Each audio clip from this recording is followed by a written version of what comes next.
Let's jump in and let's keep this thing moving. Let's see what we can do.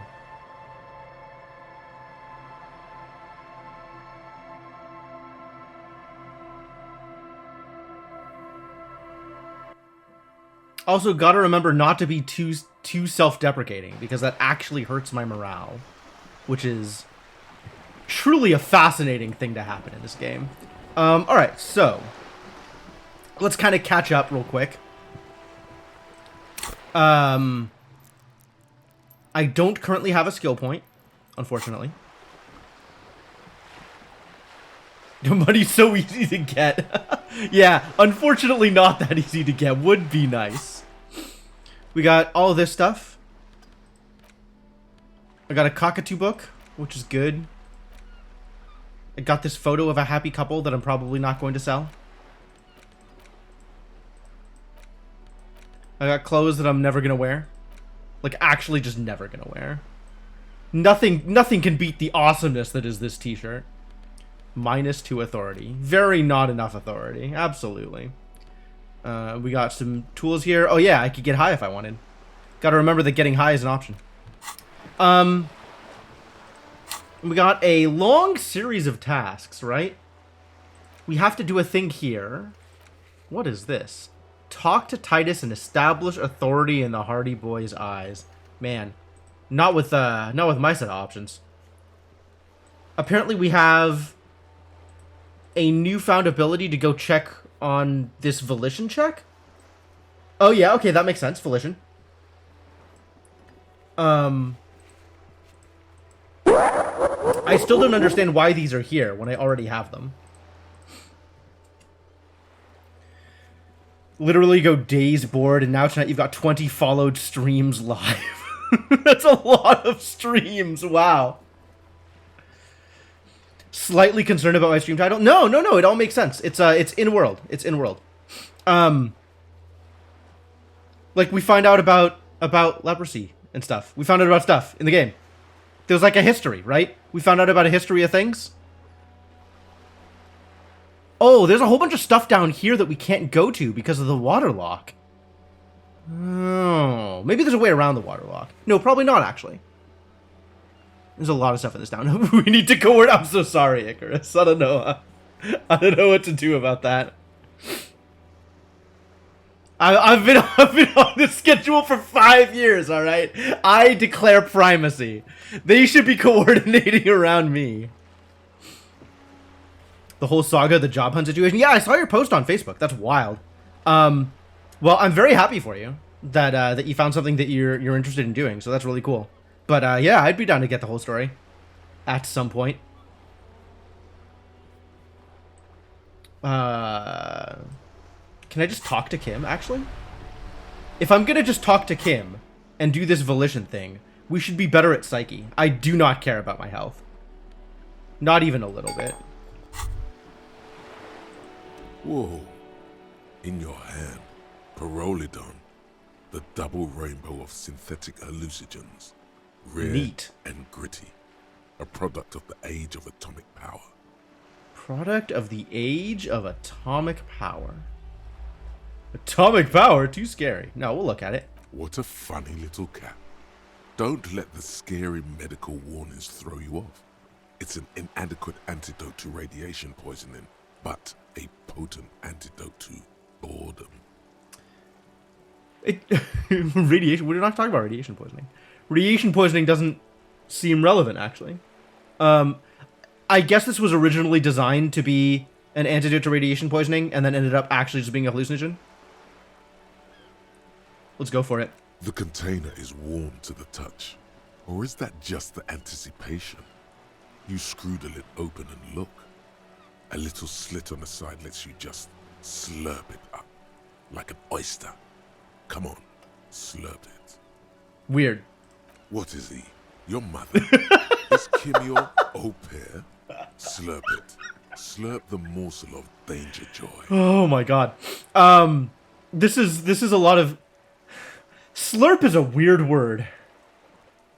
But only a little. You suck a minuscule drop of extremely chemical-smelling liquid into your mouth. There, it seeps into your tongue, When you swallow, it's already almost all gone.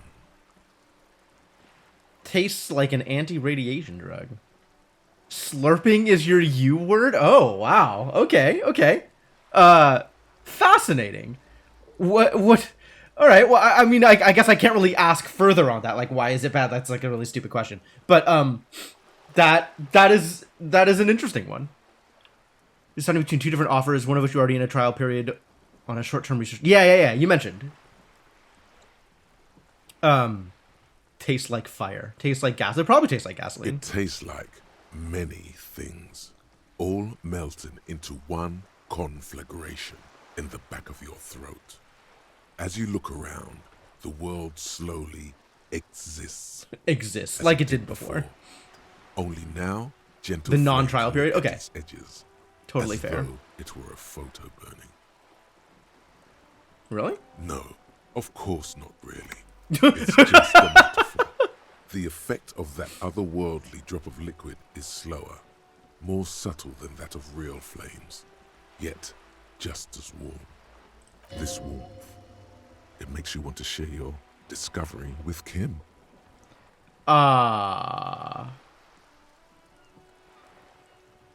Will I be able to stand Why straight and walk? not? This government Very developed non-intrusive. substance seems very non-intrusive. Fake the freak out via you. It doesn't seem like it's going to be that much of a freak out. Fire machinery. You could even operate heavy machinery. That seems like a bad choice. Especially if I'm thinking about fire machinery. That also seems like a bad choice. Please don't actually operate any fire machines. Interfacing is looking out for me. Thanks. Alright, this is going to be so useful in my line of work. Already you can tell you're going to be slurping a lot more Pyrrolidon. This stuff is going to give you insight into that little flickering light hidden in all human beings. Fascinating. If you can keep the vomit in. Because it sort of also makes you want to throw up. Wow. Secret task complete. Oh yeah, every single... there's a lot of things that have been secret tasks. All of the drugs have been secret tasks, which is exciting. I'm sure booze is a secret task once I find some. Booze is like an explicit task, actually. It's not very secret. Hey, want to earn spending money on the side doing part-time research stuff? Oh. Wow. Good deal. Alright, well, that's good. This is a thing I wanted. And now we can talk to Kim. Yes? I want to talk about What you. about me? Wait. Where was that check? Let's change the subject. This is a logic check.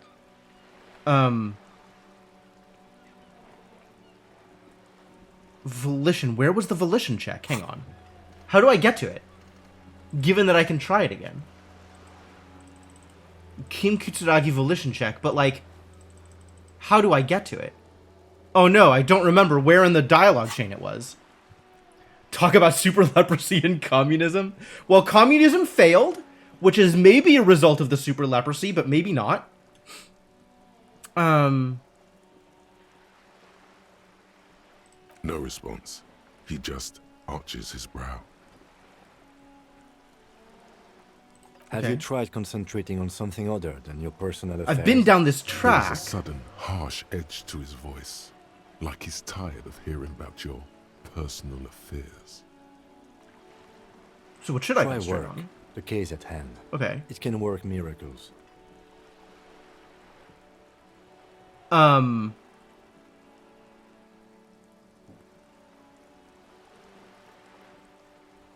I not done this before? Maybe I haven't done this before. Really? You look fine to me. I'm talking deep neurological damage here. This psychodrama is unbecoming of an officer. It's not psychological. Some sort of major brain damage has occurred. Yeah, alright. Then you should consider seeking medical attention. You can use the radio in my kinema to call your station's Lazareth. Was there anything else you wanted? Oh. You mean there might be a solution to this? There's not going to be a solution to this. I want to talk about What you. about me? What Do do you you ever talk mean? about yourself? You know, when you're thinking. Do you ever have conversations with, like, your brain? You mean the way I do constantly? I have no idea what you're talking about. She's saying your brain never just chimes in with advice or warnings or I anything? can't say that it does, no. When I need to think, I just use my notebook. Well, how boring. The lieutenant produces his small blue notebook and idly thumbs through a few pages. I guess it's time to think. That's where his conversations with himself take place. On paper. You're super lucid, yet psychedelic. You don't need office supplies to connect to your nervous system. You're special. Fascinating. All right, What? so was it down Please? here? Where is this going?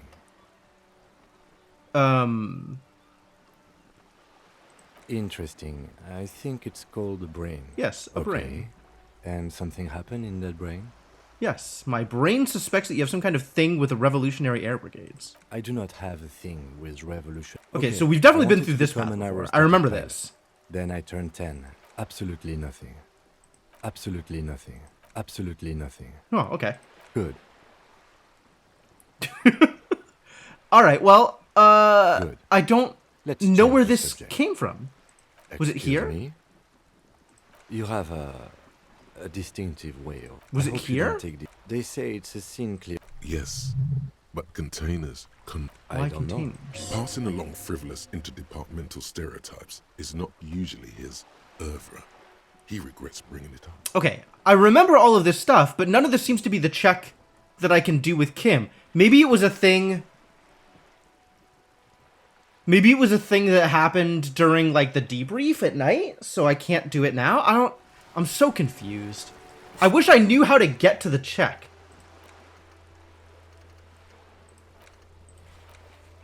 It's a thing! I can try it! I know I can try it! I just need to figure out how to try it. Alright, well, I guess we ignore it for now. That's a shame.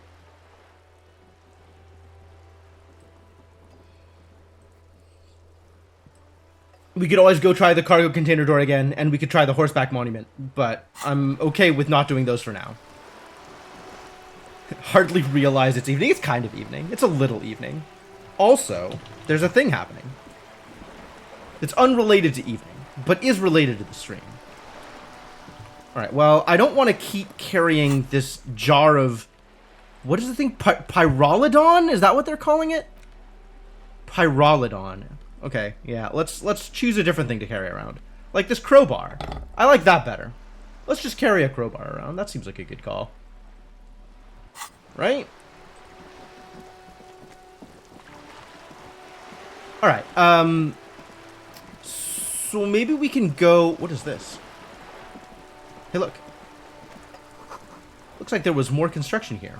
Once. Decades ago. Trash bag and crowbar. Yep, absolutely. This is definitely a figure of authority. Alright, what's in here? A sturdy metal door guards the southwest entrance to the apartment building. It's locked. It's locked? How dare they? The door rattles against your knuckles, but there's no response. One more time? The door rattles again, but this time you hear an elderly woman's voice calling out from inside. Cool. Stop banging on the door. I'm not letting any more strangers inside. Any more strangers? Who was the previous stranger? Ha! The police? Everyone knows the police don't come round here. But I'm not joking. No, I already told you. I won't be responsible for any more strangers getting into the building. Go check the backyard door. Maybe someone there will. She trails off, leaving the sentence unfinished. Maybe if Kim can handle this. Kim, can you handle this? Madame, I assure you, we are real police officers. Yeah, just listen to that accent. There is no reply, just faint, sweeping sounds No? inside. Alright. Well, that went poorly. And we don't know how to get up here. Do we? No. Okay. But maybe we can go around. Since that was a thing, right? And this will take us into the backyard that Kunoes is hanging out in. Which is relevant. Just an ordinary wall. Nothing to see here. Oh, I've got 49 minutes of Pyrolidon left on me. Alright, I'm not looking at this wall. We're just gonna go look at things. Oh. Lucky. Did she run? No, she's right there. A garden hose. This won't be of use until the snow melts. That's fair. Who's this guy? see a young man on a balcony nursing a cigarette. His eyes have been following you for a while. All right. Not looking for any trouble, officer. He says in a quiet voice. Despite the cold, his shirt hangs unbuttoned on his frame. The price we pay for fashion. Why are you whispering? Sounds like you're already in trouble. Too late, young man. Trouble's found you. Nah. No trouble from me. I just want to know what's going on I don't here. want to be seen talking to the gendarmerie, if that's okay. I just want to finish my cigarette. It's the god of cigarettes and youth. Ask him if he's got anything to spare. Actually, the gendarmerie really needs to talk to you. Is it really that important? Like a nervous cat, he keeps stealing looks at the neighboring windows. All right, but make it quick. Once I finish this cigarette, I have to run. By God, this young man has the body of a decathlete. His lithe form was practically made for vaulting over the high bar. Wow. Fascinating. This is...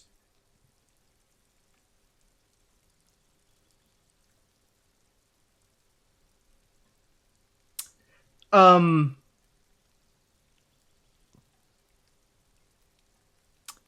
trying to put the thought into words here. This is like, it's descriptive, but like it's descriptive in kind of a creepy way. It's like lingering a little. It's like it's a little male gazy. It's I don't know what's happening here. Son, do you train? Occasionally. Why? Are you on the track team? No. Why am I asking this question? I just like to look good. All right. Well, that's fair. Can't argue with it. As a follower of the cult of disco, I approve people looking good. He gives you a honeyed smile before shaking off the cigarette ash. No shame in enjoying some hot vaulting legs. All right, fine. I don't care what his name is. I just want to know what he knows. I can tell that you finally got him down. Thank you. It was quite a disturbing sight, even by Martinet's standards. You're welcome. What were you doing last Sunday? Oh. You already asked me that, didn't you? Did I?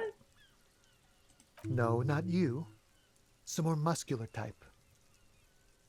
Some more muscular type. And when did you speak to this more muscular gentleman? Muscular.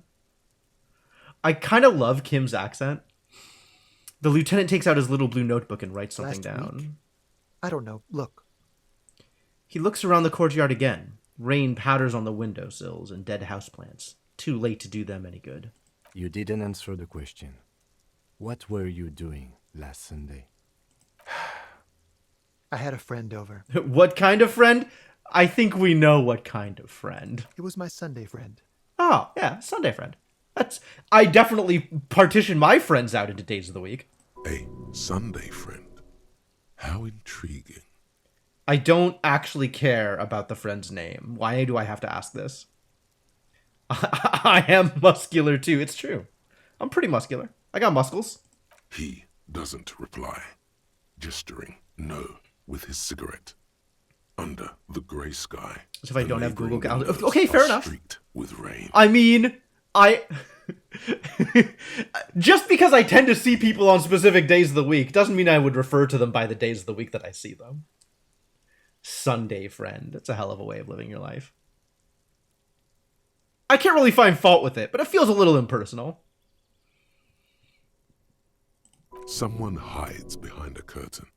Those windows have eyes, and those eyes are watching, spying on you three. I see. Well, I need to get inside. Help you? No, sorry, gendarme. I have to run. All right, we'll talk later. No. It's fine. We won't. This is the line that you say before you pull a gun. What are you doing here? Now, if you'll excuse me, I really need to get going. I don't think this'll work, but I'll roll some dice. Because it's fun. This isn't the place or time for questions. Who knows who might be watching from the distance, hidden behind the curtains? Hey, listen, I'm just trying to make things okay again. Can we meet again somewhere else? For a moment, the man on the balcony seems almost vulnerable. Wow. Something moves in the depths of his feline eyes. Compassion and a hint of I understanding. love the descriptions of this dude. Every time they do a physical description of the dude, he seems even more ethereal and otherworldly. Dude's an elf. Dude is just straight up fae. I am sorry, but I really don't have the information you're looking for. His voice is soft and deliberate. With a flick of his wrist, he sends the cigarette butt sailing over the rail. But, hold on. What's that? For a split second, his hand lingers, as though gesturing towards a stone placed right next to the front door. Okay, this is not a romance novel, Icarus. It's a sign. Is it? Good luck with the investigation. No, well, thanks, guy.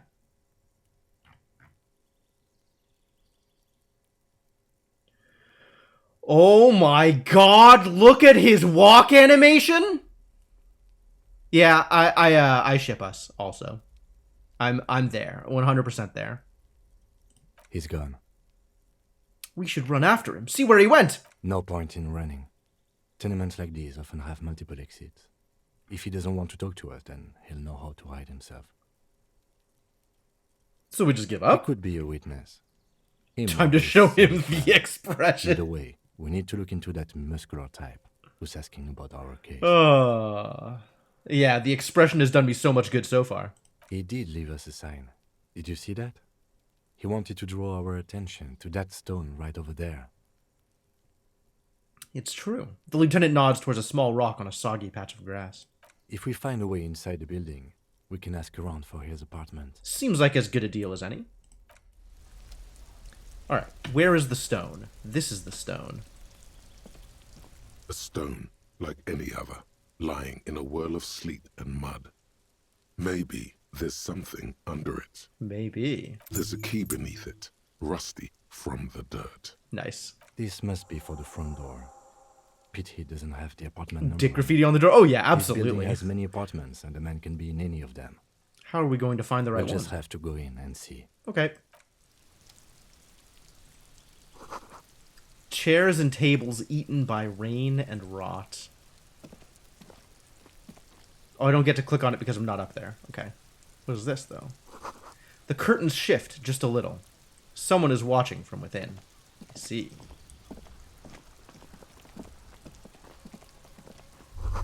Another splattering of bullet The holes. spread pattern of these bullet holes makes your chest ache. Your breath grows heavier. Oh, really? Have I been shot before? That's a very specific thought. You peer into the faded marks in the stone. They peer back like an endless row of tiny black holes. Sweat starts trickling down your brow. Can I go beat up Lady Kuno? She will shoot me. She will just straight up shoot me and I'll die. Your chest feels tight looking at them. It's closing in. Am I having a heart caving attack in, looking at bullet ever holes? tighter. Your breathing grows even heavier. What the hell? You okay there? The lieutenant's sudden voice cuts like a blade, bringing you out of the stupor. Might be the after effects of your past escapades. What are you looking at? What's with all these bullet holes? Remnants from the revolution. These are over half a century old. Half a century. Holy hell. Panic attack? Sounds about right. So no crime has Perhaps happened a here. crime of a sort ages ago. But no, these do not warrant an investigation. Okay, but what can you tell me about the Not revolution? much. I don't have a fresh perspective on it. Should we go? Well, not particularly useful. Right, what is this? Orange bum hat. Orange bum hat? Well, I don't have any hats on. So we could totally wear this hat. Oh, fantastic. What a look.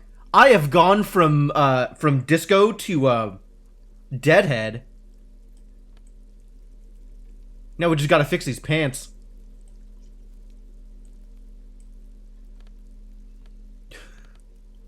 This is atrocious. My rhetoric is now even worse. It's true. I'll never be able to talk to anyone ever again. That's all right. I don't mind. So I think this is the door they were talking. Wait, can I get into the greenhouse? Doesn't look like it. This is the door that Everett wanted me to kick in, right? This must be it. The basement door is weather-worn. The copper nails holding the upholstery in place have turned green from sea air. And there's Drifter who nothing lives behind the shaped Denny's. like an It's iron certainly a stereotype of some kind. Plastic bag even matches the hat. The Royal Lion, Guillaume's kitten. This knocker will last a lifetime and then some. Anybody The home? leather upholstery is worn and rough against your jaw. You don't hear any movement. This is...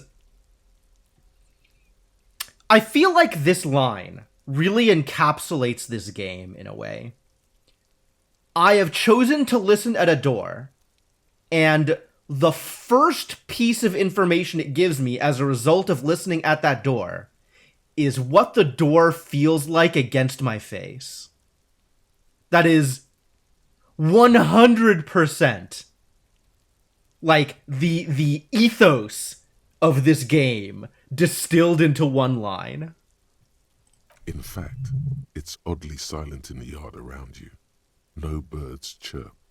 Interesting. All right, let's unlock the Try door. to be as silent as you can. It takes a bit of rattling of the handle to loosen the bolt. Finally, the door unlocks with a small clack. Thoughts race through your head. How many thoughts? Good job. Let's go now. I'm sure there's nothing interesting in there. Really? Why would you think that? Only curiosity could account for stepping over that threshold. Maybe there's treasure in there. A white alligator. A fountain of quicksilver. I do not know whether to trust Inland Empire. The one thing I think I can trust Inland Empire for is that if it's telling me not to do something, it's because that something will be painful. It doesn't matter whether it'll be valuable. It just means it'll be painful. As you hold the open door, you can feel the air moving. A little draft. A whistle. Uh-oh. Am I going to get shot? Maybe we don't go in.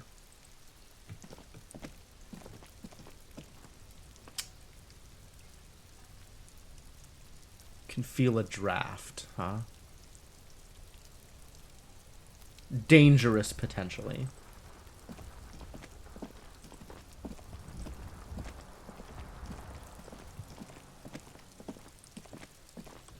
She is right here. I can try and talk to her from this side. Is this a problem? Trying to sneak up on me. Come to slit my throat in my sleep. Are you sleeping? Pig's come to take me out. Trying to snuff me out. Her voice becomes almost inaudible. If anything, you're afraid she'll take you out one day. Are you sleeping right now? Don't get fucking clever with me, pig. You think you're so clever. It feels like any dialogue options that involve Kuno S are just going to be disaster further down the road. Call my station's Lazarus. Lazarus? Let Everard know I did the thing. Alright, well, if we're headed back towards Everard, then we can try to rhetoric the, we can try and talk the door open again on the shipping container. Oh, I am so obsessed with this shipping container. It's a lot. Is there anything else I want to do before I head over there? Maybe check on the waterlock again? I think check on the waterlock again.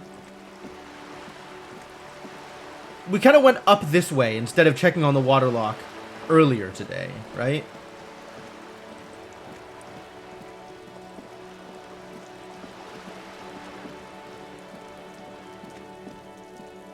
Wait, who's this? Somebody new. Tease shit ain't nothing to me. Okay. Whatever you say, buddy. Maybe a sea monster did this to the plaza? No, we know what did this to the plaza. It's really not a question. Also, we have lorry drivers to harass. Still hate everything about every interaction with Kuno D and Kuno Tum. Alright, well, we still haven't gotten a bool for these guys, unfortunately. How are things looking over here? Anything improved? Looks like no. The crumpled Samaran butter billboard still soaks in the canal, marked by tire tracks. The lieutenant looks on.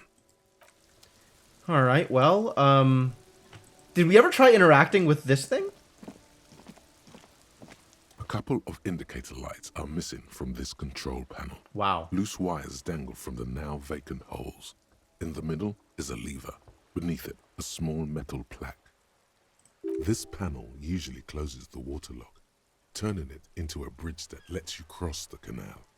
But there's a crashed Samaran butter sign in the way. Pulling the lever probably won't do anything. Well, let it never be said I consider the consequences of my actions. You pull the lever all the way up until the metal clicks against the contact pins. You hear a soft clunk. Then nothing happens. Push it harder. Nothing happens. A cold gust of wind blowing in from the sea interrupts the silence of the situation. Alright, that's enough pushing. Alright, great. A spring brings the lever back to its original position. You still need to close the waterlock to get across the canal. Some other way. New task. Close the waterlock on Wednesday. Oh. Oh, I have to wait until, whoever it is going to come by and fix it. Right. Wasn't there a sign over there saying functionality will be restored on Wednesday morning? We did, in fact, see that thing. Alright, well, I guess we're leaving that alone.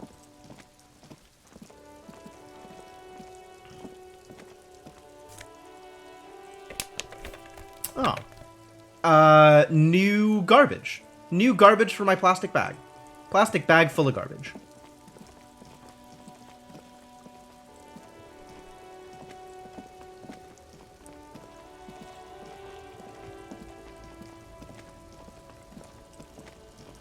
Have I not gone down this way before? Hot air rises up from the sewer.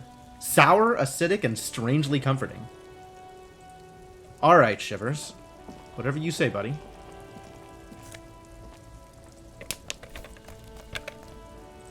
Let's turn in this tear. We've got like a pile of it now, right?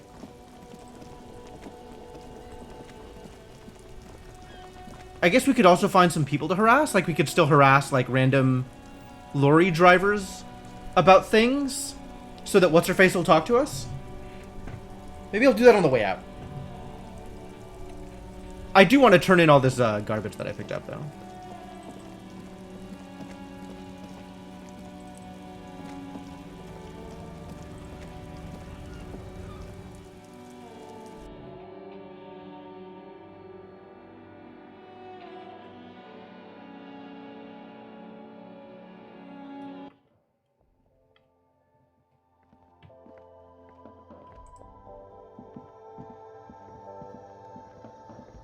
The tear machine stands in the corner.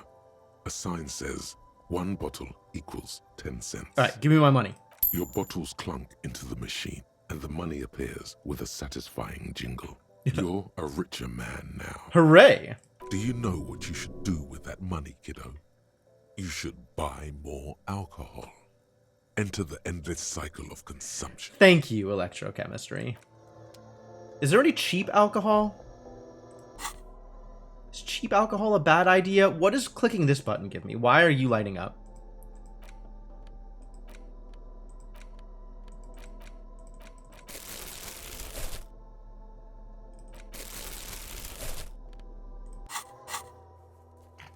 Close the waterlock on Wednesday. Alright, the next day. Yep. We do need money for rent. Or find some other place to stay, which is a fair point.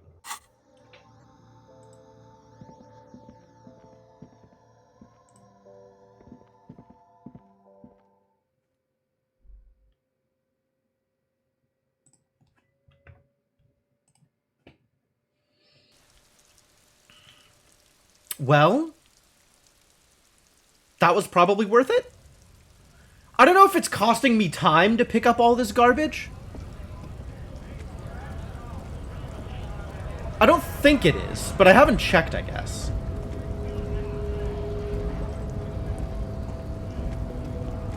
I'm really not interested in confronting Measurehead over just about anything right now. So we can move on here.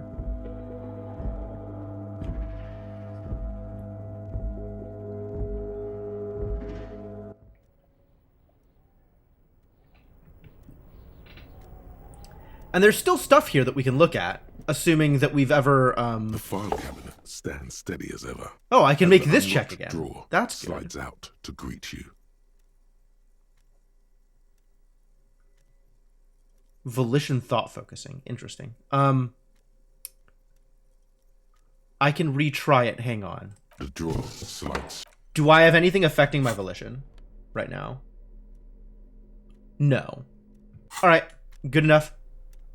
The file cabinet stands steady as whatever. Hey! is Ooh, hidden boxcars. Too bad I wasted that here Concentration instead of on the rhetoric check. Only a trained accountant with a background in logistics would be able to really make sense of it.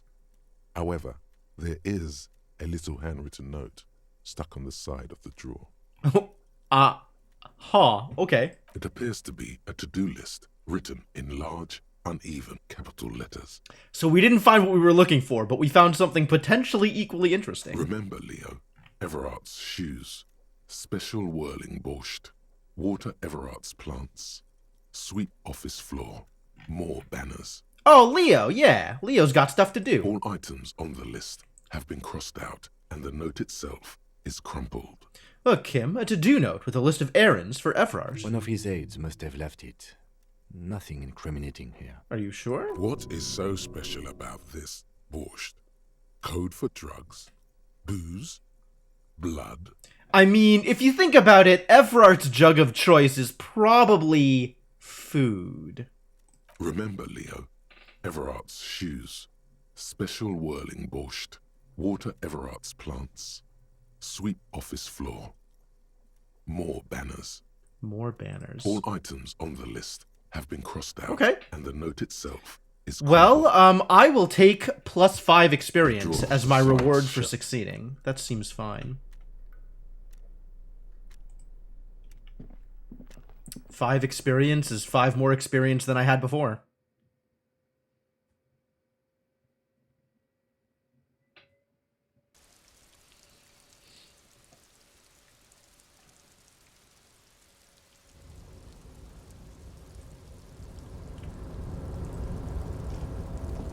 Alright.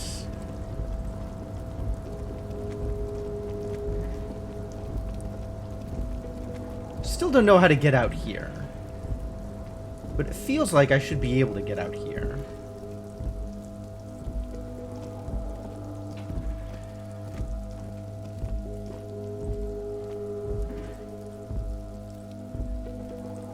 But there are a ton of bottles that I can put into my bag now.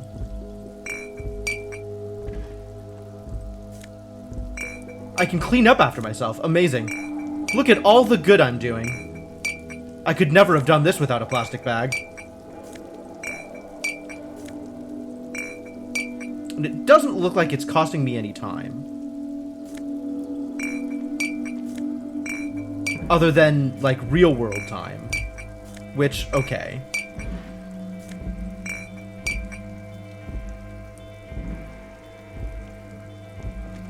Anything else? Nope, just cigarettes and the rest of the stuff. Alright, great.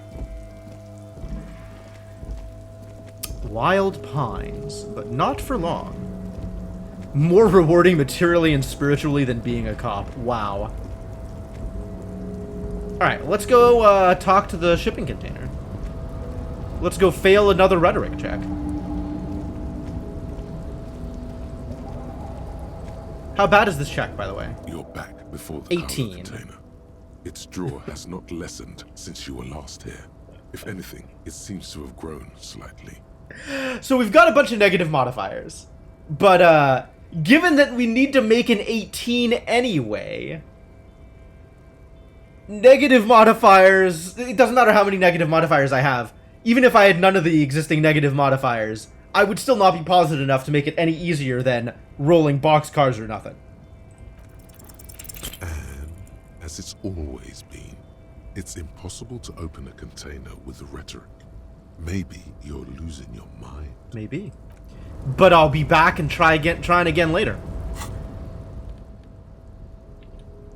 I don't know why this flashed at me. What does this flashing mean? Contains 12 bottles. That's a lot of bottles.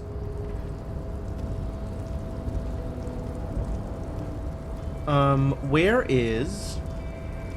Wait a minute. What's down here? Oh, that's how we got up here, isn't it? This is just the actual way in.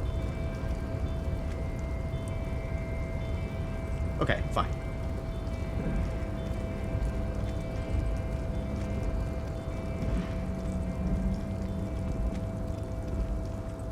All the things I have checked remain checked. And Leo's out here being Leo. Good job with Leo again. Oh, I like hey, Leo. mister. I knew you'd be back to talk with old Leo here. Yes, I did. Yes, I did. It's like Lady Larice said when she opened a bathhouse in the basement of my apartment building. What? They can only get so far before they're aching to get back. And lots of folk really did keep coming back. All right, Leo. Yeah, Leo's a talkative guy. No trouble at all, mister. No trouble at all. It's like that old saying goes, wisdom withers if not shared. And old Leo is always up for sharing. Thank you for sharing your wisdom, Leo. Do you work here? I feel like I've asked this question, so I'm a little surprised that it's lit up as if I haven't asked it before. Yes, yes. Everybody needs a job, and this is mine. I'm Leonard, by the way. Leonard Bellick. But everyone calls me Leo. Sure. I'm like Mr. Everett's right-hand man when Mr. Edgar is out of town. And Mr. Edgar's right-hand man when Mr. Everett is away. The little chuckle at the end is so good. Actually, Miss Beaufort is the right-hand man, but she's a lady.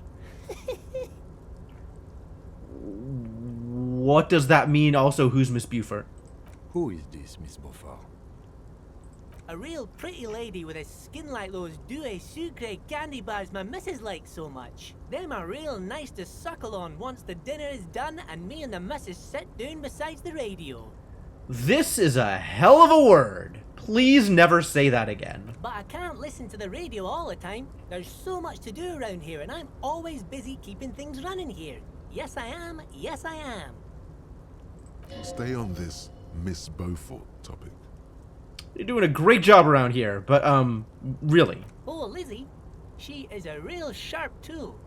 Mr. Everett put her through some fancy school and everything, east of the river. 4 years she was gone, and when she came back, she was all fancy and lawyerly. Aha. Is this the gardener chick? Did we ever get a name for her? The one who was, like, telling us what we can and can't do regarding the Titus boys?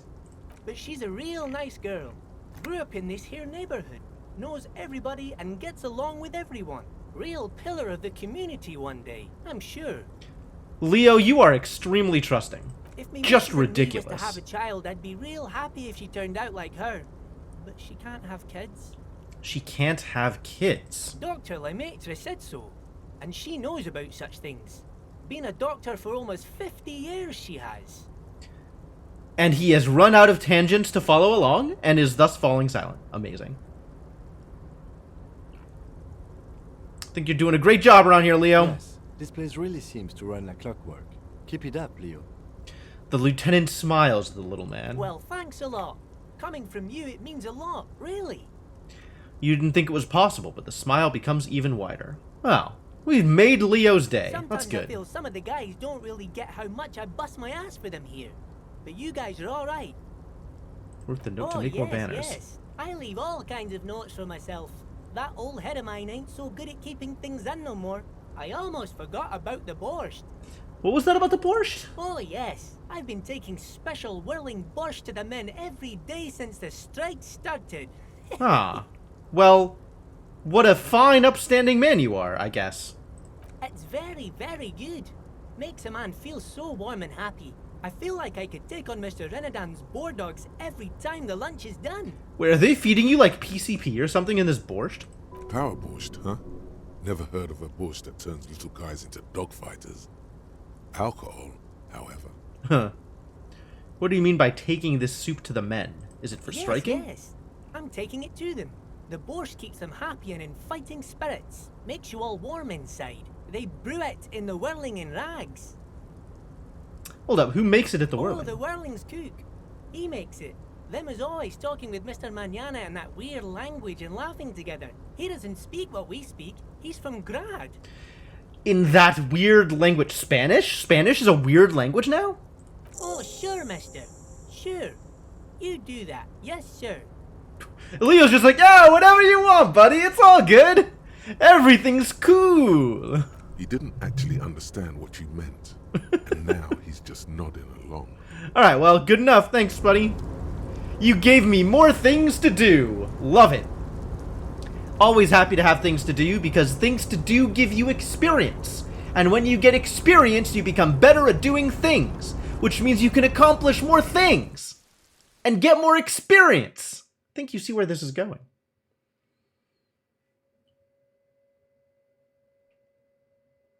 Core gameplay loops, ladies and gentlemen. Alright, Mr. Everard, I did your thing. Tell me about my goddamn gun. Mr. Dubois, a pleasure as always. You don't have to sit down this time, since you've already sat on that chair. Lucky for me. I open the... Okay, where are we going? First off, let's get information from him. And then let's pry into other things. I'm very glad to hear that, Harry.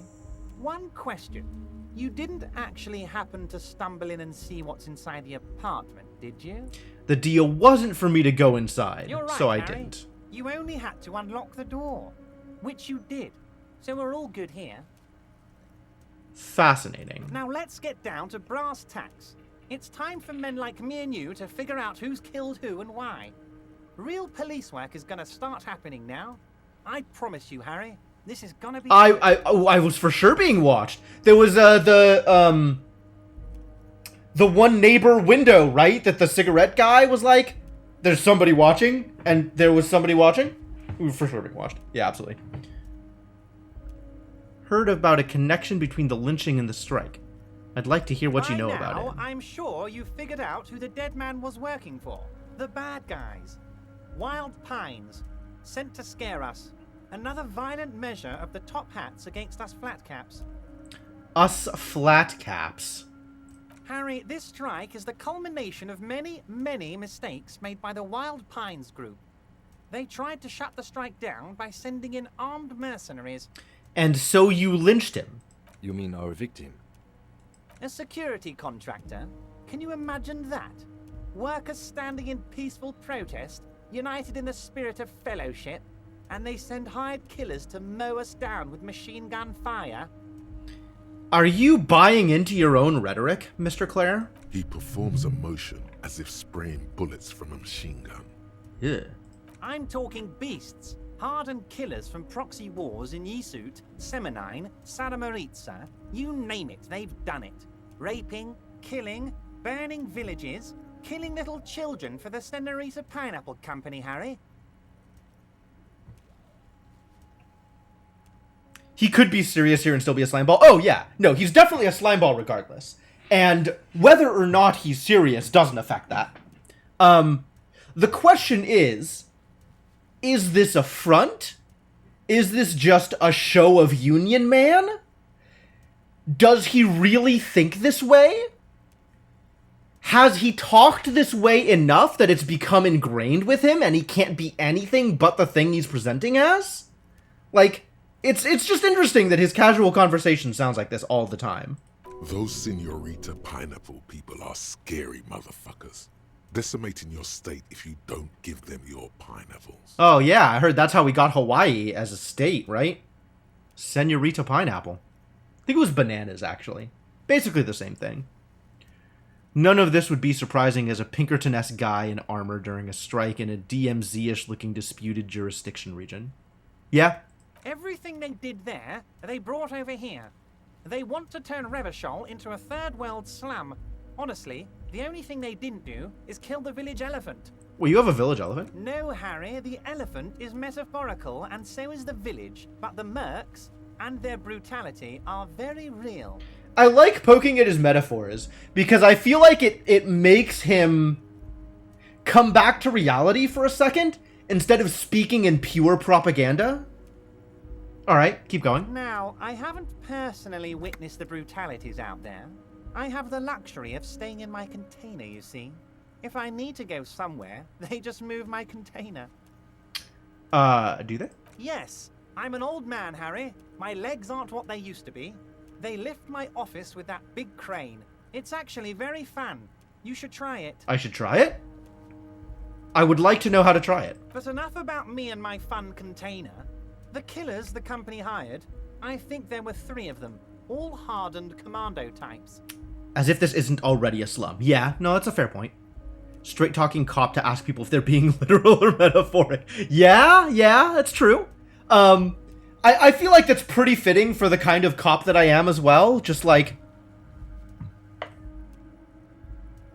regardless of my actual mental faculties, speaking to people as if I can't understand metaphors is a great way to, like, burst bubbles and force them back to the conversation at hand. One of them got downright suicidal, getting drunk, violent, a little rapey. Even their own negotiator couldn't control him. That's your boy, the one who likes hanging out and trees. Okay, so you're continuing the case for justified murder. Some kind of self-defense. No jury would convict, etc., etc. The super corrupt union dude even lives in a container. Right? It's kind of an ivory tower kind of thing? By negotiator, you mean Joyce? Harry, what you need to realize is, we dock workers are not pushovers. We got grit, Harry. This whole neighborhood does.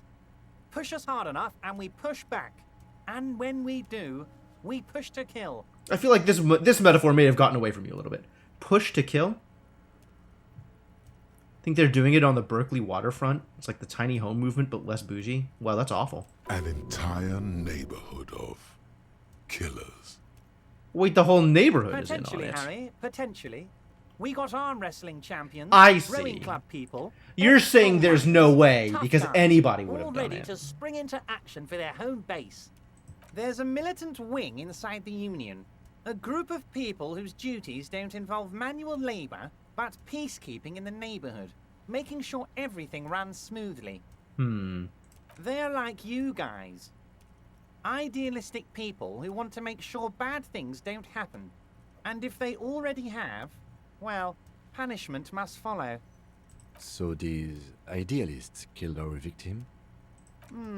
One day Titus Hardy, leader of this peacekeeping faction, comes up to me and says, "Boss, socialist democratic fervor drove us to take it upon ourselves to kill this beast that was burdening the land." Look at his language! Look at this! Just look at these words. Look at this collection of words that Everett Clare has put together. And now try to imagine Titus Hardy saying even a single one of these words. My God. He probably worded it differently, but that was the idea.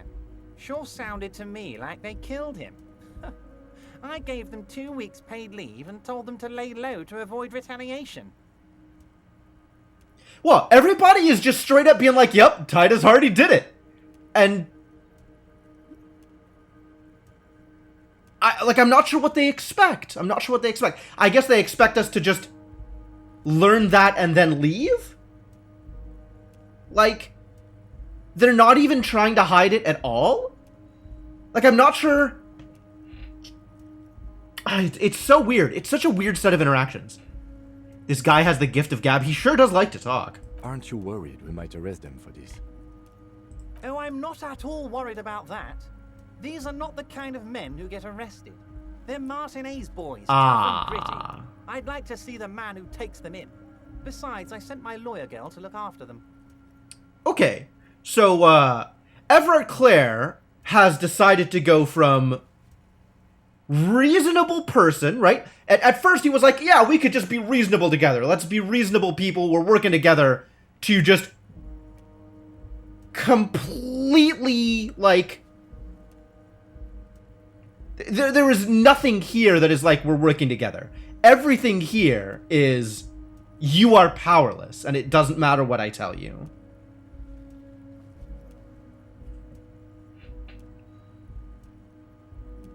Shrug. He said he did it. Isn't that a confession? Isn't that enough? How do you know the mercenaries were hired by the shipping company? I guess we could just keep asking questions. Let's start with Titus Hardy and his crew. Oh, they are simply fine young men. All 7 of them. 7. Exemplary union members. Always working to advance their position in the local socialist democratic movement. Core members. Old Theo used to run them, but things really kicked into gear when Titus took the reins and named the group after himself. Gotta love his initiative. Huh. Interesting. Who's second in command? They're almost all of them great guys, born leaders. Whatever happened, I'm sure they only had the best interests of Martinez and Revachol in mind. Work with them. Hell, interview them. But don't fight them. They really are just like you. Men who like beer, women, and some order on the streets. Look at this line! This is... Oh my god! It's so... It's so obvious. I just, like... There's no subtlety to this. He's using all of these stereotypes and propaganda like a hammer in this conversation. Separate one from the herd. So let me ask you this. Which one of Hardy's boys is your least favorite? That would definitely be Fat Angus. His feet smell from a city block away, and he's always having noisy stomach troubles. Horrible, revolting guy. So if you were going to throw one person under the bus...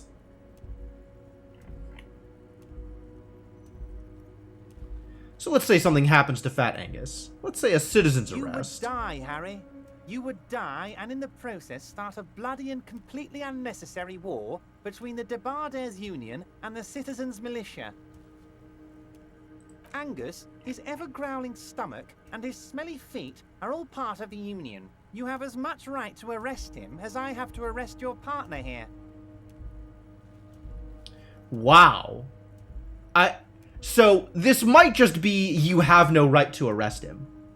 But this might actually be a claim that the Union holds sway here in a way that the RCM doesn't.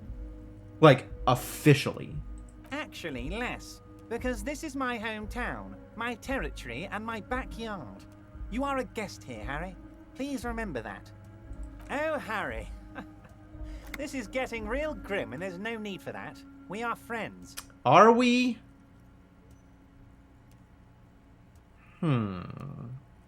You mentioned a lawyer girl. Tell me about Beaufort, the lawyer girl? Oh, Liz is a bright one. Liz Beaufort, I paid for that law degree myself, thinking it'll probably turn her all fancy. But hell, Harry, she came back a firebrand socialist. Sometimes she scares me with her zeal. She is absolutely a fiery one, and she is definitely looking at us as enemies. Everard, I met these Hardys. Can you ask them to cooperate with me? It's the least I can do for my good friend Harry. I'll do it right after we've concluded this talk. My good friend Harry. Also, Harry, here's 5 real. Why are you giving it to me? I'm not giving you anything. I'm just holding out 5 real.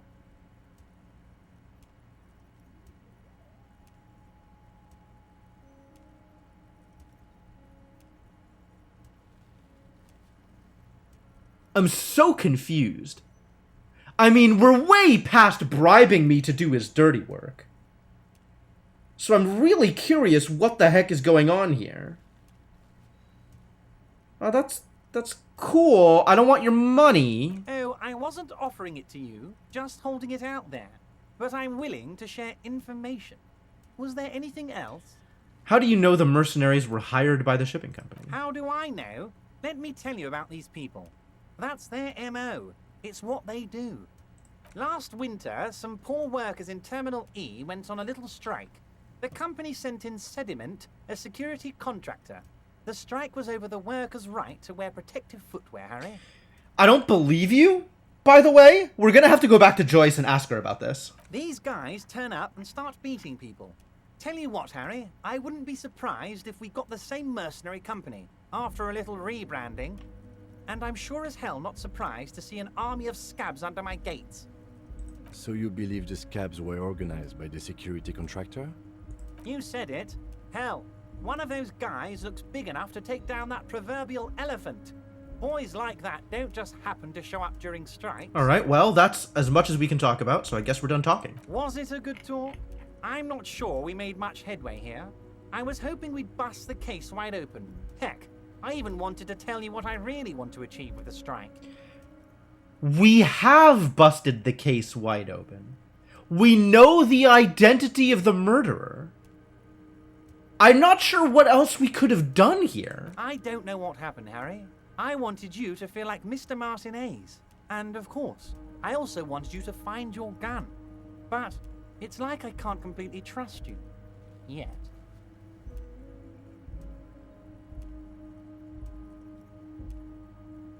Where is this going?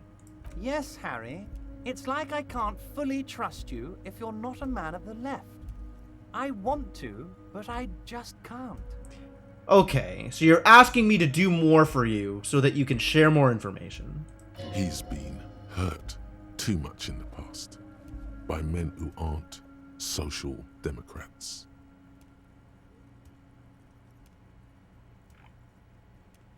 Wait a minute. Which is, oh crap. Hang on, what are my perks? What are my perks? There's one that's like, here, left-wing dialogue options give plus 4 XP. That's the one I was looking for. I was trying to remember which is which. We have, there's this one, which is more or less dialogue options heal plus 1 morale. But I want the XP, is what I want. So I'm more left than you are. You're saying it, but I don't believe you. You know how it is, company snitches, agent provocateurs everywhere. I'm barricaded in this fortress of mine, and I need to get a message out.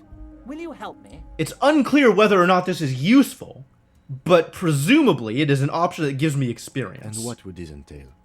Once again, I require nothing unethical or illegal of you. You just need to get 2 little signatures on this piece of paper, and then mail it to my accountant in La Delta. Did it work? I don't remember. I wasn't checking. Kim, what do you think of this? Depends. I don't think what we just got from Mr. Clare was very useful. Heh. But, he thinks, it's your call. I don't think anything we get from Mr. Clare is going to be very useful. As I said, it weighs on me heavily. But once we get really talking, well, I'm going to hand you the keys to Martinez, and maybe even help you figure out who's behind this killing. We know who's... How do we not... Do we not already know who's behind this killing? Like, what else is there to find out? What are the signatures I'm for? glad you asked, Harry. The Union is going to build a modern youth centre in Martinez. It will be righteous. We're going to get those teenagers off drugs and on roller skates. Fascinating. Roller skating, not drugs, Harry. You like this. There's a nameless little street on the coast with some old houses around it. Most people have already signed. I just need 2 more signatures to get this mission off the ground, Harry. So that you can steal their land, bulldoze it, and build your thing? On the coast, Harry, across the canal. There's a cul-de-sac there, a little village they're calling it. A gloomy place. You'll find it. I trust your detective skills, Harry. Water drips from the eaves. A woman looks at her freshly tarred skiff. There's a pair of cavalry boots under the fish in the box, and the wind howls like a vicious spirit. You believe that you have enough evidence and confession that Hardy's hung up the body. There's a missing woman with your gun who may have actually killed him. Oh, that's true. The 8th Hardy might be the terrifying girl. Except, presumably the Hardys were the ones who came and looked for my gun. Weren't they?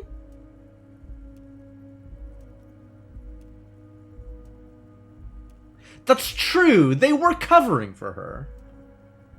Whoever that her is, if it's not Liz. They are just gonna have to deal with the construction noise for 6 months, and then they'll be living like kings. Right next to a fancy new youth centre, designed by the best architects from Stella Marie. I don't think I want to do this. I don't think I like any of the interactions I've had with Everard Clare. And I don't think they're ever going to be positive. I don't think they're ever going to be helpful.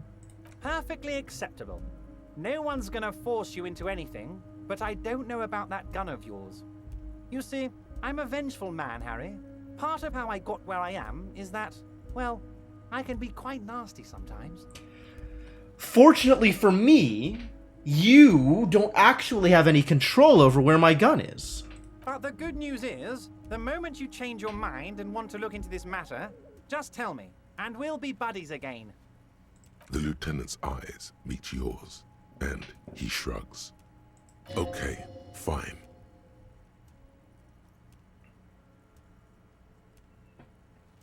Can we go over a few details concerning the murder Most again? certainly, Harry. Nothing brightens my day like brainstorming these things with you. None of this is By useful, all actually. means, Harry, what's on your mind? I met Joyce, the company representative. Oh, that's very nice. I haven't gotten around to her yet. I'm very, very busy, you see. I hope you're getting along. Alright, good night, Inkling.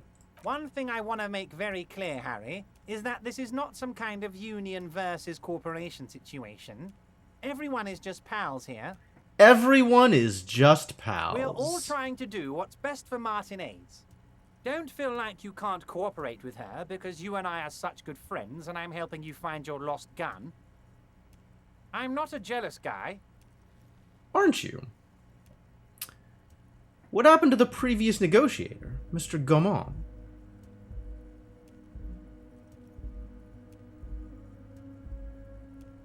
Why? No, why? This is, I mean, I'm not going to get any good answers. This is Everard Clare we're talking about. I'm just going to get the runaround on everything.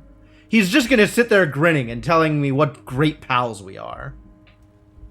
What do you mean, Harry? Nothing. I let him go. He made concessions for the company in previous negotiations. Why would you let an ally like that go? He's an old man, Harry. I wanted him to spend more time with his family.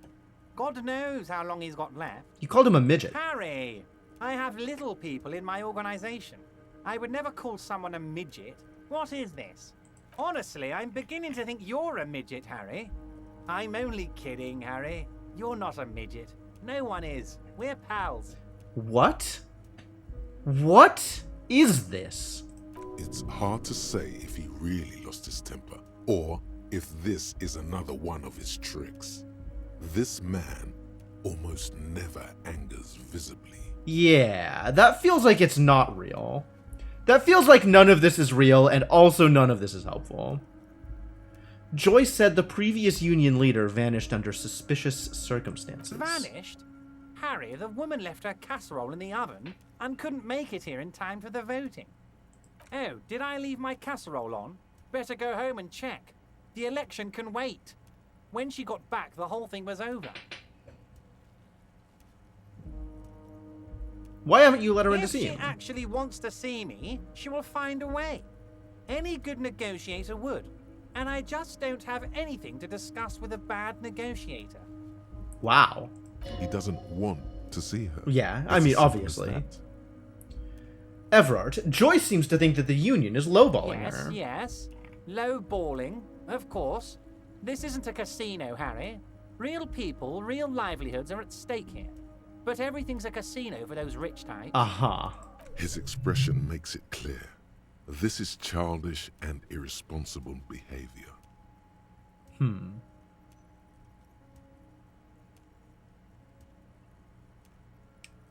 Well, Of course, as Harry. expected. Let me just assure you one more time. It's perfectly okay to share anything we discuss here with this Joyce. This is a completely transparent organization. Yeah, because you're not going to give me anything useful, I have obviously. no interest in what she is doing, but I myself have nothing to hide. Your business is your business, and I respect your privacy. Just remember, none of this is secret. Is this like some backhanded way of telling me that all of this is secret? Like, I'm not sure what the point of this dialogue is. What does Everard Clare gain from saying these words?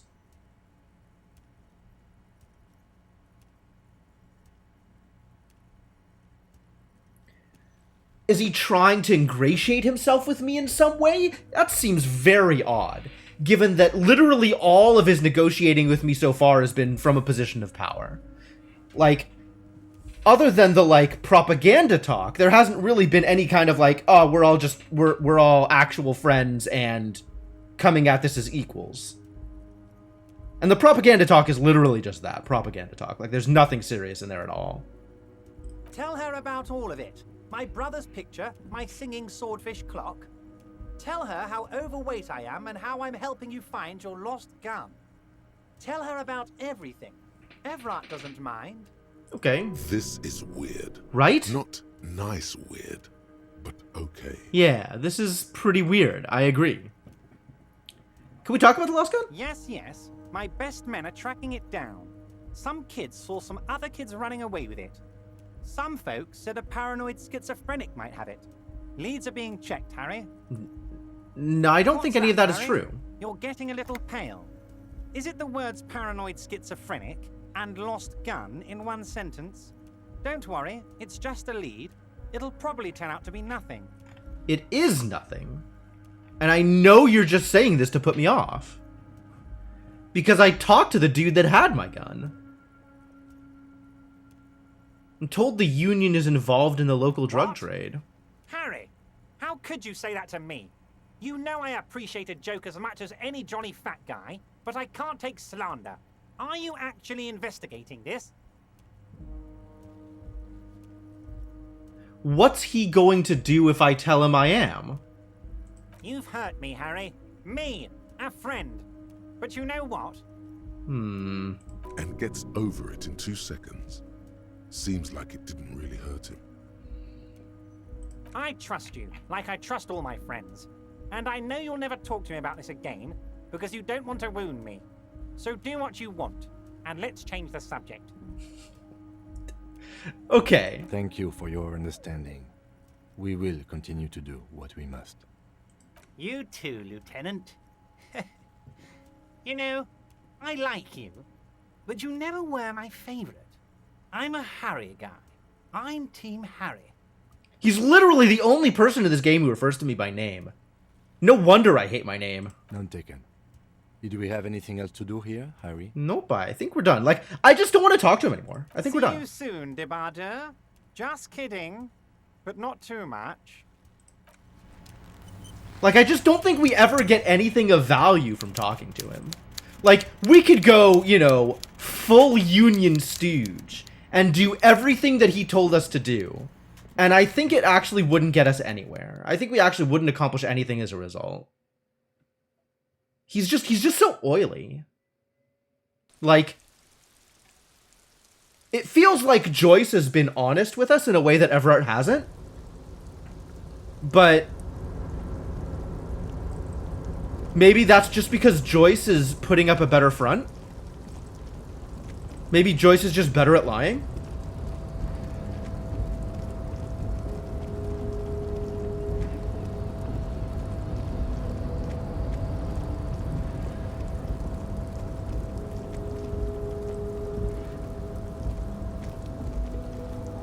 I don't know.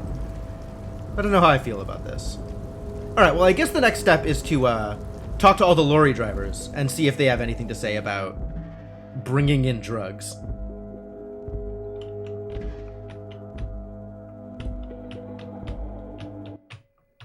Or talk to the Whirling about the borscht?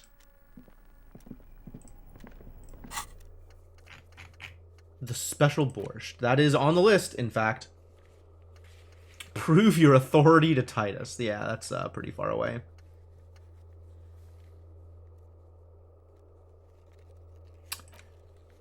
Oh, I did want to ask Measurehead about the tattoos, actually. If he'll have a conversation with me. It's unclear whether or not he'll have a conversation with me. We avoided asking him about it before, and I don't remember why I avoided asking him about it before. But maybe he's a good person to ask, because he does have tattoos.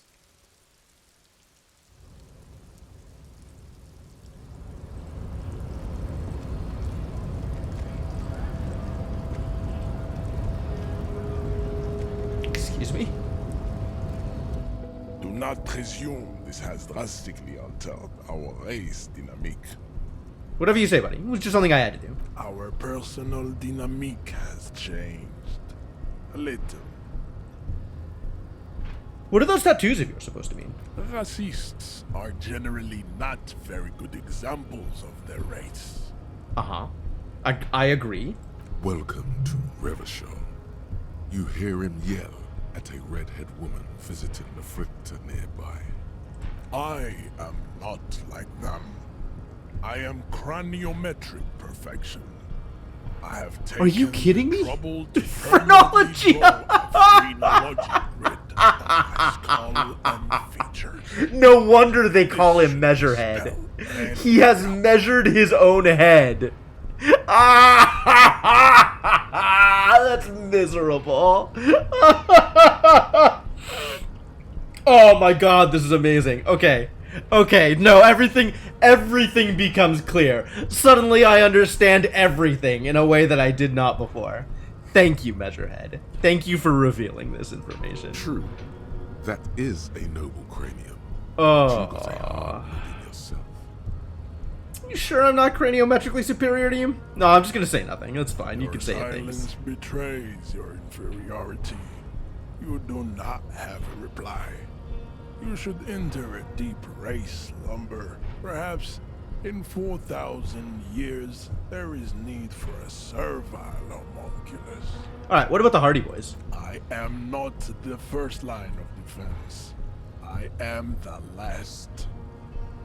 In addition, these so-called Hardy Boys are an effeminate clique of bodybuilders. Their company is spiritually degrading. Alright, I think we found one thing that Measurehead and I agree on. The Hardy Manlets are The Hardy the company. Manlets. I answer to the Union alone. And I do this out of race heroism. Finance is an alien concept to the Simonese. But you're also getting paid. Now leave me be.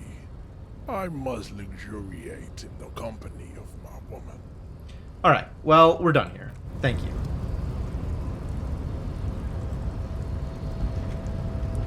Oh, I can't walk past him to the crate unless I knock him out. So if I wanted to look at the crate again, I'd have to knock him out again. Whatever. Do we think Call Me Mañana has anything interesting to say now? It's been a bit.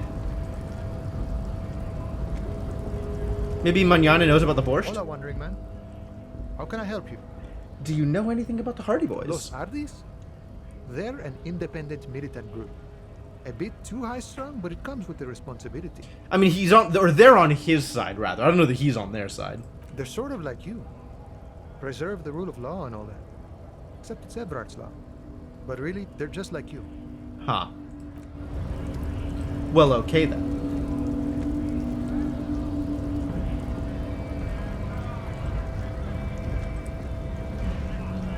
Is there anything out this way? Did we look out here?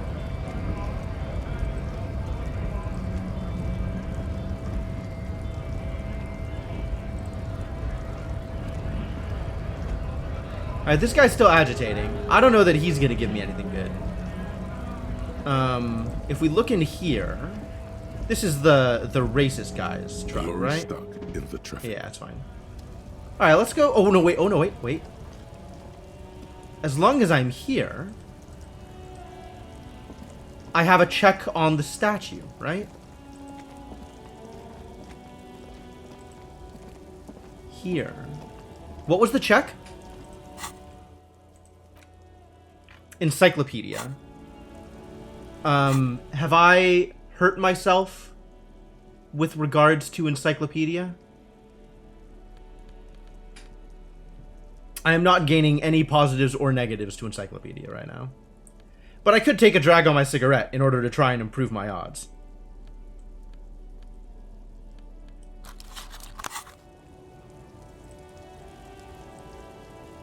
How do I... It's in my hands. Why isn't it working? There it is. Intellect raised. Damaged health. Yes. No, I'm aware.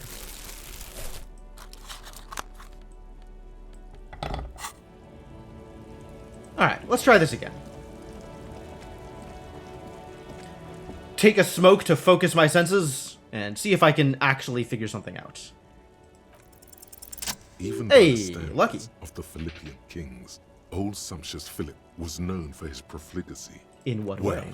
he blew through the whole national treasury, starting the decline of one of the penultimate century's greatest superpowers, the suzerain of Revachol. Ah. So it's his fault. His own maladministration foreshadowed the fall of the monarchy. During the anti-centennial revolution, an end to his family line and the monarchy on the Insulindian Isola. And this is all stuff that we definitely just knew.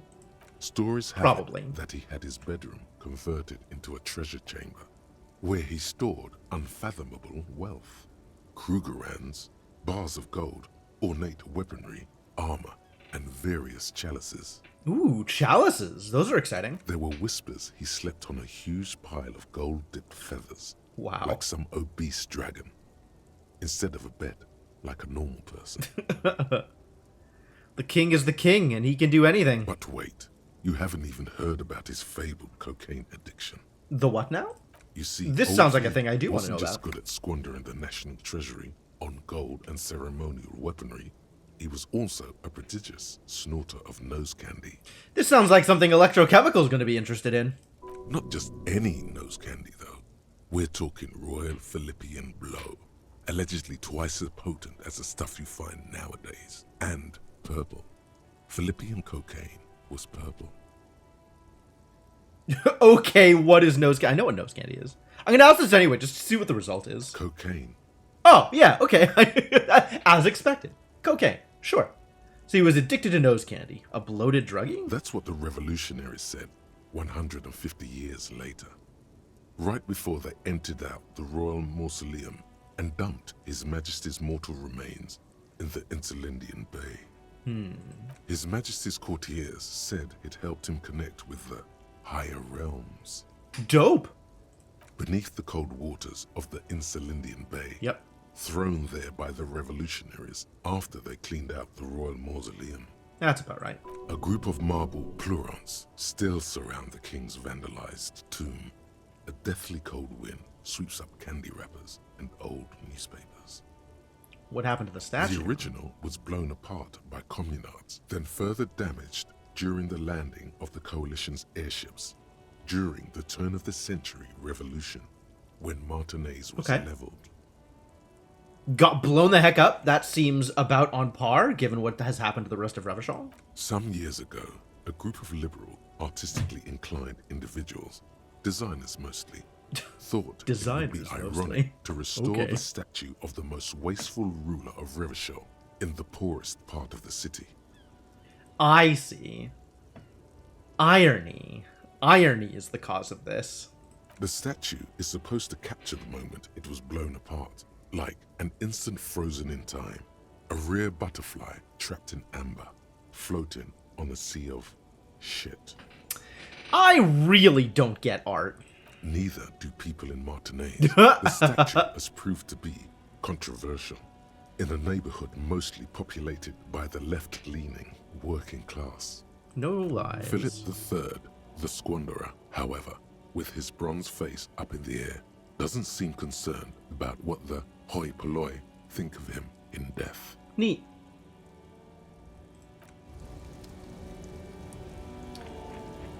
I mean, presumably that's why it's all up in the air and like all the pieces spread apart, right? Trying to recapture that moment. Fascinating. All right, let's go talk to a racist. We got to see if he's on the take regarding drugs or something.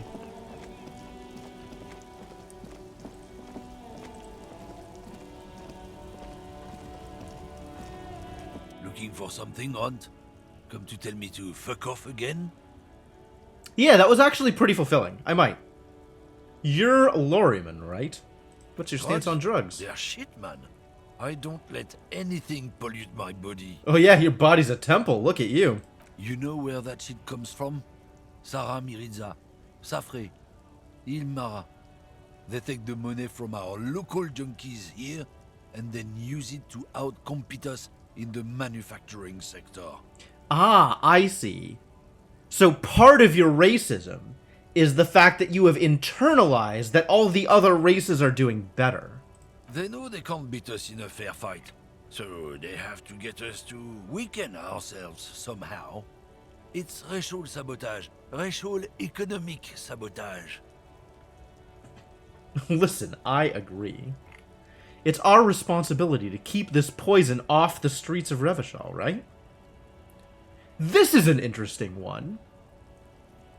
This is a real interesting take here. I'm hoping this doesn't set me up as agreeing with a racist on racist stuff. But I like this as kind of a manipulative take. He eyes you warily, unsure how to respond. This goes on for about 2 seconds. Then, I don't know shit. And if I did, I wouldn't tell you.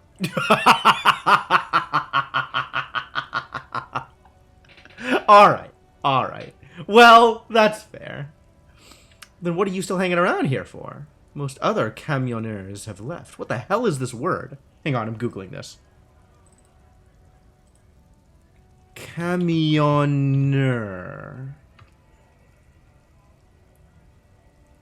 Oh. Trucker. Sure. Alright, yeah. What do you think? I can't leave the lorry unguarded. Stuff's been getting looted lately. It's those little kips sneaking on at night. If they touch my stuff, the bosses will be on my ass like ass cancer. there was a bunch of spilled boxes in the back of a big lorry nearby. I did see one lorry with the trailer doors open on my way here. Do you know what happened? Yeah, I knew that guy. He was an honest driver who loved this country. We were having a good debate about genetics at the Wheeling in Rags when some Kip boys smashed his lock and took damn near everything. Lost his This guy's eloquent. Oh yeah, absolutely. Okay, so he keeps saying kipped, and I gather that it's a racist term, but I'm not sure in what way it's racist. Like, is it supposed to be referring to black people? Is it supposed to be referring to Asian people? Is it supposed to be referring to, like, any non-white? Like, I'm really not sure what that means. Since he left, I haven't had anyone to talk to. Bad for him, I guess. It's a fucking travesty, is what it is. Right, if it's not you, then who's running drugs through Terminal B? Because it sounds like he does know something about it. Isn't it obvious? Fucking Sealang, that beady-eyed South Samaran. His little side business is a scam. I wouldn't be surprised if he was peddling drugs as well. Wait, the street center south of here? That guy's a lorry driver? Of course he's a lorry driver. What? He tell you he's just some simple businessman or some shit? He's selling his employer stuff after he broke the seals on his Humanox lorry. Huh. His tribe are natural Yeah. Alright. It's in their blood. He's your man, alright? 100%. I wouldn't be so sure about it. Not until we've heard what Sealang himself has to say. Guess we need to pay Sealang a visit. Guess so. Alright, we're done. Thank you. So... it sounds like it's not this guy. And I'm pretty sure it's not Sealang. Like, okay, wait, hang on. I guess I gotta back that one up. I don't have any evidence that it's not Sealang. But I cannot believe his evidence that it is Sealang. Some Steam forums seem to associate Kipt with black people. Okay.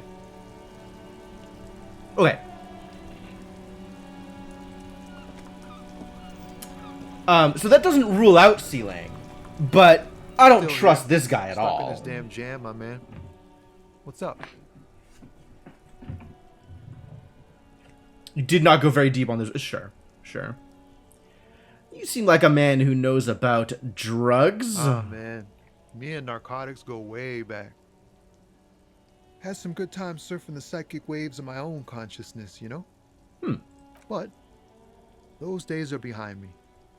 There are other addictions in my life now. Why the inquiry, my man? Do you finance those other addictions with drug trafficking? That's a bit much. Can I be straightforward about this? I mean, if I'm looking for a dealer, that seems like a good way to get information.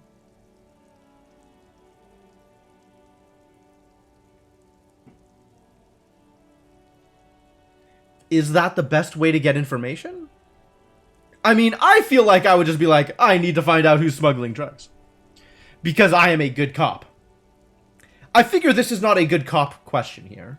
Unless I really feel like this guy's not involved.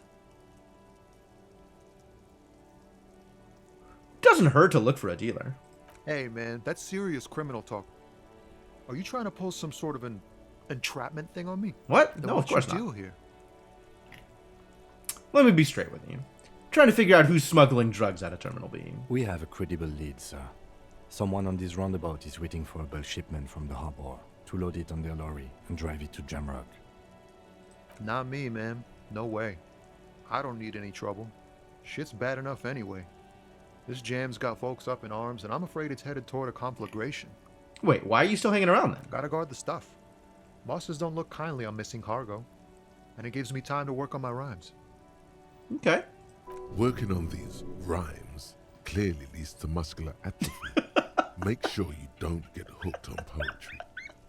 This is the kind of pointed and irrelevant commentary that I am playing this game for. Thank you, physical instrument.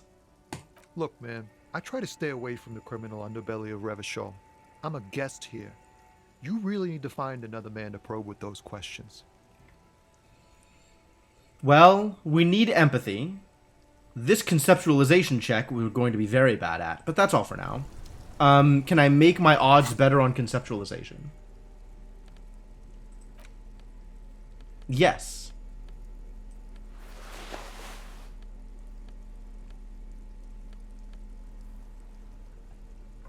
How much better? I've still got the cigarette working on me, right? This is the best it's gonna get. Stuck in this damn jam, my man. What's up?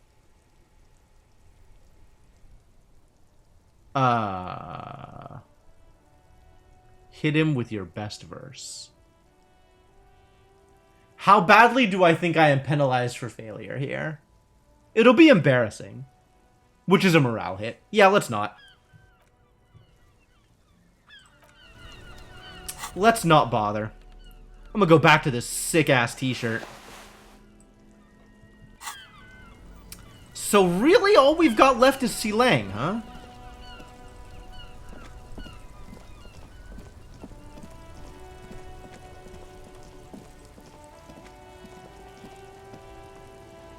Buddy, let's chat. Everything's still cool here, officer. So Silang, what's your stance on drugs? I don't go in for that, officer. Drugs ruin lives. Unless you're into drugs, of course. In which case, drugs are excellent. Mwah! Tasty, tasty drugs. I'm super into drugs. That's very cool. A lot of the coolest detectives do drugs. Sadly, I don't have any drugs on sale. Or at my home, or on my person. Alright, covering his bases, that's good. Sir, it appears to be true. No drugs in sight. Not in the box of sunglasses or under the speakers. Sir, it appears to be true. Thank you, perception. That's true. I mean, what most of this statement is probably correct, Cryptomancer. That's even cooler. You investigating that and all. But, I am not a lorry driver. I'm just a street vendor. I don't know anything about that. But you are a lorryman. Another driver has identified you and your lorry. Who said that? It's the fat racist, right? I bet it's him. He has an agenda against me because I'm an immigrant who works harder than he does. He's a hater. That's accurate. So you admit you're a lorry driver? No, I just said I work harder, and he's an asshole. That's true. I'm... He stops to think. You're not sure what you are? Realizing he can't get out of it. Smart man. Yeah, uh-huh. Okay, maybe I'm a lorry driver too. A little. But that's not the most important thing about me. That's my day job. This is my dream. So you were embarrassed to tell me? Stop squirming. What do you know about the drug operation? I think we should actually poke at him, because I don't think he's very good at covering. No! That's insane! It's the fat hater. He's been eyeing me for a week, and he sent you here. Maybe he's the one, huh? Have you thought about that? I mean, yes, but you're the one who's lying about being a lorry driver. Nothing. I told you. I'm not a dumb guy. I don't get involved with that crowd. And what crowd is that? Crowd? You know, the drug crowd? Aha. There's more here. He's afraid of this crowd, whoever they are, more than he is of the racist lorry man. Who are you afraid of, Silang? There's bad people doing bad things here. That's all I know. Please don't get me into this mess. I've spent 15 years working my way up.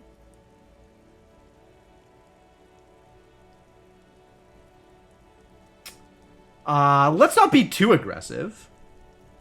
Yeah, we're buddies. Come on, It's a Silang. she, okay? The other drivers call her the lady driver. You're better off staying away from her. The way they talk about her, she's no lady. Oh, maybe she's the one who bought my gun. Interesting.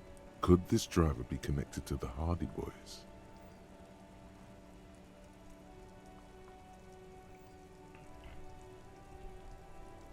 Could she be associated with the Hardy know. Boys? I'm not local.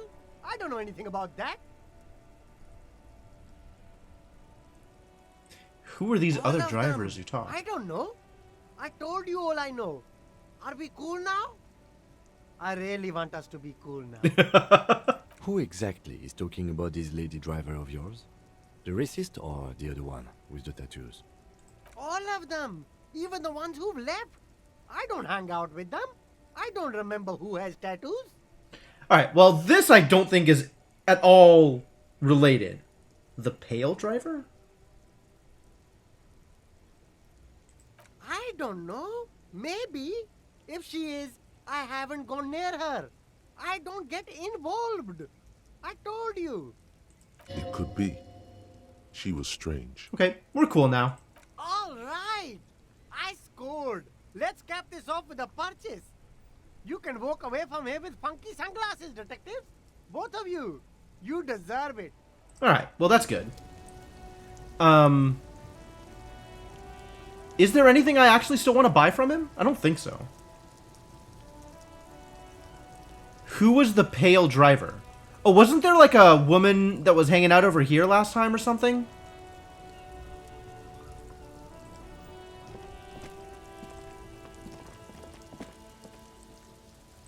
Oh, and I'm in perma run mode now. This is the pawn shop. Who's the woman?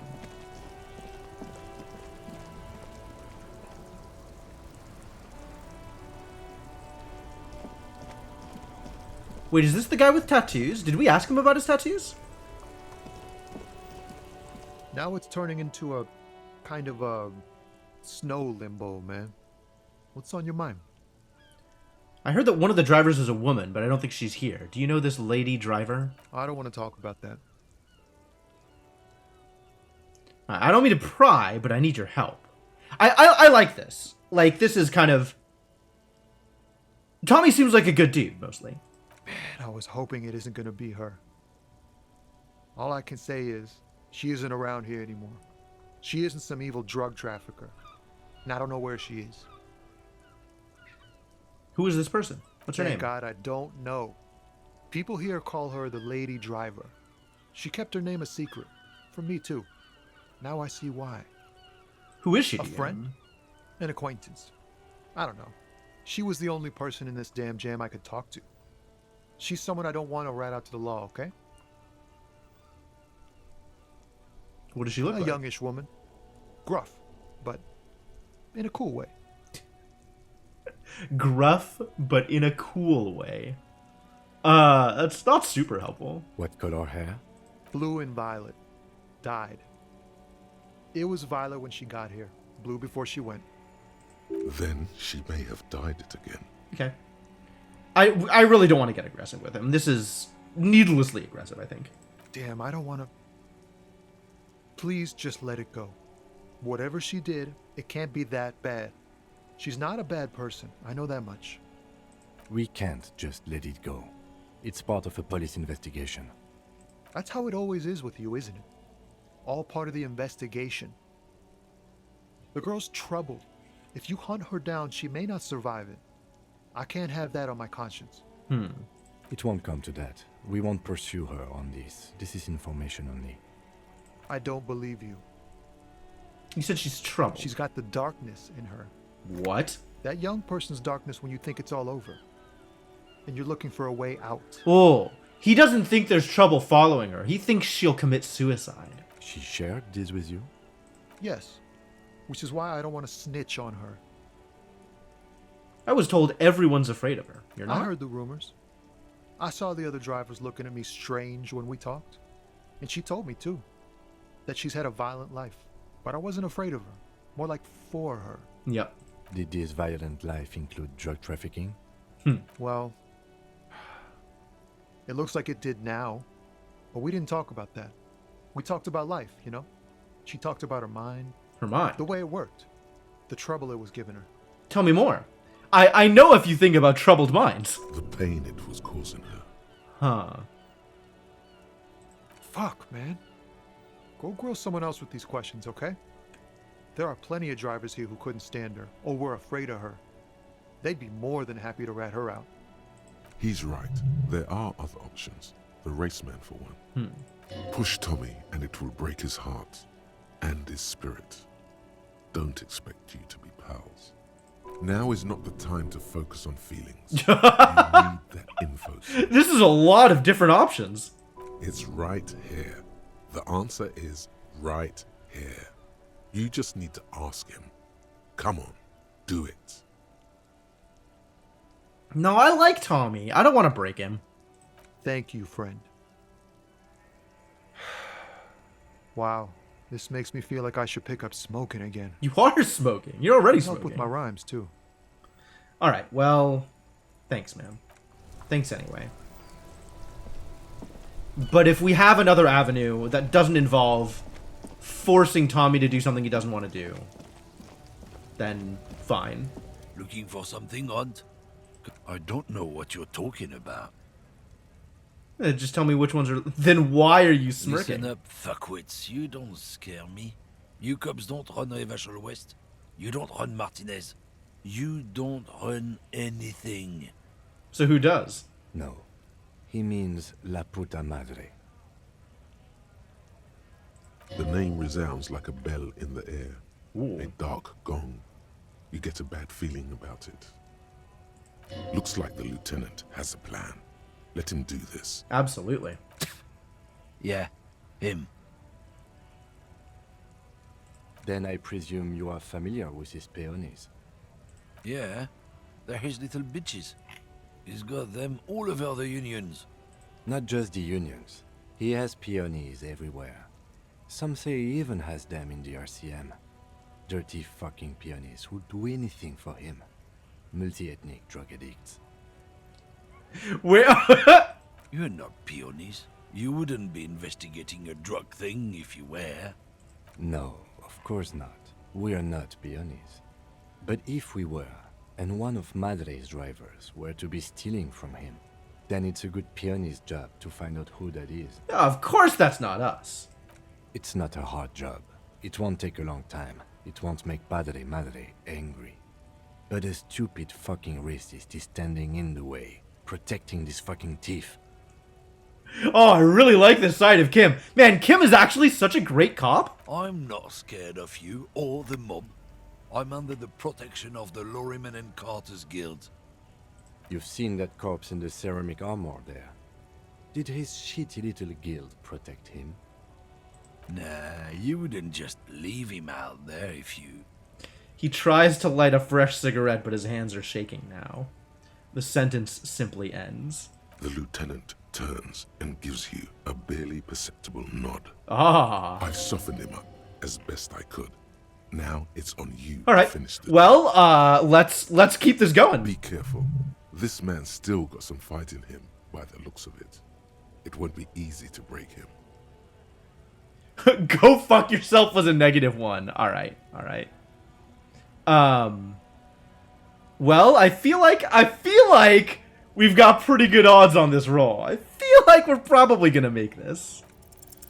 Men like this only respect two things: strength and fear. Good job, Half-Light. Time to turn up the volume. Show me her lorry right fucking now. The lady driver's lorry. Where is it? Fuck you, I told you. I'm not gonna... There. His voice grows smaller as yours.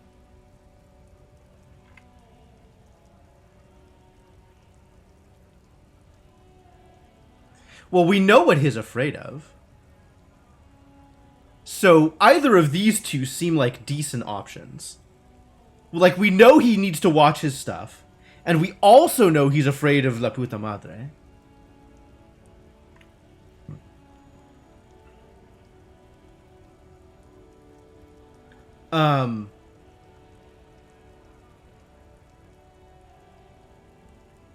But also, just as we get louder, it's working, right?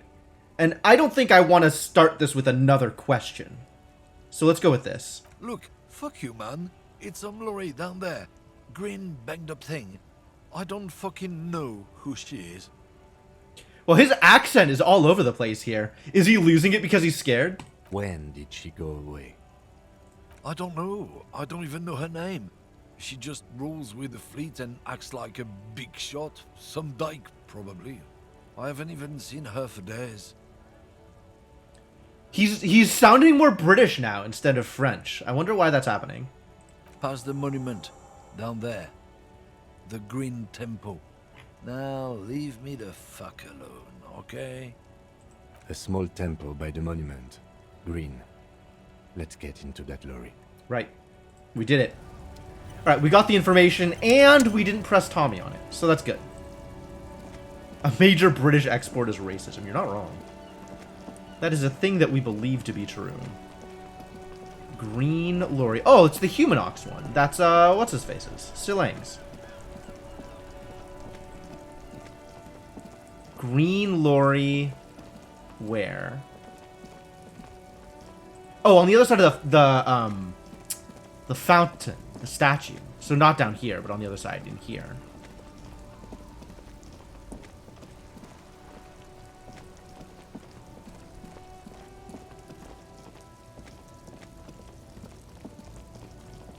Down this way somewhere. Is it this one? It might be this one. Green one.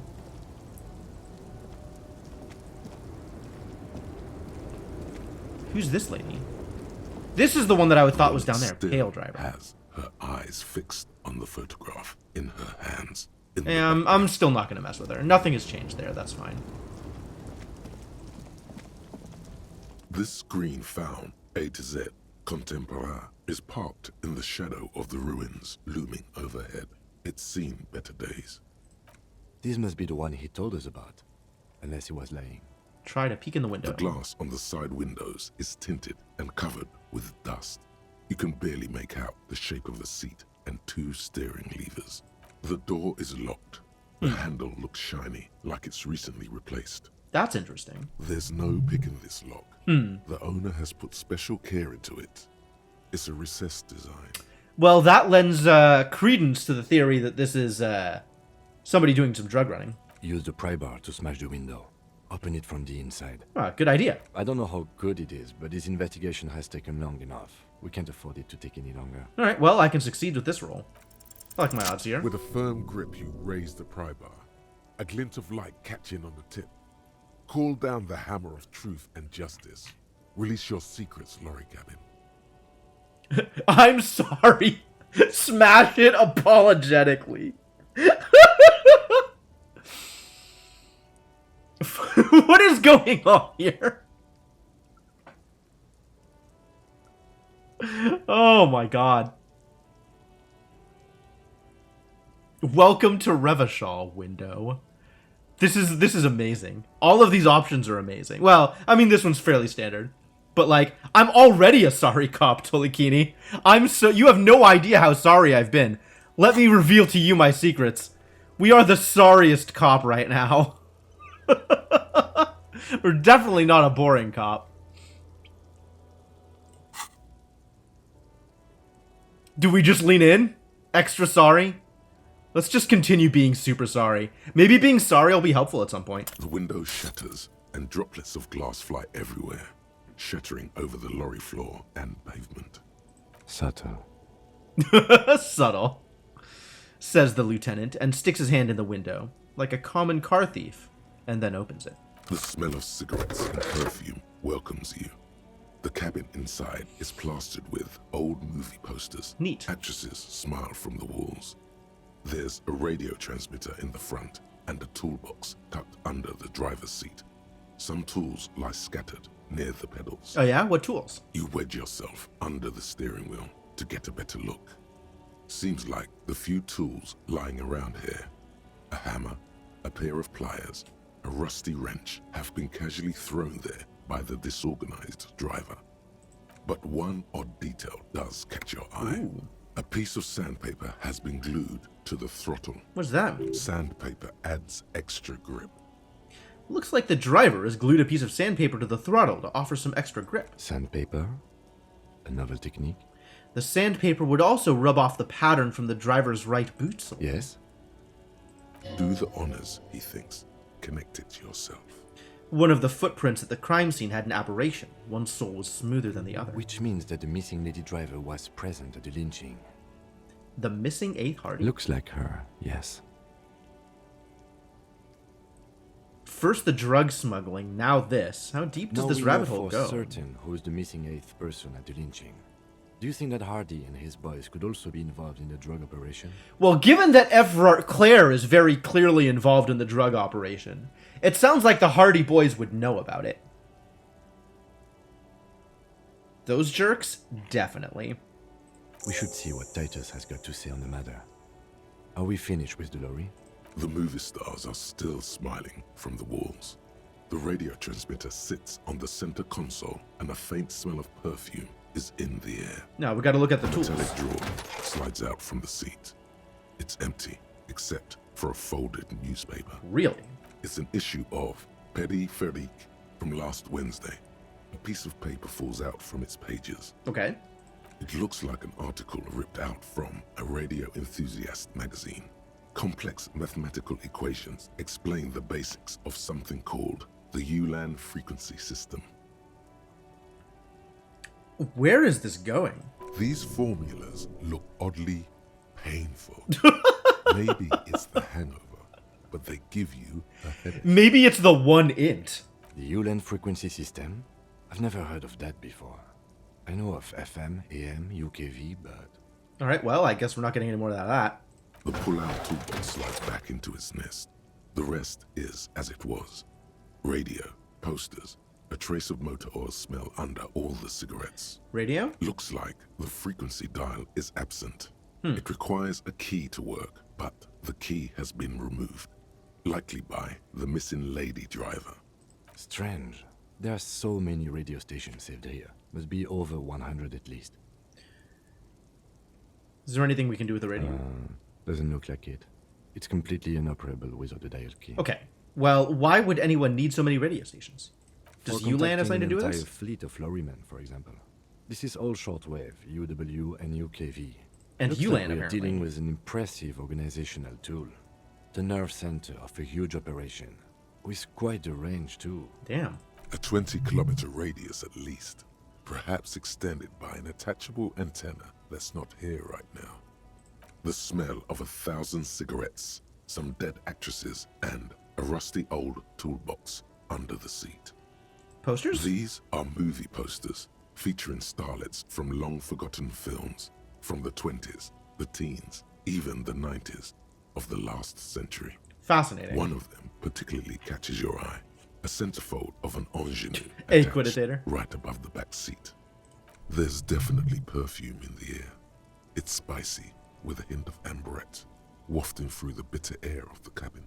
The Smell? remnants of a sweet juniper-scented perfume. Probably Grenade number 5.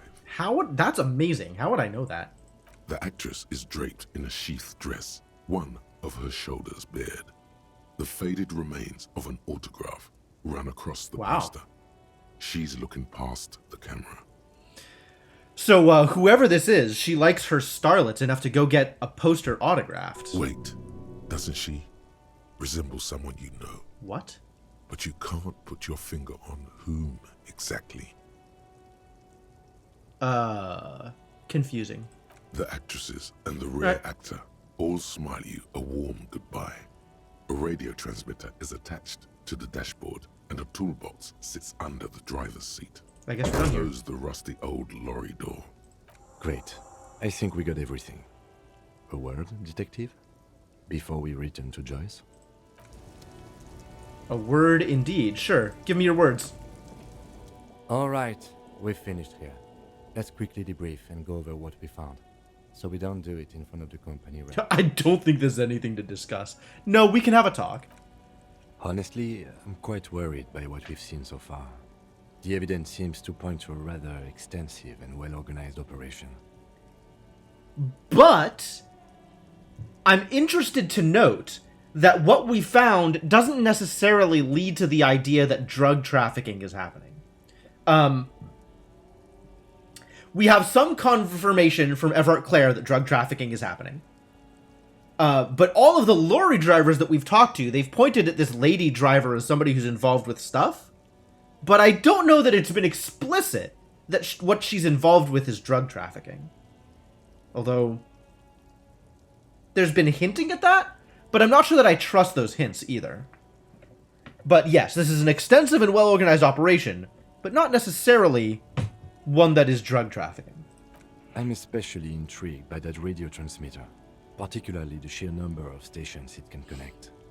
Looks like this alleged drug trade casts a wide net. Alleged. I'm not sure what the Ulan frequencies are all about, but they may hold some significance. Perhaps it's a better way to connect between fleets while avoiding frequency bleed, or maybe it's used to tap into RCM networks. Listening in on your calls between you and your station. A worrying prospect. And last but not least, it looks like the Hardy Boys knew this driver, as we know that she was present at the lynching. This may be the Union connection we've been searching for. You should replay it now that it's full voiced. I've definitely been enjoying it, and I'm sure that if it not been fully voiced, I would be enjoying it less. The probe and the case converged, he thinks. This was quite the find. So what about the movie posters? As elegant as they are, I don't think they are relevant to the drug trade. But they might be relevant to the person that we're looking for. Don't be fooled. Desire always plays a role.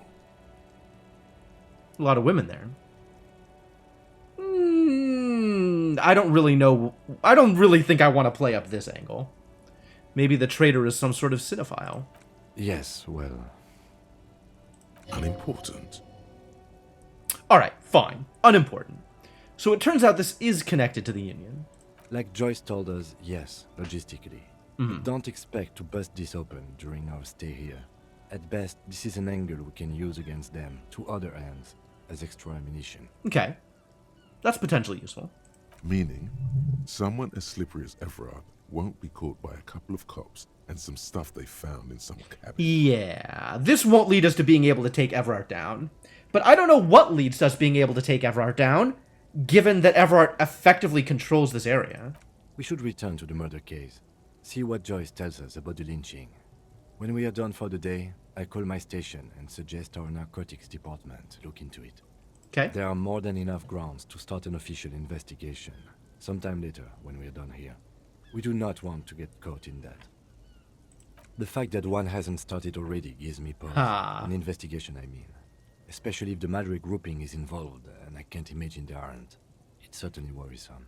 Corruption? All the same, I don't like the idea of internal affairs descending on the matter. That won't help anyone either. I see. Okay. Debrief over. After you. Cool, we did it! We did a thing! We accomplished a goal! I'm impressed. We don't usually accomplish goals. Report back to Joyce. Okay, could do that. And we could confront the Hardy Boys about the drugs. Ooh. I like that idea. Hey, officer. Got a minute? Really? You want to talk? We could talk. What's up, buddy? I, saw you poking around in Lady Driver's lorry. She in trouble?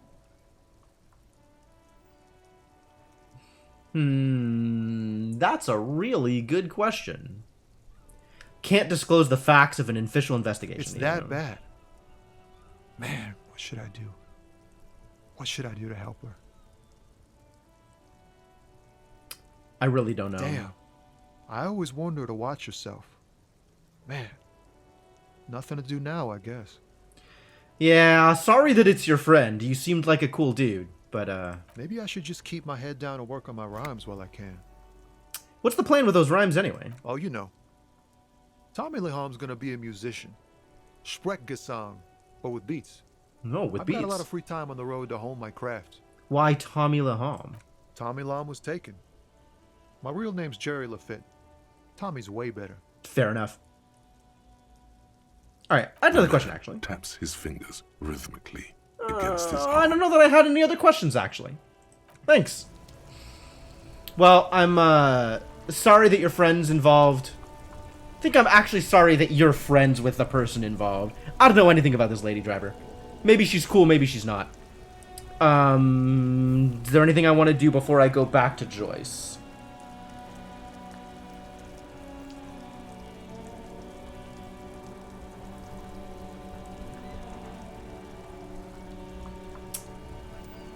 Probably not. Go back to Joyce now. And then maybe look at messing with Kuno's dad? Or something? I'm not really sure what my next step is after this.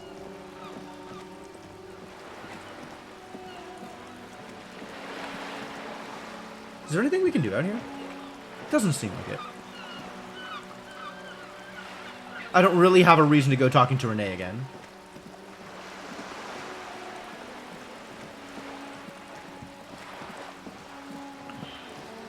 Alright, I guess let's go talk to Joyce.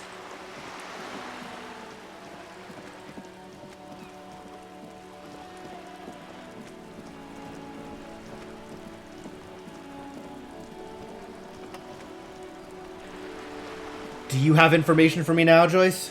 You're back. Good. What can I help you with? I spoke with the lorryman talking Yes, about. my eyes on the harbour have sent word to My me. eyes What have you on the discovered? harbor. Tell me more about your eyes. It doesn't really matter. And I do apologize for the surveillance. Wild Pines can't afford to be blind at a time like this. In any case, it's a relief to know someone has looked into it. If I may ask, will there be an official investigation? I assume you discovered there is an operation. If there is an investigation, it will be part of an ongoing operation, subject to confidentiality. I am sure you understand. You just got an achievement for this. Goodest of the good cops. Really get Kim to trust you. Ooh. Kim likes me! Ah, huzzah! I'm okay with this. Of course, detectives. In any case, you've held up your end of our arrangement. I trust you with the rest. Now it's my turn. So that means, like, somewhere internally there's a meter of, like, how much Kitsuragi trusts me? Does said meter exist with other people as well? Plus or negative? Probably. That's interesting. That's really interesting. I wouldn't normally break protocol like this, but the situation demands it. If you don't solve this murder, I'm afraid we may have a bloodbath on our hands. The words bloodbath sound cold in her mouth. They taste of iron and strawberries. Wasn't that about a Yes. bloodbath? I'm afraid this strike may descend into a small-scale civil war. with possible consequences for all of Rivershoal West. Oof. Since you are sharing, man, this is also the RCM's worst-case scenario. Then we're on the same page, as grim as it may be. All right. I've already heard about a connection between the lynching and strike, but I need your I testimony. have an indirect role to play, I'm sad to say. My employer experienced a momentary lapse of faith in me.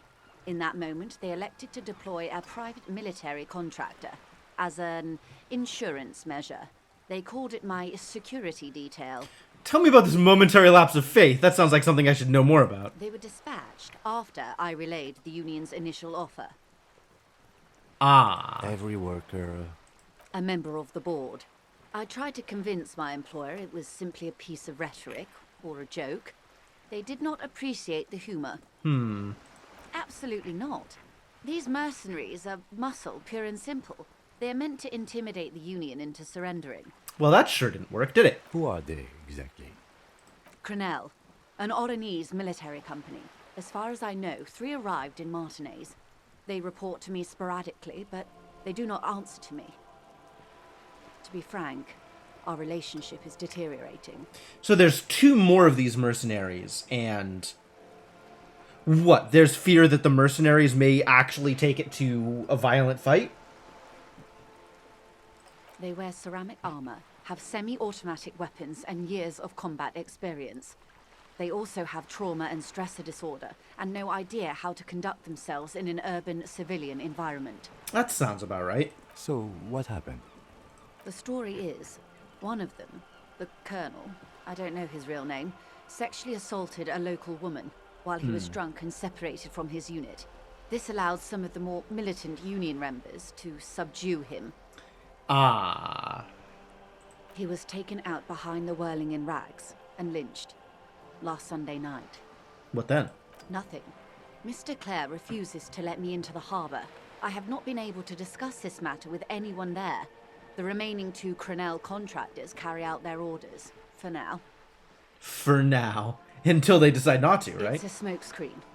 In secret, they are conducting an independent military tribunal into the lynching. Once this investigation is concluded, executions will follow. Oh, that seems bad. What is the nature of this so-called investigation? Whether to execute one, some, or all of the Union militants. It'll be all of them. The decision is already made. I have to say, this is not disco. The decision is already made. Half-Light knows. You've made a mess here. Let's not put this on Joyce. Maybe the investigations can team up. You know, share resources and intelligence. Is that going to stave off war?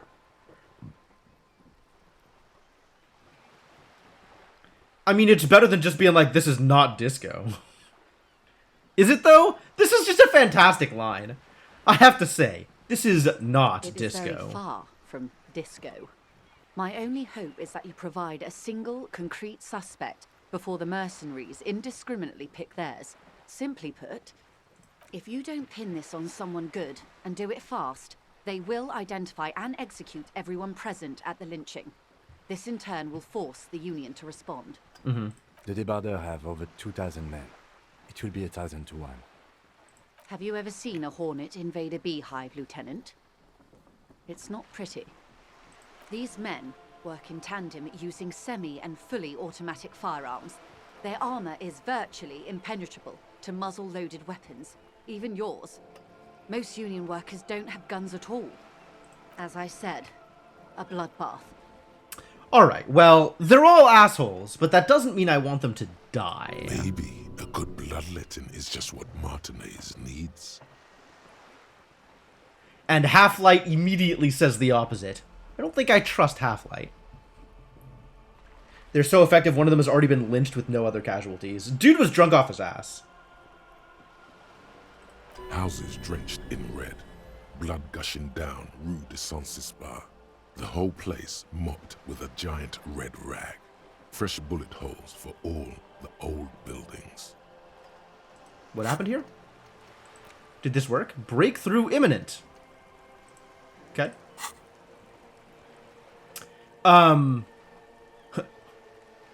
I can definitely see it happening. It'll absolutely happening. Like, these two are not correct at all. And this is really far more morbid than I'm going for. I think the confrontation is inevitable. It doesn't have to be like this. Nameless, badgeless officer of the citizens' militia. Lots of forces think tech makes them invulnerable against the population. It rarely works like that. I mean, I don't think they would win against those numbers, but they would cause a lot of destruction. And that's not something that you can just sweep under a rug. One single concrete suspect delivered into civil court. A good one, and I may be able to defuse this situation. All right, well, let's finish asking these questions. Not much. Their public resume is relatively good, as far as private military contractors go. I believe they were once called Downwell. Does that tell me anything? A long list of clients: Saint-Baptiste, Welschmann-Lorenz, Eintracht. A warning sign, however. The operations concerned all take place in third or fourth world countries. Guarding facilities, escort missions, and such. Did these guys come up during the conversation with Renee? Maybe Renee knows about them. Renee knows about the war. They're used to operating in war zones. Yes. All the good conflict corridors, Supramundi, Yesut, the Seminese Islands, countries that don't have a good record reporting atrocious military conduct on their soil. Fair. So they're used to operating with carte I blanche. had little interest in them. Now that I do, I don't have the resources. They're used to operating without any oversight at all, and without needing to answer for any of their actions. If you still have access to the ICP's database, you could run a better background check than I ever could. It may take some time, though. Do you know a lot about the inner workings of the RCM and the ICP, ma'am? In my line of work, it pays to do your research. I was prepared to deal with the RCM. I did not think I'd be dealing with a group like Crenel. This is a foolish question. At this point, we might as well consider the mercenaries rogue agents. I don't think there's any way to pull them back after their captain died. I have. And they will. However, these orders take time to reach what is basically a rogue unit out in the field here. Until they do, it's all on us. You said the deceased assaulted a woman. Or he didn't. This is information passed on to me from some teenagers loitering around the canal. I cannot testify by it. What did these teenagers by the canal that say? The man was killed because he assaulted a local woman. I've asked around a bit. This seems to be the accepted story around Martinez. That is the story that the Hardy Boys gave. The lieutenant consults his notebook, his eyebrows knitted in concentration. But we don't know who they assaulted. Odd. We haven't heard any reports about an assault in connection with the lynching. We totally Where did. did it take place? And when? This is what the Hardy Boys said. I guess we weren't taking notes on that. Last Sunday night, at the Whirling in Rags, the hostel by the gates. Supposedly, the colonel was drunk, maybe on narcotics too. Either way, he's alleged to have sexually assaulted a woman. Sometime later, a group of dock workers got their hands on him. Half expecting them to be Kunos, geez. That's a good question, officer. I don't have the slightest idea. As I said, it's a rumor about a rumor. In any case, it's what the colonel's remaining colleagues believe. Oh, so we have some other feedback. You'll meet her soon enough, you feel. Wait, I want to kind of go through who did the passing the on remaining then? contractors. Ah. Their tribunal. It's what they believe. Okay, cool. That the man was killed because... The lieutenant. Odd. Last Sunday. Either way, he's alleged. That's a good question. You'll meet her soon enough, you feel. All right, this colonel, the one who was hanged, did you know him? Is that useful information? I kind of want to click it just because it's here, but I don't feel like this is useful information. If you mean did I see him alive? Yes. But I did not know him. His name Lely. was... Okay. His service name. A nom de guerre, most likely. He wouldn't divulge his full name. Only one of them did. A bad sign if there ever was one. Right, tell me about the others first. One is a man. Corty, they call him. A nickname as well. The other a woman. Phyllis DePaul. Corty is the gunner. I believe. De Paul is a radio operator. What would you say was his eye color, the deceased's? She closes her eyes, trying to picture the man's face, then shakes her head. I can't remember. There's a pang of regret to her voice. That's all right, man.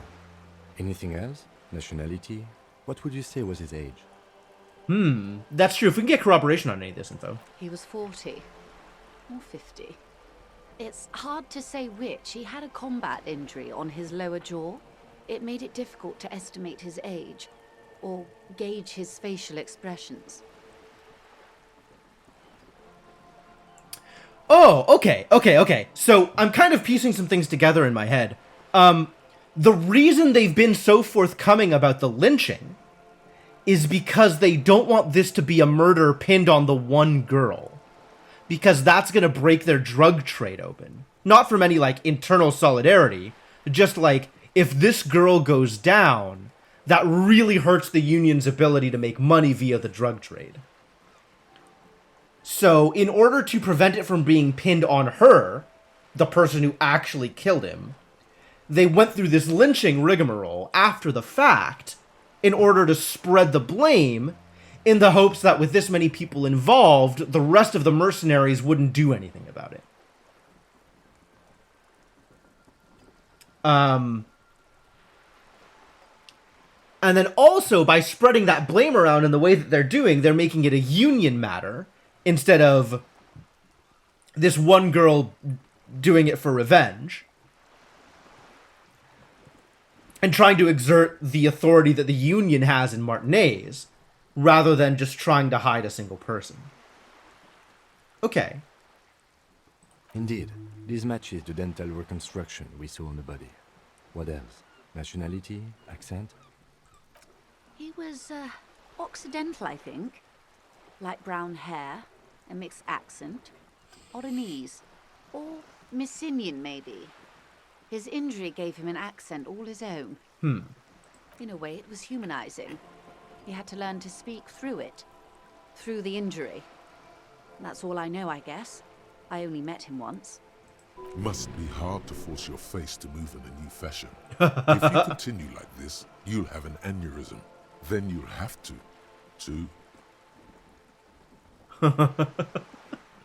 Must be hard to force your face to move in a new fashion.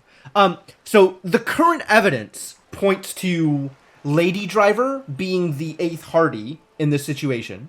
Well, the 8th person at the lynching, as well as being the person who killed him as a response to sexual assault.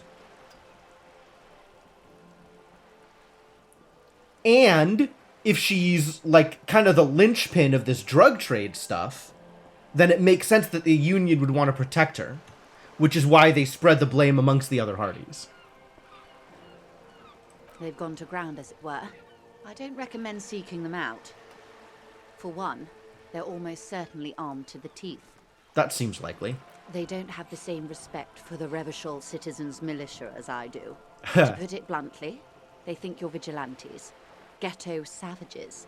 It will not be a fruitful meeting. That's a fair point. You should show those meatheads exactly how savage you really are. We'll confront them directly. We will not confront them directly. Okay, we'll still clear for the moment.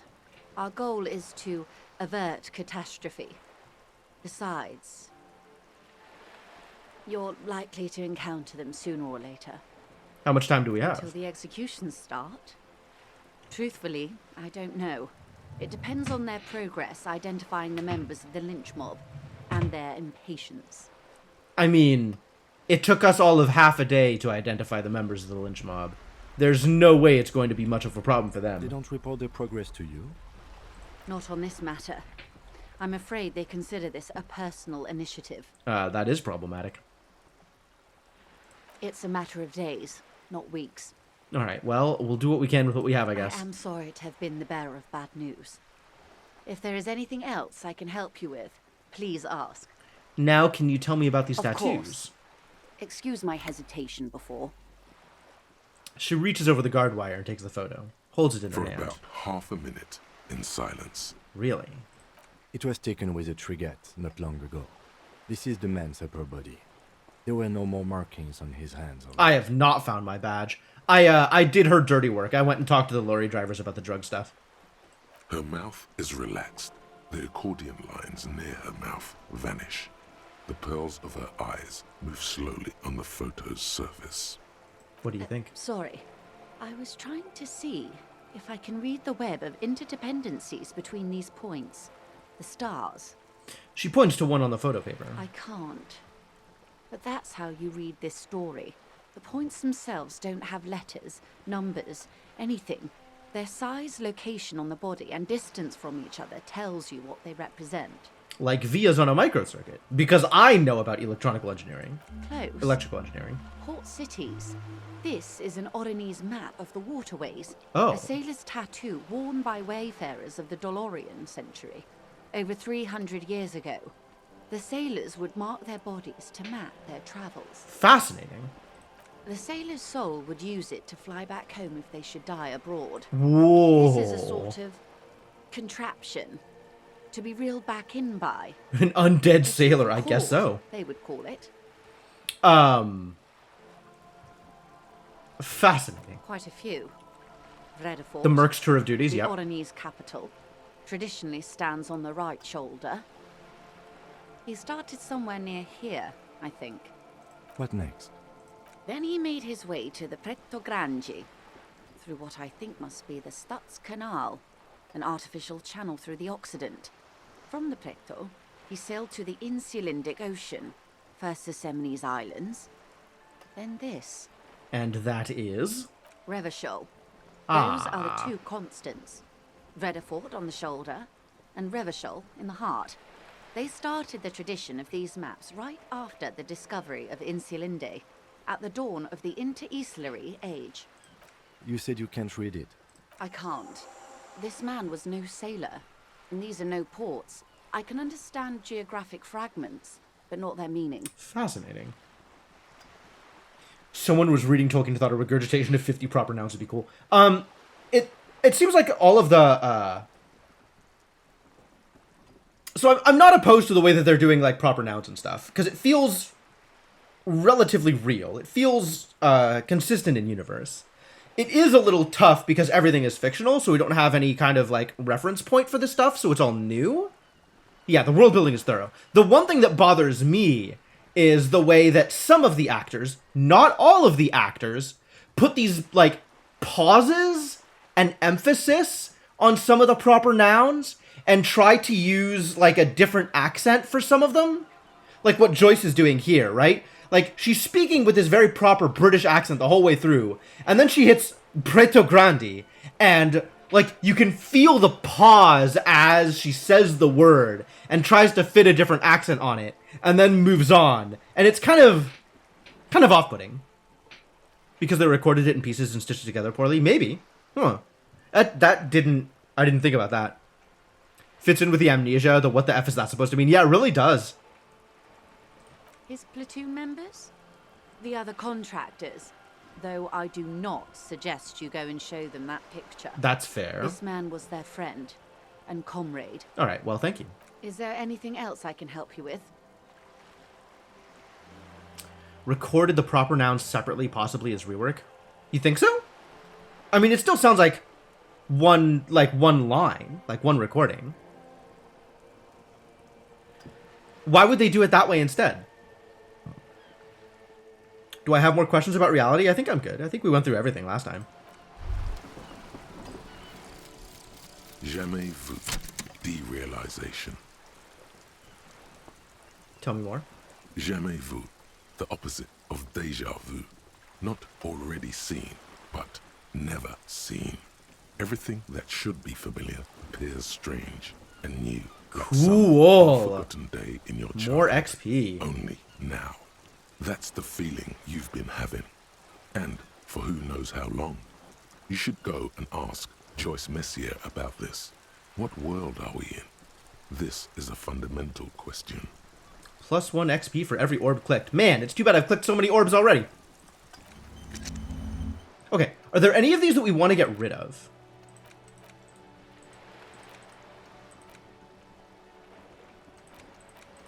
The moralist one, I feel like, doesn't really matter too much to me.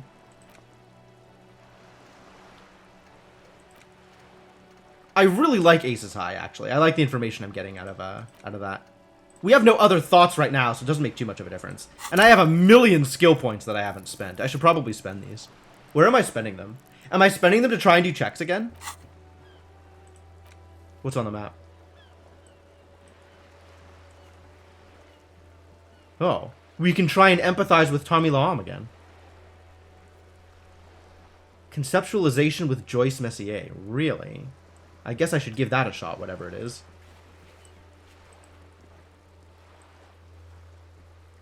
And then there's all the stuff that I've just never touched.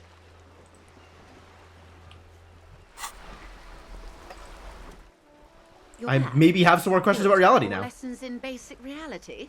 Ooh. My favorite part of the day. Go ahead, ask me anything.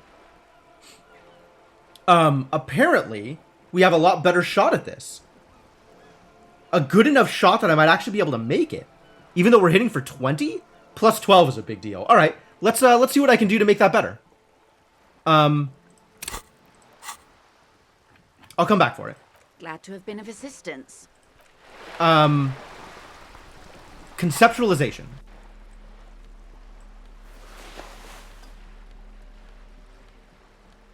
And a little cigarette. Will that help? That might help a little bit.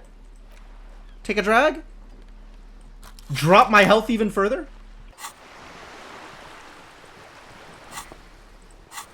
Why does it not update?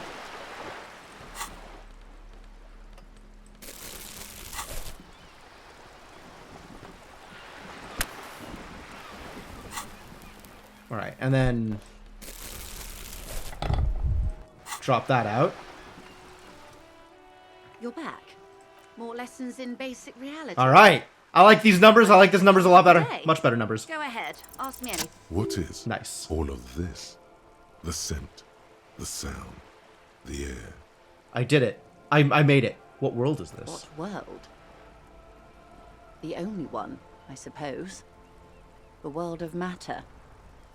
And its pale antipode. The camera of her mind glides over the surface of the water.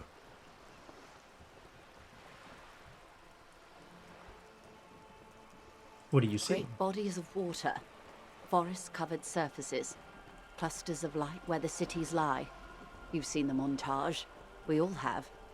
This world is enough. What does enough mean here? A frisson lifts the hair on the back of your arm. Wind sweeps the surface of the bay. The wind is sweeping the waters. What is going on here? The world is a suzerainty. Shivers has given me information. Probably. I love Shivers. Shivers, you're great. Thank you for this. The world is a kingdom. And who is the king? Of Revachol. What? The world is a suzerainty of Revachol. Like the world owns Revachol, or the other way around? There is a term of endearment they coined for it in the DeLorean century, when humanity was high on this world, discovering more and more of it, these archipelagos included. What is it? Elysium. The world needs a term of endearment. This world does not deserve a term of endearment. My God. What judgment. No. We're kind here. We're being kind and positive. It does. There are those who would call it hell. What is hell? A term of hatred that originates, like many such things, with the Mesk petro-fascists. I don't feel like I have got the whole picture yet. Oh, you want a picture of the world? There is no complete set yet, dear. They're having some trouble reaching orbit. Oh, in this alternate history, we haven't hit space? Great things are difficult to achieve. For now, we're viewing the world from the inside, sideways. Inside sideways? What shape is this world We then? used to think it was a sphere, but that is beginning to look less and less likely by the day.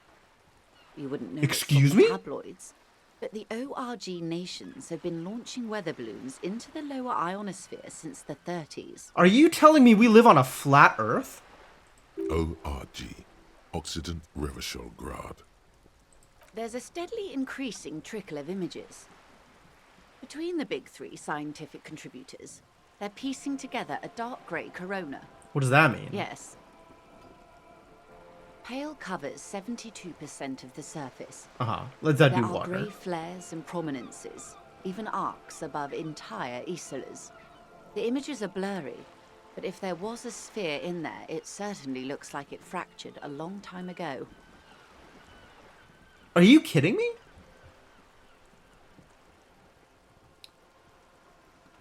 Are you saying that, like, there's no continents in this world, just isolated islands? A cold fear seeps into you. What the hell are you telling me? You seem to be spooked. Please don't be. Her voice becomes homely, calm. She lets a moment pass. They say there is a rarefied envelope of matter surrounding the darkened disk of our planet. That is, if we are still living on a planet. What? Or If we are still plainly, what does this mean? Imagine vast swathes of land disrupted by nothingness. Are you telling me that part of the world has just disappeared? I am sorry, dear. It must sound quite terrifying through the acute encephalopathy. Even scientific positivism isn't entirely convinced about what we're dealing with here. What even is the Pale? Pale covers 72% of the surface.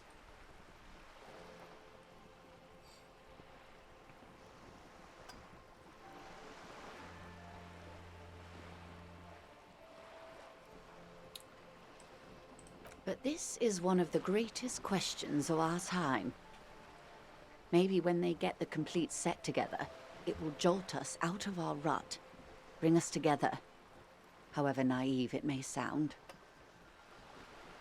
Okay, and then everything will be okay? You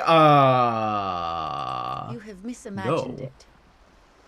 I don't have the power to convey to you the effect and geometry of the images that depict our world from below low orbit. It's exciting. It's like the crowning of the world. It's insane. Very disco. You'd love it. Well, if you say it's disco. See? Everyone finds something worth holding on to in this world, however wasted its opportunities. What is happening here? The cold seeps into you. The air is heavy with 80% humidity. Apparently the world is 80% humidity. Suddenly, you're conscious of yourself standing there, on whatever this all is. Your arms hang down by your sides. Where the hell did Kim go? The lieutenant observes you both, silently. He adjusts his glasses. Alright, what is Pale? The Pale is not, technically speaking, part of reality. Excuse me? Yes. Also, I think we've had enough excitement for today. We do have a case to attend to. Of course, Lieutenant. Let's try something else. This feels very important. No. We're not putting this off. What's the Pale? I don't think your colleague would appreciate that.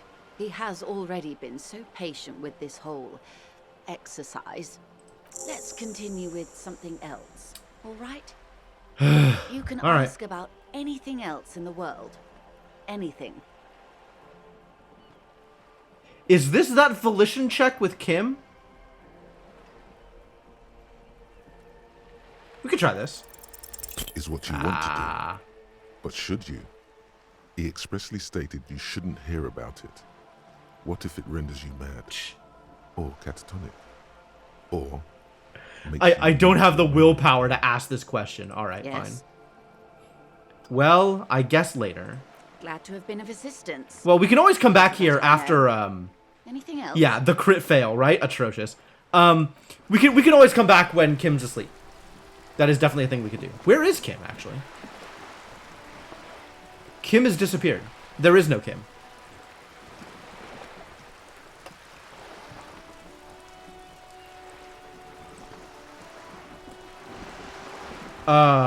What? Where has Kim gone? Why is Kim gone? Why is the Kim gone?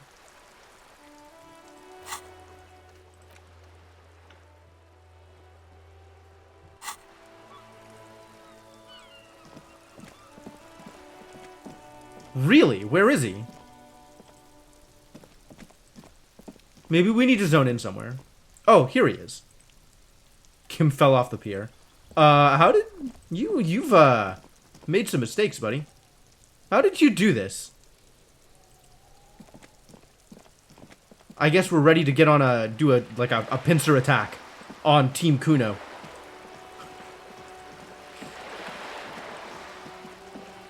There you are. Get back here. Not about to do this without backup. Alright, so I'll wait until after Kim's gone to sleep, and then we'll come back and talk to Joyce. That's fine. I can do that. In the meantime, let's go see if we can kick Kuno's dad's ass. Since I don't really have a good sense of anything else to try immediately. I guess we could ask about the special borscht. We could ask about ask the Hardy Boys about the drug trade. The drug trade seems to be a big part of why this thing is as problematic as it is.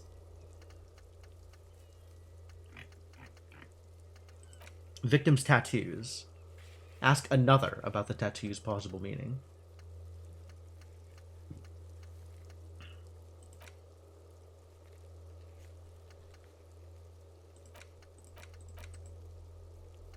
And then call my station's Lazarus. Okay. All right, let's go inside.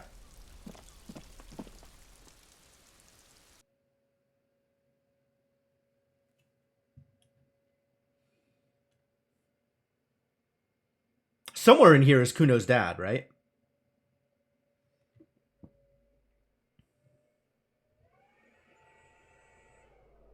And each time I click one of these bubbles, I'm going to get experience. I love this. 6 out of 100. Click. Eviction notices and missing pets are plastered on top of each other. Oh, beautiful. Beautiful. I still haven't spent any of these points, though. We should figure out how to spend these points. Maybe the next time we fail a check. We'll be like, nope, actually, I want to do that better. I mean, as it stands, are there any checks that I could go back for? Tommy Laham. And then all this stuff that I'm just actually uninterested in doing.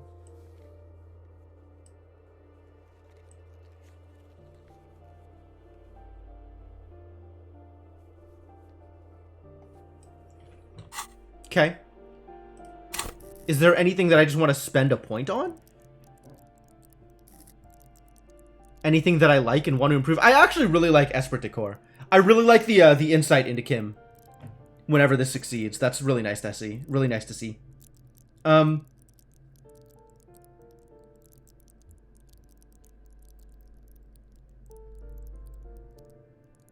not sure why it's not showing my bonuses though. Like, why does it say 3 and... Oh, I'm on Volition, that's why. This is showing the bonuses, okay.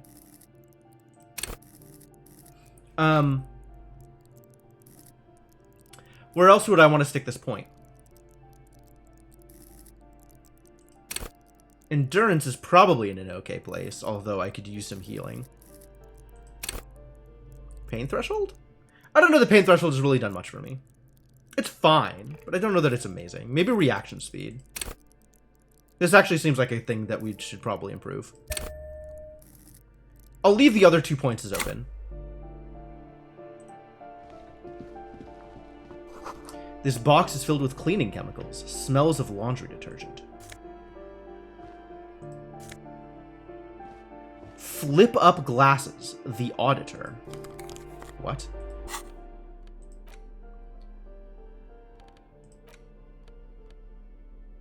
Flip up glasses. Oh my god. Are you kidding me? -1 authority. Yeah, probably.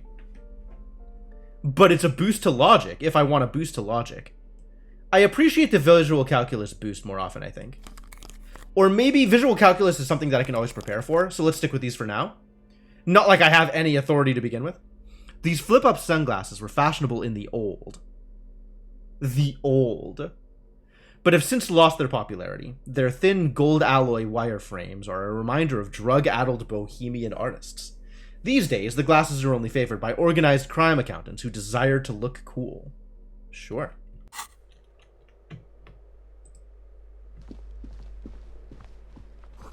An old shoe rack. Boots, sneakers, and old slippers. A shabby door hangs oddly on its hinges, secured to the doorframe with a safety chain. An unpaid energy bill is attached, threatening to cut off the electricity. It's addressed to Mr. Uno Doroita. Uno. Your heartbeat quickens, palms go sweaty. The siren of amphetamine is singing you her song. Looks like we found where Kuno's dad lives. And the place comes with 3 months' worth of utility bills. Okay. Well, if I'm going to cut the chain, I should probably equip bolt cutters.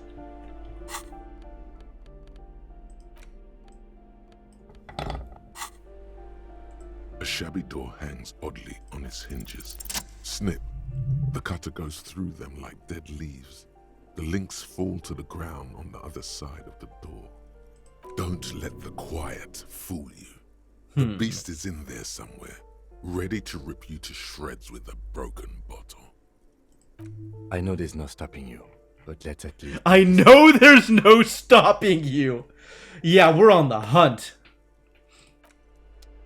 Let's do this.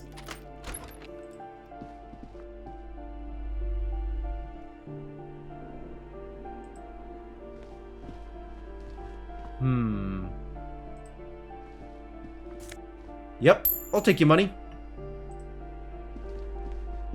A phone book lies open on the table, covering a stack Snoring. of bills.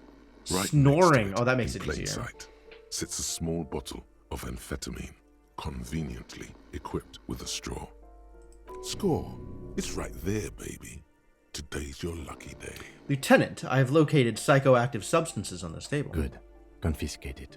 The minuscule amount of amphetamine doesn't interest the lieutenant in the slightest. He listens instead to something in the other room. Take the speed. Pocket the bottle as if it were the most natural thing in the world. Don't wait. Celebrate. Blast that shit right I am here. not blasting Take this shit right inventory of it here. once this boring table shit is done. Blast it before you face the beast. Deruita.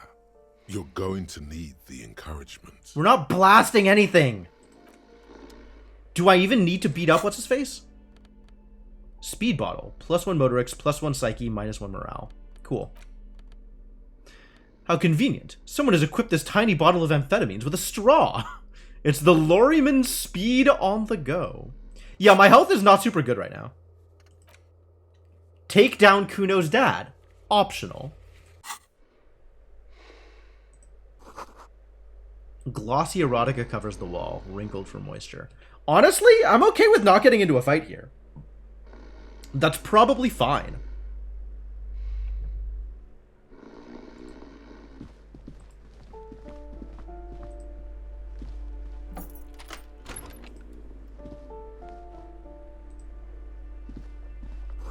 Moss crawls on these bathroom tiles. Actual moss. Ugh. These shower curtains are covered in some sort of slime.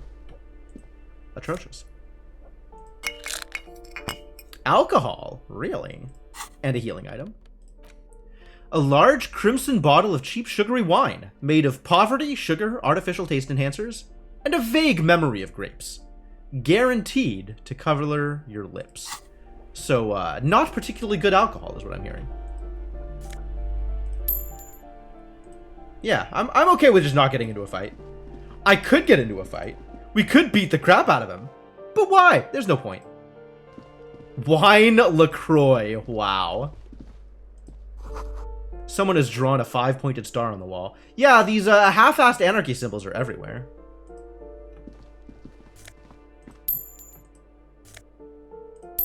Wow, look at all this money. Jeez, what a deal. Door number 9 is locked. Postcard. Sure. What's up, sweeping lady? Apartment number 8. Their mailbox is overflowing. The graffiti says, a firing squad for the rich. The note reads, foreclosed by Martinez Realty Associates. Give me a moment. An elderly woman is leaning on her broom, her knuckles white as bone. She seems to be having difficulty breathing. She looks like she is ready to shoot me. The cold never does any good for my bronchitis. You alright? Should I call a doctor? I'm fine. fine. Don't you worry about me. I'm pretty worried about you, lady, actually. Now, what do you want from me, policeman? She's the cleaning lady. She knows the floor plan and the residence. I have a few questions about this Ask apartment. away, policeman. Do you know who lived in the foreclosed apartment? The hell am I supposed to know? Another nut job, I assume. Oh, okay. Well, that tells me something. She really doesn't like those nut jobs. Bad blood there. Is one of the residents on a vacation? Their mailbox is overflowing. People come and go. I don't keep an eye on everyone. Okay. What can you tell me about Cindy? The artiste. The Nothing I can do artiste? about Wow. her, I'm afraid. She ruins the walls faster than I can clean them. Still, There's more to that thought. she leaves an old lady to her business. More than I can say for others. All right. Given what we know about Kuno, maybe we should find out more about Uno. I don't want to talk about Deweeters. She starts digging for something in her pockets. Addicts. All of them. And sometimes I hear them screaming. All right, so not the happiest of home lives. They don't like me cleaning behind their door. Think I'm listening in on their fights. Are you? So she doesn't. Not after that one time. Ha. There's a that one time here. Yeah, that sounds about right. We saw unpaid utility bills. Aren't they going to be evicted? No one likes them in this building. It's only because of the kids they haven't been thrown out. I don't like talking about those people. Okay, well, thank you. Oh, She mumbled. That was a good mumble. All right, I'm looking for the young male. yes. I know who you mean. The scrawny boy who's always smoking like the devil, right? She looks at the other end of the hallway. Somewhere in the building, a child starts crying. You hear a radio tuned to a talk show and someone taking a shower. Wild. What's he in trouble for? Oh, no trouble. I just want to talk to him. Do you know where he lives? Talk?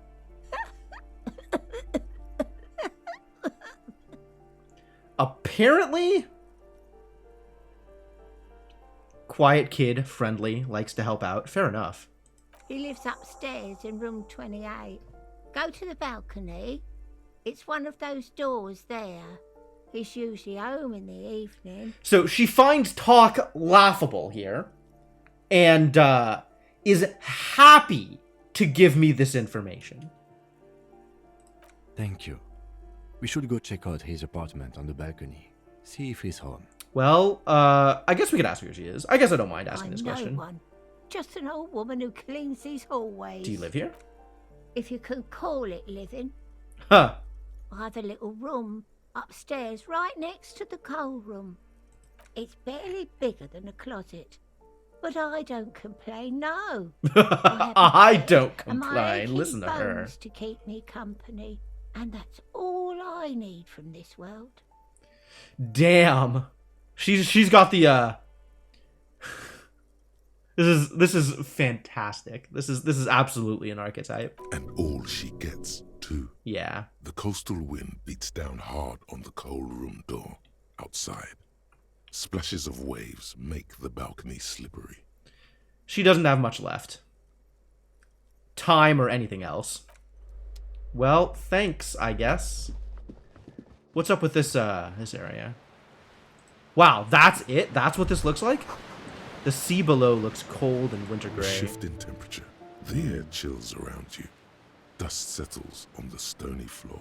I'm listening. A former architect stands before a slice of window, a room plan in her hand. A cold wave has made the air in the building stand still and frozen, with temperatures falling down to minus 20 degrees Celsius. Is red from the cold. She's breathing on her fingers, clasping the plan.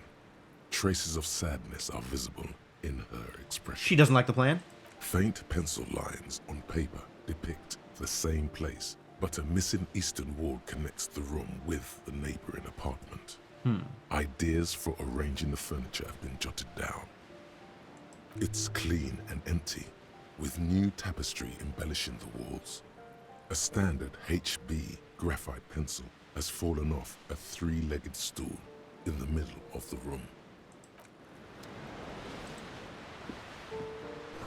Someone has torn down the wall. Okay. Whoa! This is the fridge we could have stored the body in! Kuno knows about this fridge.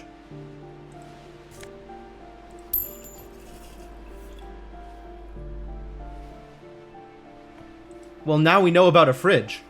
Now that it's way too late to do us any good. Fascinating.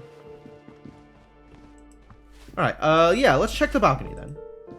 I want to go talk to Cindy.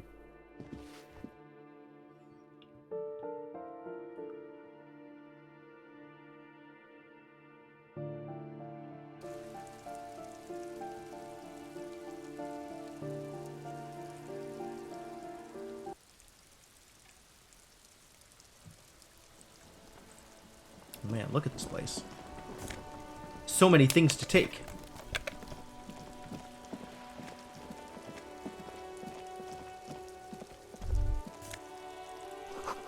Above, tarps flap in the wind. Forgotten hammers and nails rust. Wow, look at all this money. The door's locked. You can't get in. You can't come in!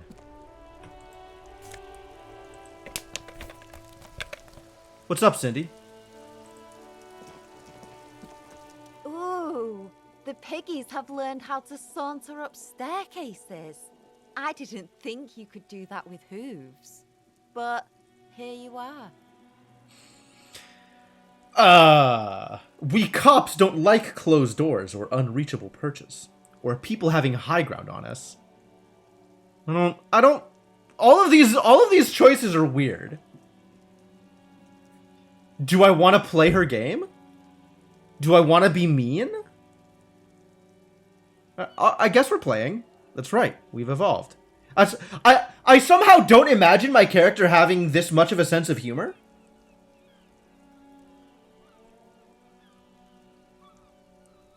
But, like, both of these answers are menacing. So I guess I go with it. Yeah, I can see that. Cool mutations. That smell coming from her paint bucket. It's not paint. It's heavy fuel oil. Is that heavy fuel oil? Red-dyed heavy fuel oil, intended for exclusive use in government vehicles, to be precise. He says, studying the contents of Cindy's bucket. She's ready to set this building on fire. What did you think I was using? Aquarels? Sucked it out of a cop's fuel tank myself. Back in Jamrock. That's some clever cultural commentary. We ain't seen nothing yet, Piggy Boo. Alright, well, She turns her head to face the coast. Oh, Joyce, yeah. Okay, I remember this. The woman on the boat does not notice her staring. On a first-name basis with her, are we? Piggy's moving up in the world. Hold on, what's a zone? It's where they grow whores like her, and their whoremen. Wow, what's going on here? Have you got a crush on her? Aching for an opportunity to defend her honor? No, I'm just trying to figure out where you're coming from, Cindy. You're a weird kid. Alright, well, we need to locate door 28. So I guess we're done here. Oh, my reality lowdown is done. That's good. Nice to know. Alright, well, you're useless. Catch you later, Cindy. There's only the one door up here, so I guess we go through this one door.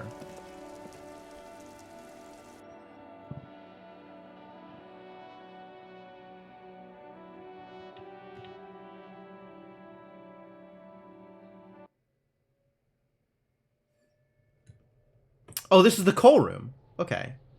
Why is this blue? What does blue mean?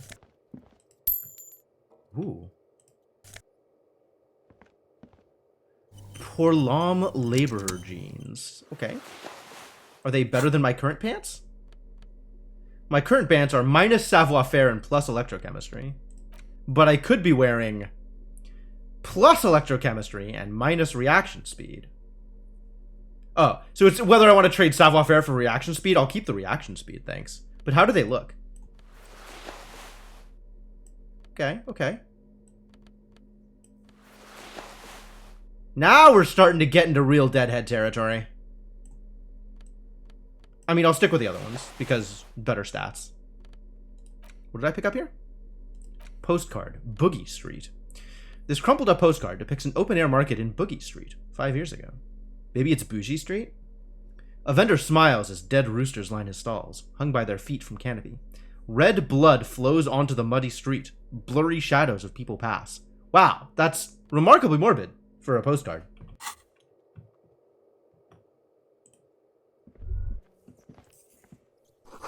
Enough coal to last for several winters. Smells of chemicals. What's this thing? 100 tiny feet scurrying beneath the grate. The rats of the city. Fire! Suddenly you feel the box is on fire. Why? Why indeed? Oh. Pyrrolidon. Well then. What a hit. Someone's been sleeping here recently. Cindy? Interesting. Blue means you can crack it open with a crowbar. Oh!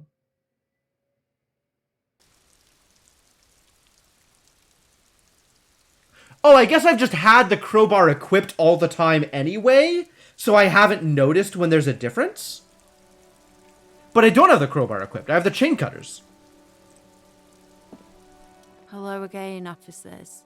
Is Have that you bed? come to admire my mural? Every time, Cindy. Is that bed in the corner of yours? Ooh. Not only have you found my address, you've discovered my biggest secret. I'm a coal miner. She's very adversarial. But then again, I'm not sure what we're getting from her. Like, I'm not sure what she thinks this fight is about. She does have eyes that seem to be smeared with coal. It's not the nicest place, but I guess... Really? You're a miner? Yes. I keep hoping a shaft will collapse on me. But somehow, it never happens. It's not the nicest place, but I guess it'll have to do. It doesn't have to do anything at all. Nothing does. Like me. Right now, I'm doing nothing at all. Don't you have a real home? Does anyone in a city like this? Is Cindy just flavor? Like, what is going on with this girl? Cool. I have other questions. Shoot, Piggy. It's what you do, isn't it? Found some drugs in the coal room. Yours? They just might be. Rough stuff. If you take the ride, you'd be wise to buckle your little pig belly up. I guess if she knows more about drugs, this could actually be useful. We apologize, but we're currently not buying the entrapment you're selling. Please call again later. Thank you. All right, so everybody understands entrapment. That's great. If you're really interested, then I'm sorry. But I don't do anti-radiation drugs anymore, so I don't know where to get them. Where'd you get these then? From a guy on Boogie Street, Porta Rosa. Go there after midnight, and you can get all kinds of funny things. Where is Boogie Street? Veterans of the People's Pile selling their stash. Where is Boogie Street? Boogie Street is not apparent on this map. I do not know which street is Boogie Street. She immediately regrets telling you, but it's too late. Catch you later, Cindy. Okay. That's possibly useful.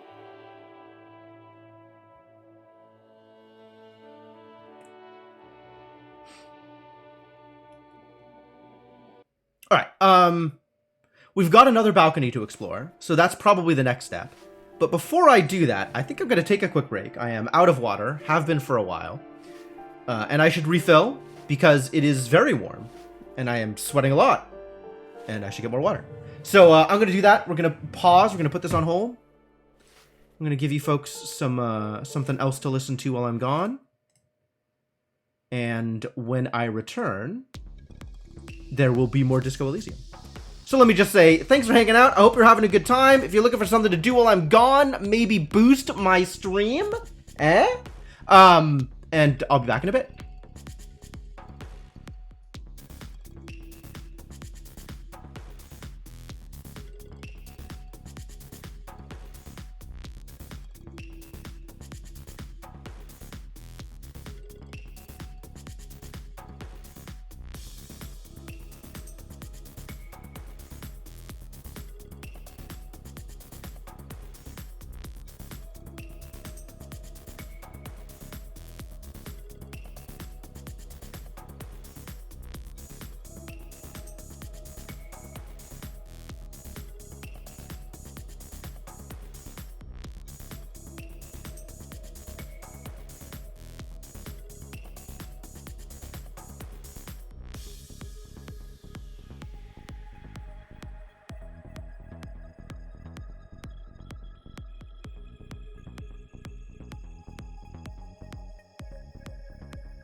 Alright, thank you for your patience, folks. I am back. Ready to keep this going. So let me pause the music and bring the game back up. Alright, so, what else? We now have some extra Pyrrolidon. 9 uses of Pyrrolidon now. What a deal. We found some speed that I will probably share with Kuno once Kim has gone to bed. And we can talk to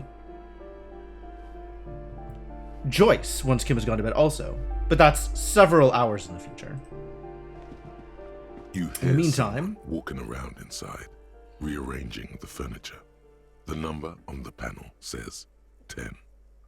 Let's ask some more questions. The walking stops abruptly, but no one comes to the door. Huh. You can feel tension on the other side.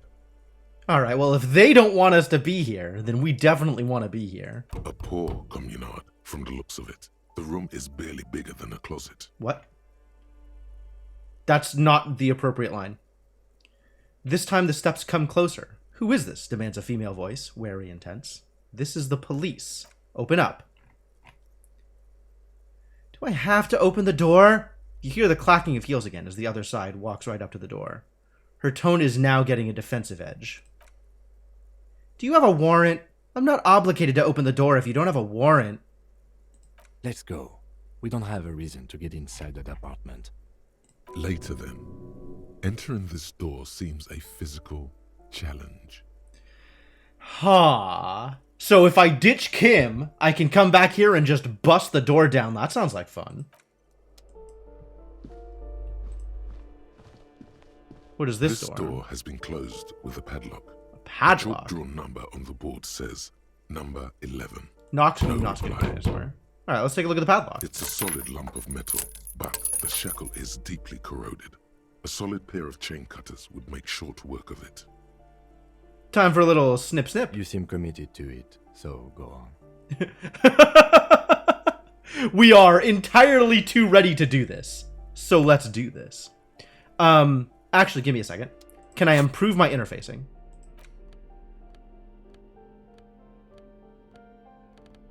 I do not appear to be able to improve my interfacing.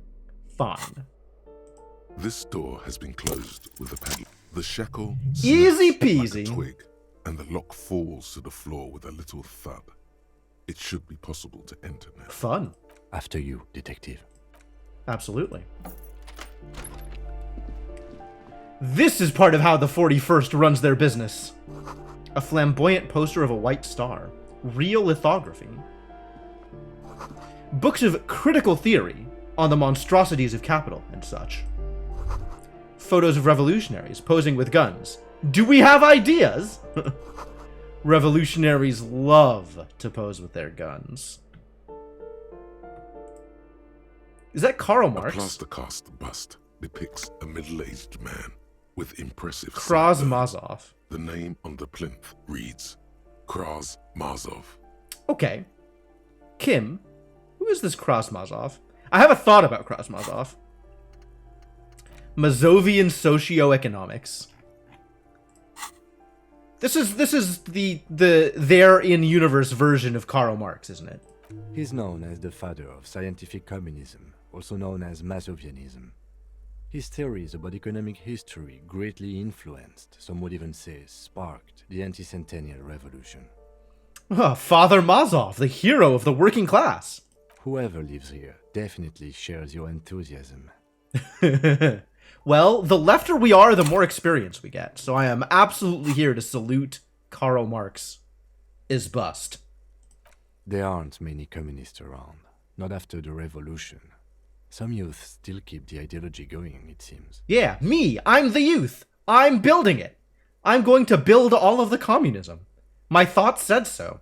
Why does this tenant have a bust of Krasmazov in their bedroom? The white star, the photos on the wall. I think we have broken into the apartment of a young communard. How fitting. How fitting. Oh. Alright, what else is there in here? My gun. 9mm bullet. Sarah Mirizian lounge jacket. Ooh, extra points on conceptualization. We can conceptualize extra good with this stuff. Kim, why was there a bullet in there? What do you think about bullets? Yes? Nope. Conceptualize wearing a clean shirt. This isn't a shirt, this is a jacket. The only thing I can conceptualize is furthering my fashion disasters. I mean, I could, in fact, do this thing if I wanted to be extra conceptualistic. A classic white summer jacket, loved both by the Saramirizian Communist Party and the accompanying subtropical drug traffickers. It fits you well, regardless of your political ambitions. I see. No, we want these bonuses. And we do not want to be in this shirt. Ah, but now we can sell off... We could probably sell off this shirt. I have a physical instrument bonus from here. Even though it has minus authority.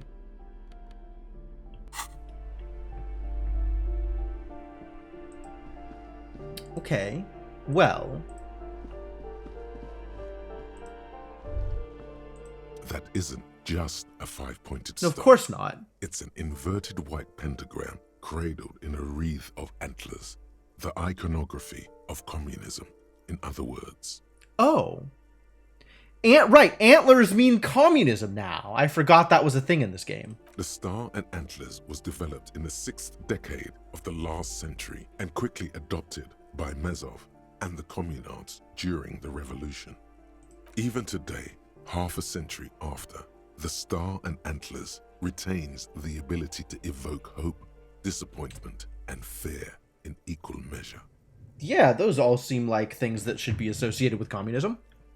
To symbolize the toppling of the old order. Oh, it's not because of anarchy or the devil? Also, some social democrats were already using it. Well, fair enough. Because white is the color of peace.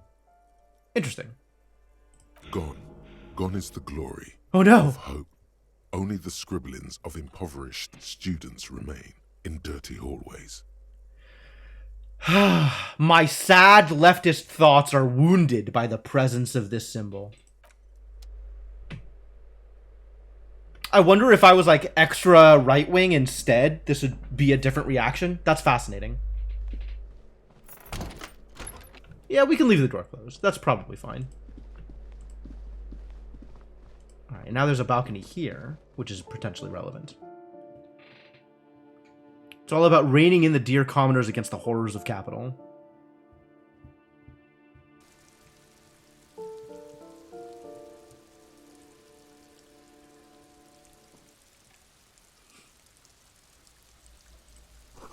The breaker box is full of cigarette butts and electrical wires. Well, it should be full of one of those things. The other is a little concerning.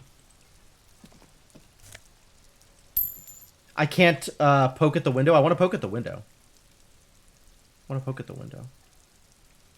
Kim, what are you doing? Why are you dancing?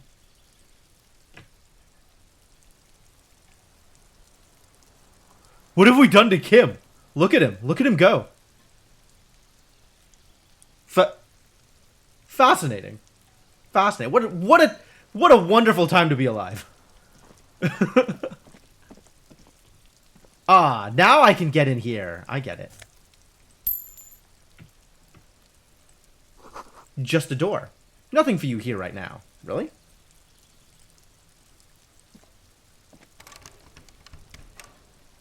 Okay. Yeah, just a door. Nothing for you here right now. What power-up do we have to pick up in order to make it work? Somebody's growing rosemary, thyme, and a cactus. I see. Apartment 29. Complete silence. Whoever lives here isn't home. Apartment 30. Voices from within, singing along to some buoyant dance track.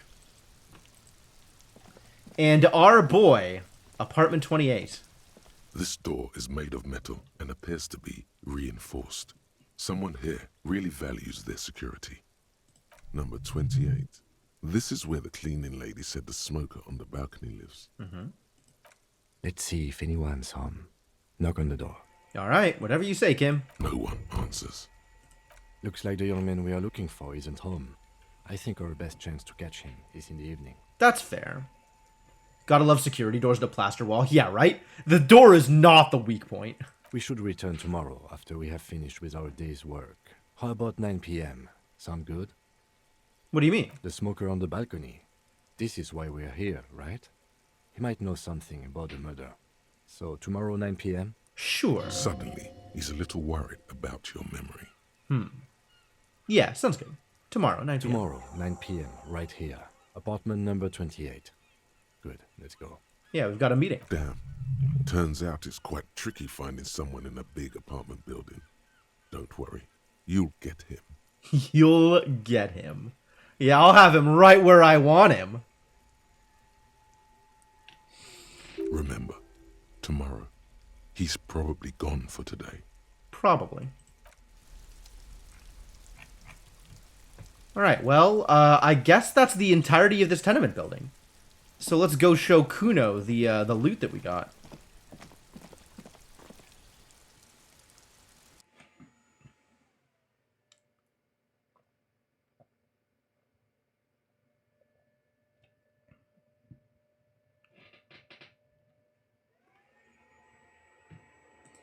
Is there anything else we want to do in here? I don't really feel like getting into a fight.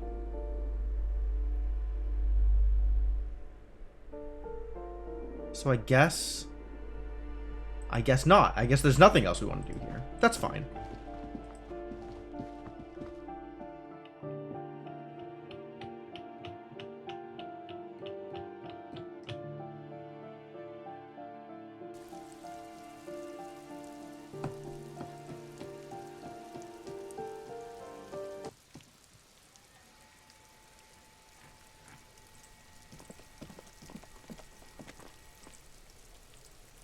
Oh, it doesn't know enough to path me all the way down here if I click on Kuno. Too bad. You know what? Now that we've opened this door, I kind of want to go into it.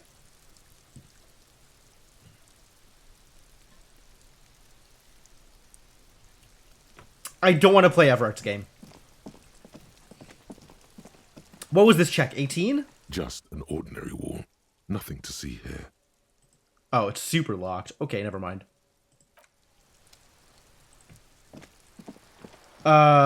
Speaking of locked checks and unlocked checks, we could go talk to Tommy. All we could do is talk to Tommy. Unless I want to put points in something. Debating putting points into electrochemistry and trying the mirror again.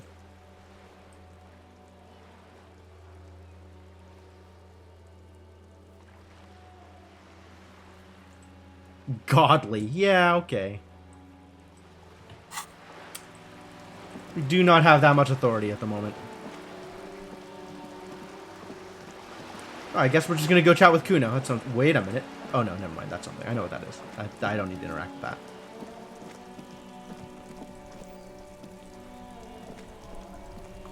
The dented yellow mailbox greets you with its graffito and bullet holes in the front. Nah, man. It's a good mail delivery box. Don't harass the mail delivery box. It's doing its best.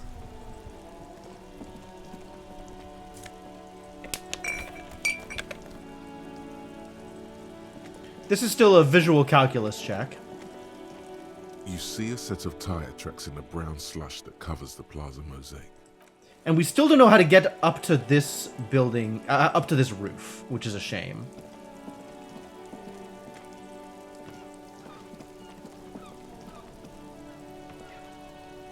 Why is this yellow? Is there anything else I could do with it? See? Oh, it's yellow because it's a visual calculus reconstruction. Okay.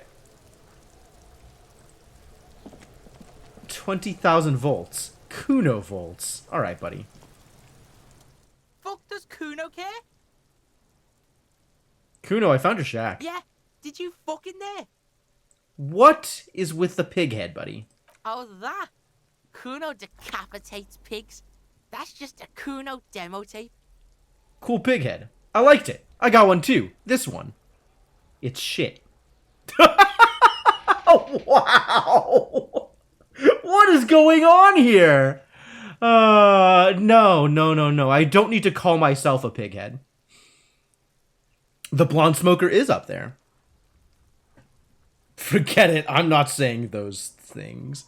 Demo tape, like some kind of a musician. Yeah, Kuno plays on snuff radio, fucks pigs, live, fucks their heads off. Kuno's a cop killer. You sure are, Kuno. Good job. What's with the tube of magnesolum, Kuno? It's a vitamin, pig. Don't you know anything? He looks at you like you just pointed at the sun and asked what it was. You could use some. It's magnesium, right? Yeah, it's the mag. You fucking need that shit to stay on top of your game. Kuno goes through like a tube a day, rips mag like a motherfucker, and you could use a bottle. You're probably right. Oh, don't teach him, Kuno. He's gonna use it against you, Kuno. He's gonna use it's just magnesium. I rock it all the time. I got like 4 tubes of mag over here, right? I know all about magnesium. I rock it all the time. You're not getting this, pig. It completely takes away the hangover. It's like you didn't do anything. Like you stayed home playing with your choo-choo. He looks at you, eyes bulging. Fuck you, pig. Don't do mag. You're gonna OD and you're gonna fucking die. I feel like we shouldn't really be asking him about his speed habit, given that we are here to facilitate his speed habit. Good call, Pigmeister. Don't come and talk to Kuno about his kingdom. Alright, I took care of the drug situation. Alright, so you got Kuno's kilo. Here is how we do it. First, you give Kuno Kuno's kilo, then Kuno gives you half back. That's how we split it. It's the best way, street way.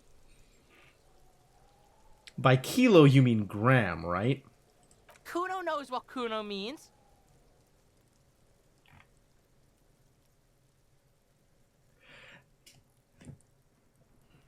Am I really just gonna give a 12-year-old a vial of speed?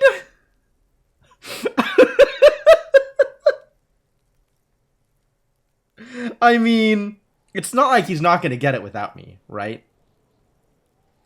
But there's definitely the specter of Kim hanging over my shoulder being like, did you just give a 12-year-old methamphetamines? I'm not sure I'm ready to disappoint Kim like that. On the other hand, I am an agent of chaos, and I did make an agreement. Alright, fair is fair. Wow, that's heavy. He waves the minuscule bottle around, then slips it into his coat pocket. There you go. More than half in there. Kuno's fucking honorable like that. Fascinating. Ooh, that was really worth it. Out comes another similar vial from the sock above his running shoe. There is no movement on the lieutenant's face as he stares intently at the trash container. Professional police officer Kim Kitsuragi. Very dedicatedly not noticing anything that is happening around him. Now tell me, how the fuck are you still alive, pig? I looked around in there. Not the easy life you got going on in that apartment. The fuck do you know about Kuno's life? Kuno's got plans. Get the fuck out of here. Yeah, fair enough. We got plans. We? What's this we shit, Kimosabi? 6 meters underground, below piping from before the war, the collapsed remains of the Martinez storm drain system. There are 2 stolen flashlights with piles of batteries next to them, beside 2 bedrolls, in the dark and opening into the lower tunnels. Oh, I guess they do have plans. Wow, that's really grim. That's really grim. Okay. Wow,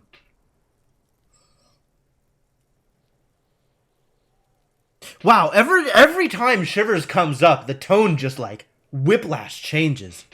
Damn, Shivers really changes this game. Fuck right there, where? Fucking 3 years or some shit? Let me guess. Kuno's dad doesn't give a shit about them.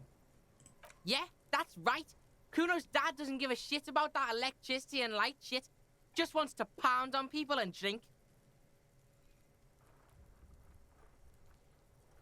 Well, Kuno's got plans, so I guess we're done here. Kuno's got that shit under control.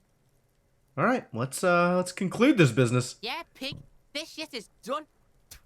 Now get the fuck out of Kuno's face. Kuno needs to drop the bomb. Yeah, we're done here. Kuno doesn't fucking care. Well then, that, I'm not sure if that went well, but it definitely went. I do have like 1,000,000 skill points now though, so that's good. We gotta keep spending these skill points, jeez. Can't just sit here with all these skill points unspent. What am I gonna do? Oh my god, my authority's actually negative. That's amazing. That's super cool. That's the coolest thing I've ever seen. That's about right, though. Alright, I am okay with just spending a point for the sake of spending a point. I'm still not sure where I want to spend a point, if I am just spending a point for the sake of spending a point. But maybe I should finally take my my previous advice and spend a point on unlocking some of these additional things. We go talk to Tommy first. How many... What are the most common things that I have? Drama with Plaisance would actually be really nice. I want to get into the back. We have... Ooh, I want to get into the damage ledger. Let's do interfacing. I think it is time for interfacing. I am okay with spending this point, I think.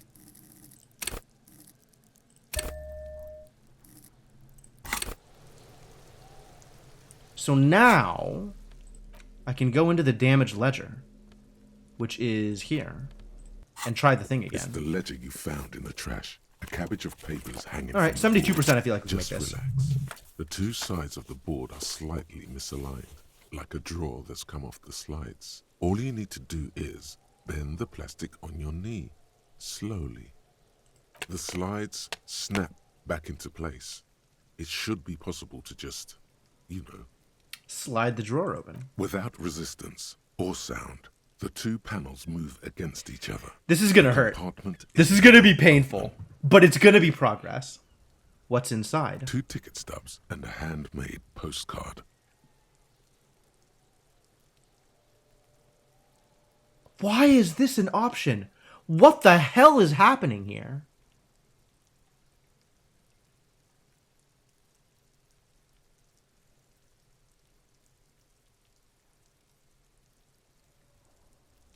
Two octopuses are smiling, reaching their tentacles toward each other in the colored pencil drawings. The tickets permit access to the zoo in Revachol East. The aquarium costs extra. These let you go there too.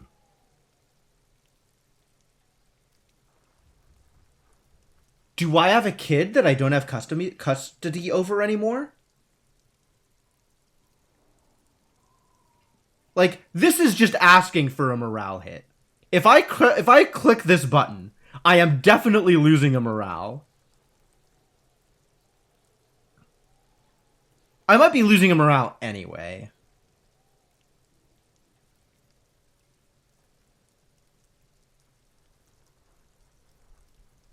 This is a lot. I don't even know what this means, and it's a lot. Do I click it?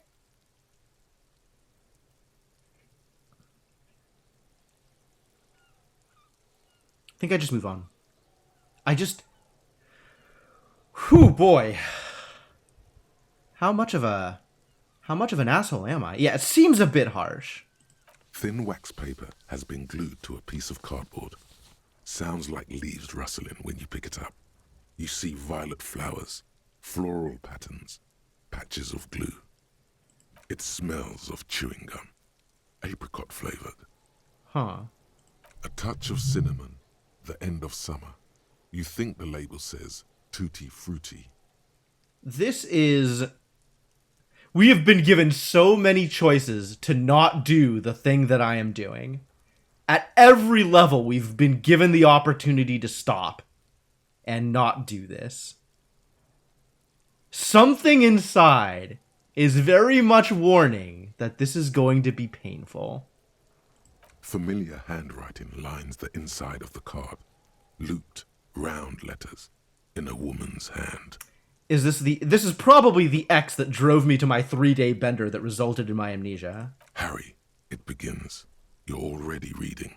I wanted to write you a letter so you can read it when you wake up. Maybe it will make you happy. Is this how she broke up with me? Throw it away, please. It will not make me happy. It will definitely not make me happy. Your hand shakes, holding the card. Every morning when I step out and you're asleep behind me, it says, I find a little piece of sadness in me. I carry it in my chest, down Voyager Road.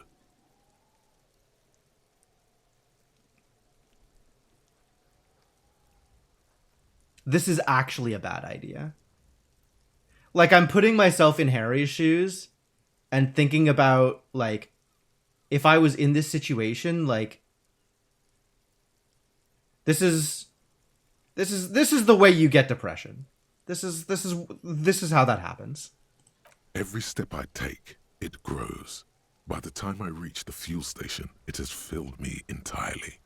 I step onto the light rail and look back. Sparks fall from the bow collector. I know it will be like this until late afternoon, when I get off the 42 and walk back to you. Maybe that is the point to move on from. Maybe. On the other hand, if I ever want to reconnect with my old life, and I really feel like disconnecting from my old life entirely is not the right answer, but then again, I was a bit of an asshole. So maybe? You. Every step I take will get lighter. It almost makes me run. Sometimes I do. I can't believe I met you. I can't believe the happiness I feel with you. You have a vast, vast soul, and I will always, always, always come back to it. You know, up until this point, I had assumed that the reason she was an ex is because she was done with my shit. But this is maybe looking like something happened to her, which is probably a pretty good reason to go on a bender. Kisses, kisses, kisses. You feel the air sucked out of your lungs and the blood sucked out of your head. Mm-hmm. Everything around you gets dark. Small white dots appear. Wow. You feel the ledger slip from your hand. Goodbye, damage ledger. No. Hold on. I can hold on. We do not need to fall unconscious here. To what? There's nothing. Detective, is everything all right? Nothing is all right, apparently.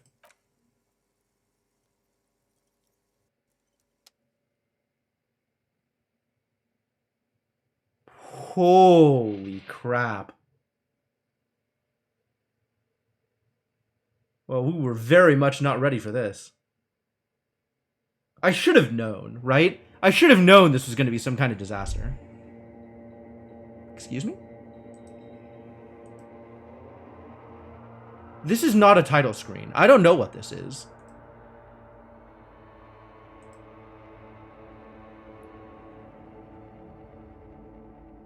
There is nothing.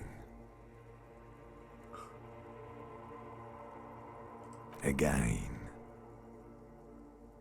Nothing sad, brother. No treachery. Just blackout. Wow. This is very similar to the beginning, yes. Wow. Wow. Well, almost nothing. There is the ground below you. That's still there. And the small light that's on, fluttering, somewhere in the basal ganglia. That's me. Blue eyes, that's me. Who was what? He speaks of the sickening longing, the unwell emotion. Even in the darkness, he's grasping for it. Still trying to hold on to the great sorrows slipping in the water. Slimy.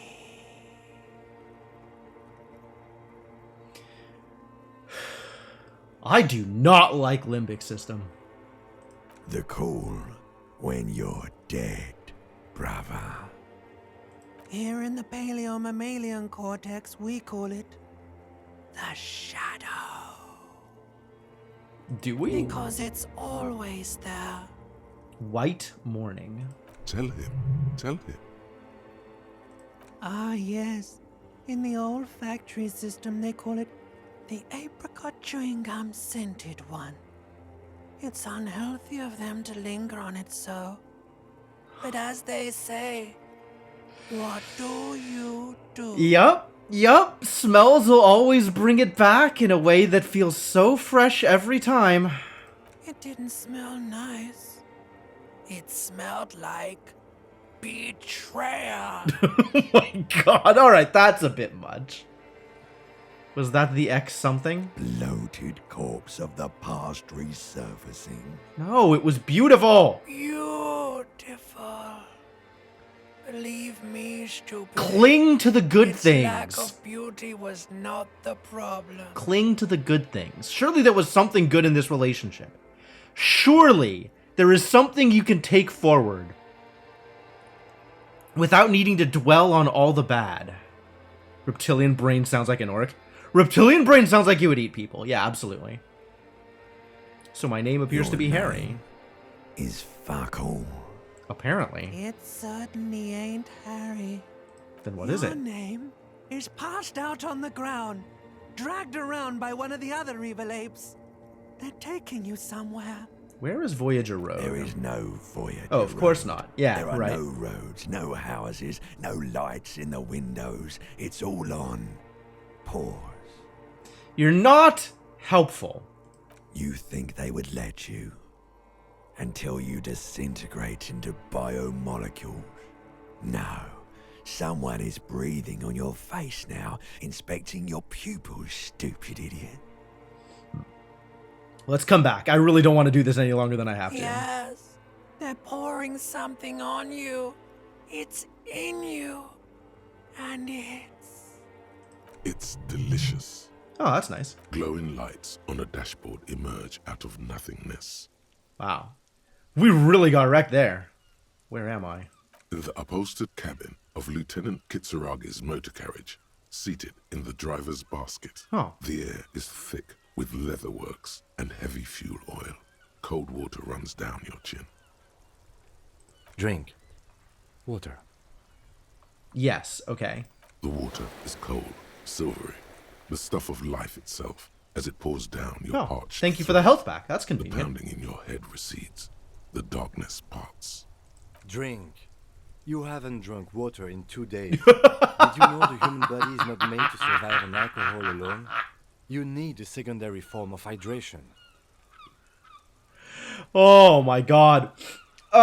This is impressive. I really like when Kim calls out that the video game thing that we take as normal in video games has happened in a world that is supposed to be real.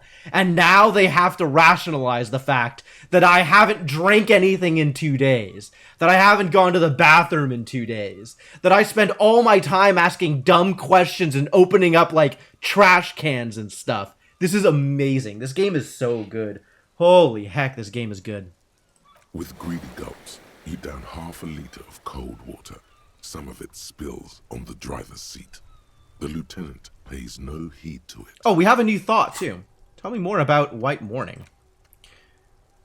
Little guy gets further and further away. You see yourself from above. You're passed out on the blue tiles of the hostel room floor. Even from this distance, you can see your eyelids flutter. At the mention of what? A great white object, letting out its sweet smell, like a lily of the valley. The little man's forgotten its name, but he still remembers the feeling. And look, he moves. The feeling animates him. He instinctually reaches out for the feeling's best friend, a bottle of Commodore Red. He puts on his disco clothes and gets smaller and smaller. Alright, I don't know what's going on here. But we are going to think this thought. We'll see how well that works out for me. What happened? Fuck it. I should ask you the same. You were reading your paperwork. Then you passed out. I carried you to my kinema to take you to a hospital. Then you came to. How long was I out? 10 minutes, maybe.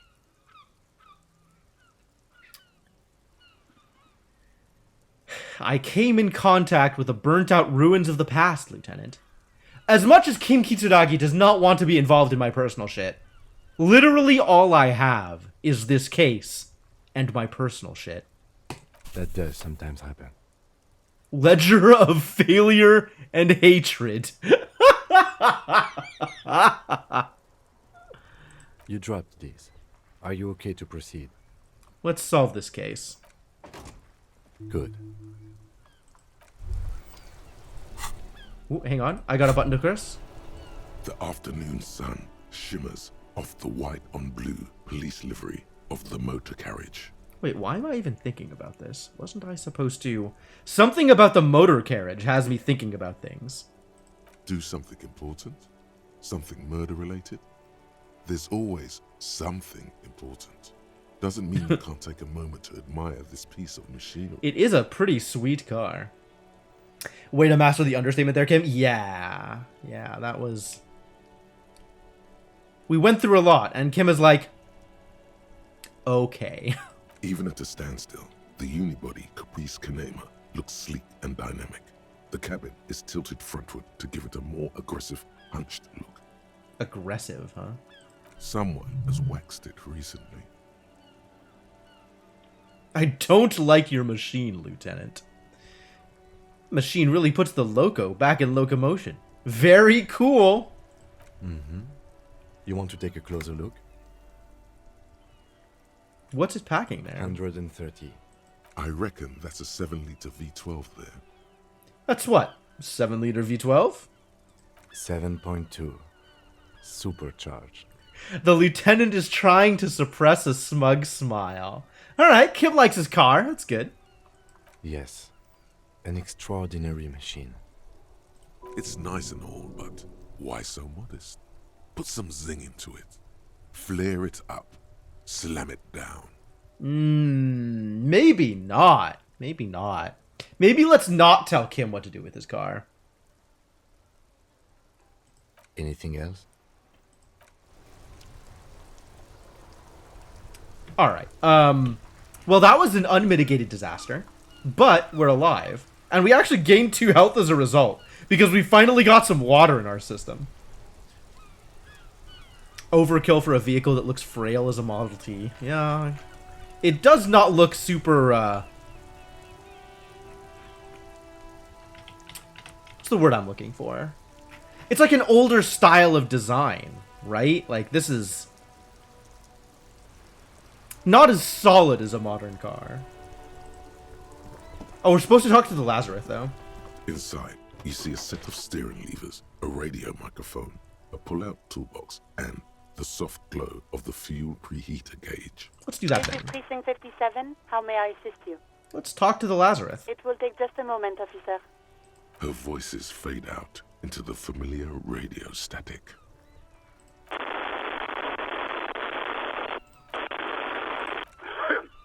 Gottlieb, what do you want? Hello, Nix Gottlieb. He's carelessly chewing on a piece of hard candy. I was told to call the Lazarus. People are worried about me. The Lazarus? What a goddamn phrase. Oh, it's you.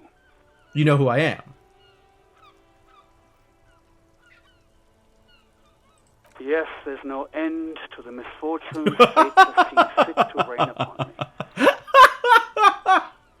me. Sure. But can you tell me about myself? As in, who I am? I could apologize, but this seems like a much better choice, because maybe I'll actually get information. Oh, you are?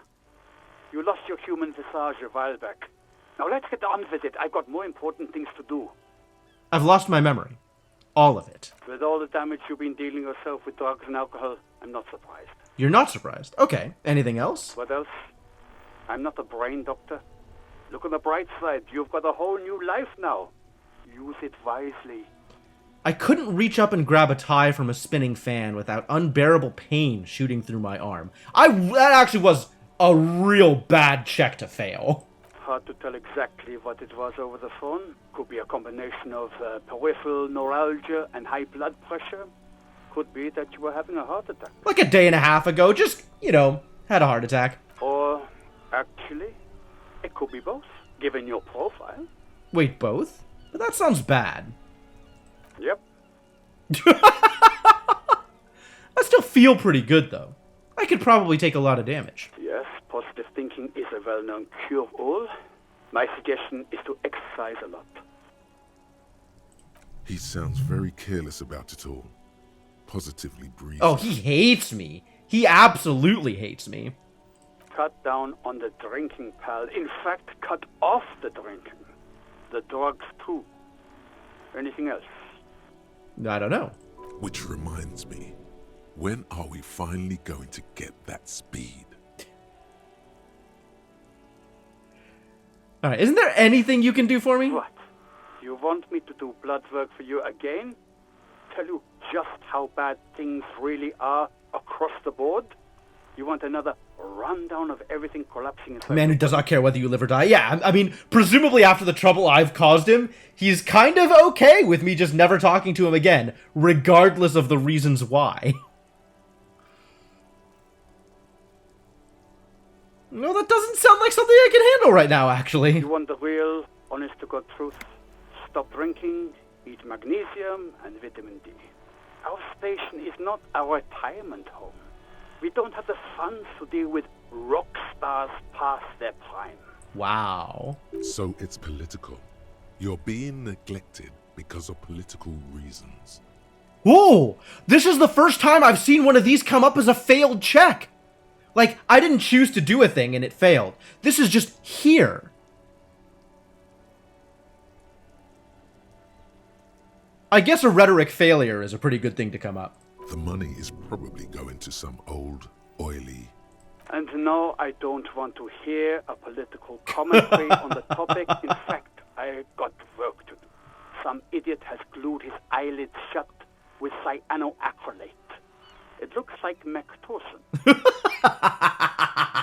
Mac Torson is not a super cop. Mac Torson is not Johnny Thundercop. It's not fucking cryoacrylate. It's super glue, Doc. Oh, alright. Well, as much as I want to laugh at Mac Torson, I think we're done here. Suddenly you hear the already familiar voice. Anything else I can help you with, officer? Nope. 57th, over and out. In the cabin, you see a set of steering levers, a radio on a hook, a pull-out toolbox, and the soft glow of the fuel preheater gauge. I know I've done this before. What is this? As you tap on the gauge, the indicator pin jerks as if startled. It's in the large orange sector, indicating the engine is warm. After a day and a half? Gauge is a red switch labeled heat. No, that's enough fun with the photo and headlights. I know they are mesmerizing. They're also fragile. Oh, I'm not because he going turned to on the turn it lights, okay. for you again. Yo, thank you so much for the continued support, Shadowed Mage. 19 months. 41 months in total. Damn. Yeah, I was looking at the wrong number. Thank you. And welcome back to the adventuring party. Glad to have you around. Disco Duck. Is that like a Darkwing Duck reference? It could be. I wouldn't fault you for it. Well, that went well. Maybe. Either well or poorly, depending on who you ask. We could do Mirror again, and we could do Knickknack Stand. Where's the Knickknack Stand? The Knickknacks Stand. That was in... Is it in the pawn shop?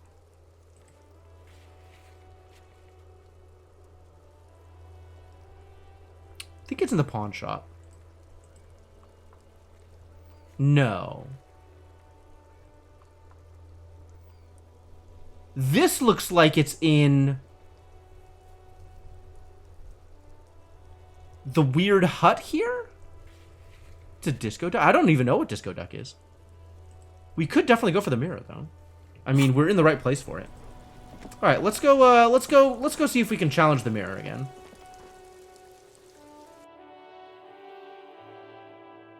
And as long as we're here, we can go harass the Hardley boys.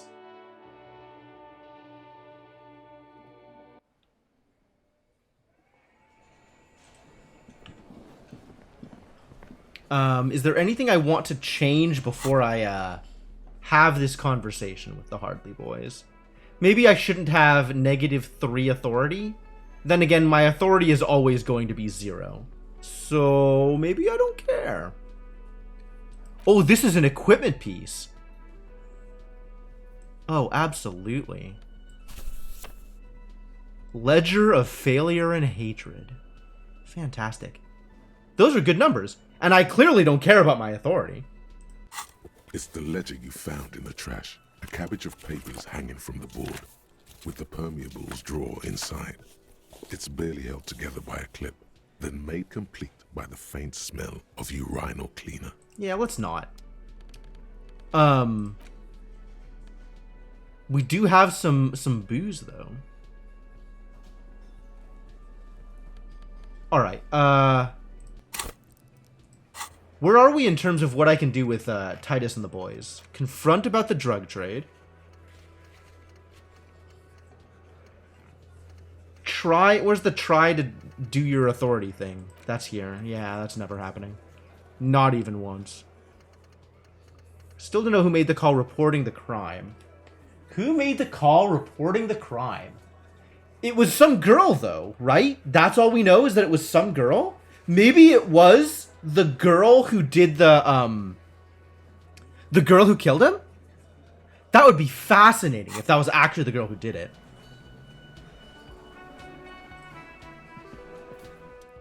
Looks like the circus left town, but the clowns are still here. Titus does not look particularly happy to see you. Yeah, no kidding.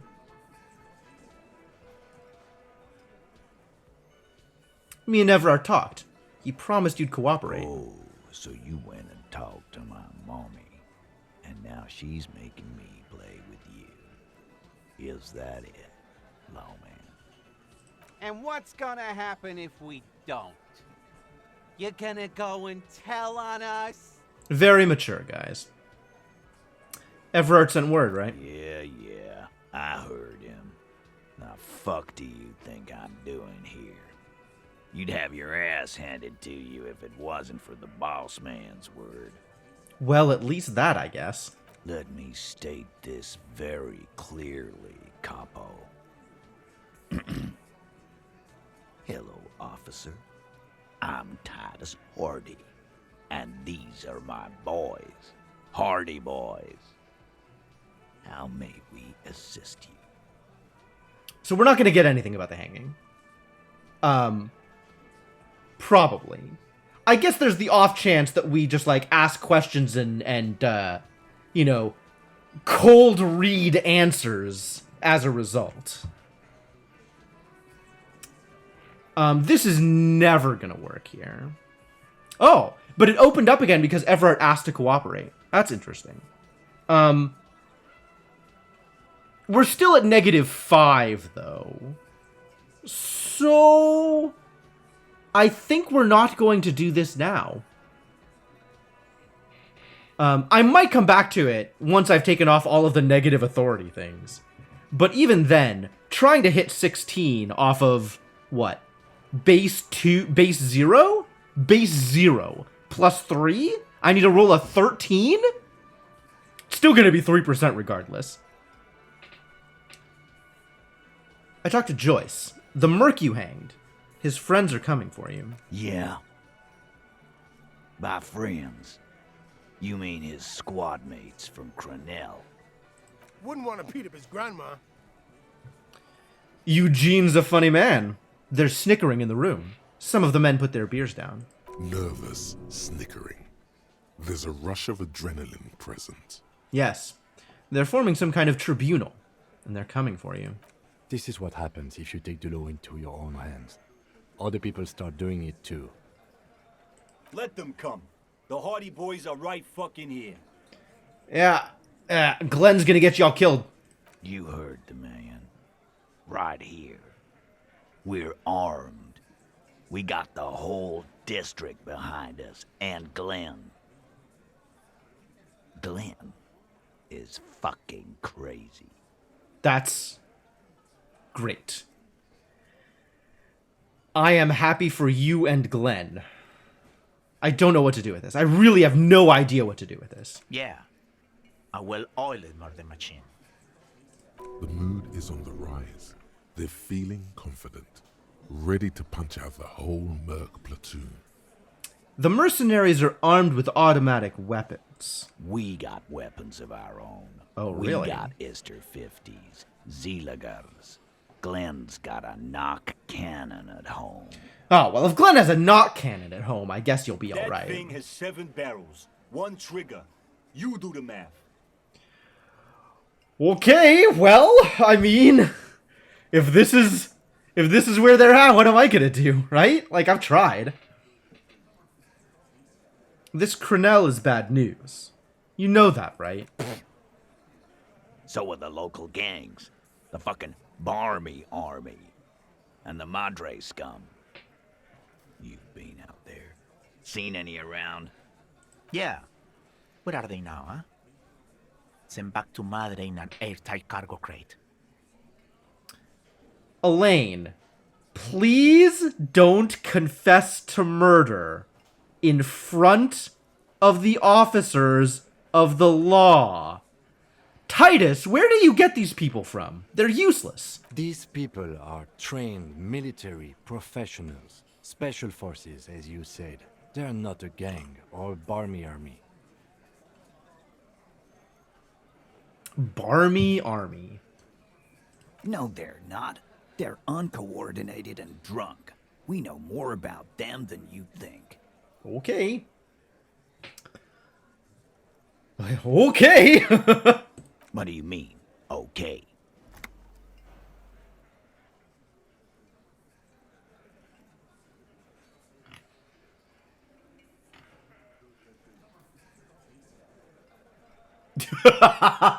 I guess we have to commit to something here. You got the numbers? I don't think you got the numbers. I think they're gonna wipe you the fuck out, Titus. Once I find mine. Oh boy. I guess I could bring this up, since the conclusion that we're meant to draw so far is that the girl they're covering for is the person that has my gun.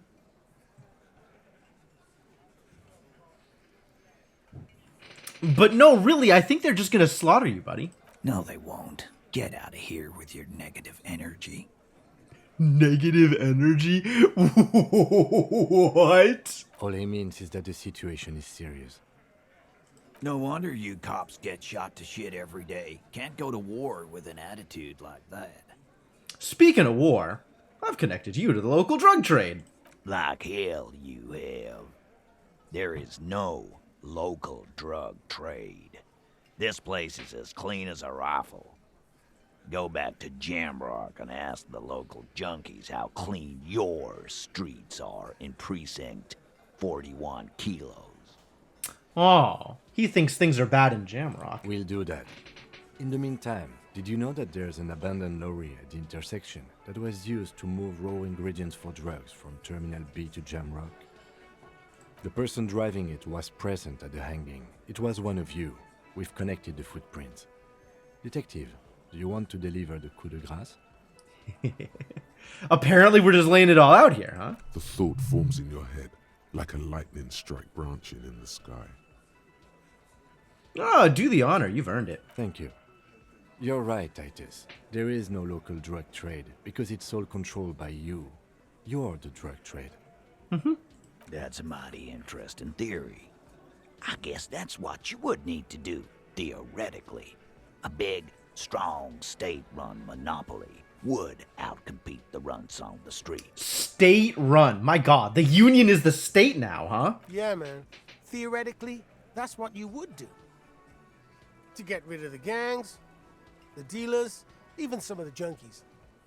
You would need good, trustworthy people to take their place, of course. Hardy men to run such a monopoly. For the good of the community, of course.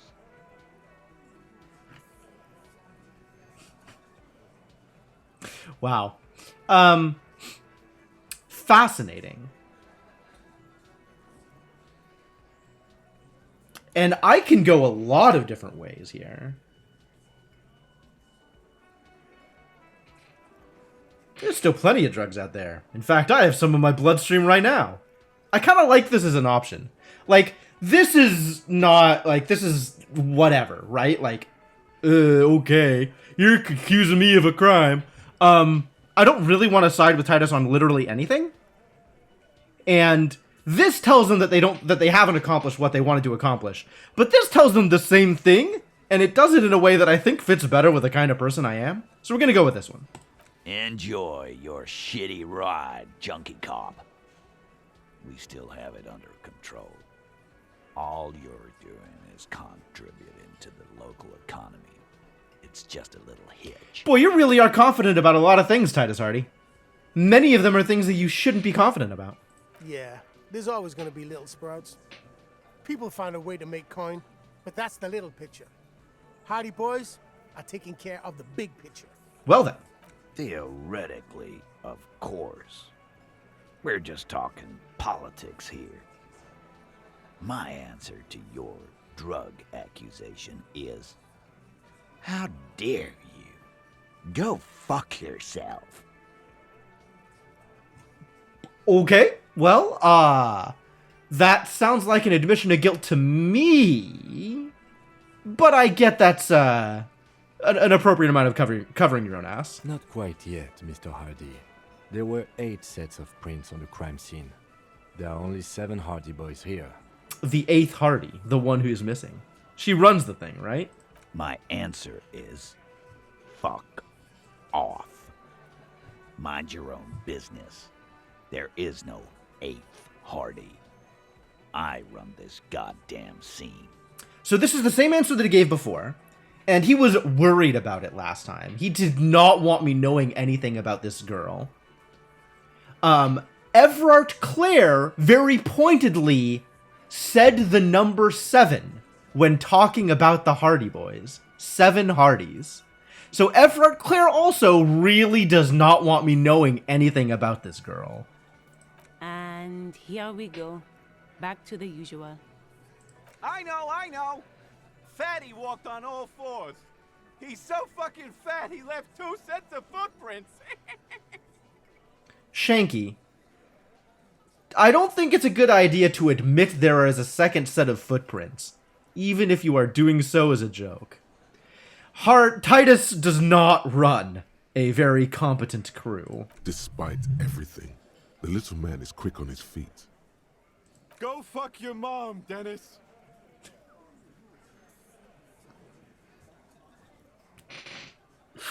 Alright, yeah, good job.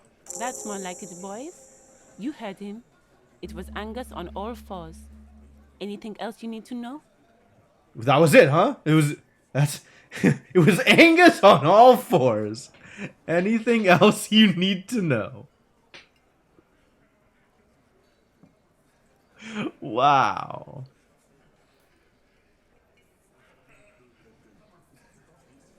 We'll just look at people again. From the right. Oh yeah, okay, so this is the same. Burn on his neck, and then. Yeah, we've been through all of this. The emblem on his vest in the far corner. Standard working size 41 in the middle. In conclusion, these exactly. You've stood. The fuck is with you, fella? Alright, is there any point in talking about the hanging again? Do I actually think I'll be able to get any relevant information? I guess I can click this button and see. Just get the dead guy's autograph, since you're his biggest fan. Good one, Titus.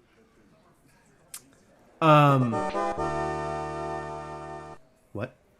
Whoa, that was a host! I forgot I had a host alert! Yo, thank you, Hyphenated, for the host. Wow. That's remarkably jarring for this game. Welcome, Hyphenated and friends. How's it going? How's life? What were you up to? Why am I on caps lock?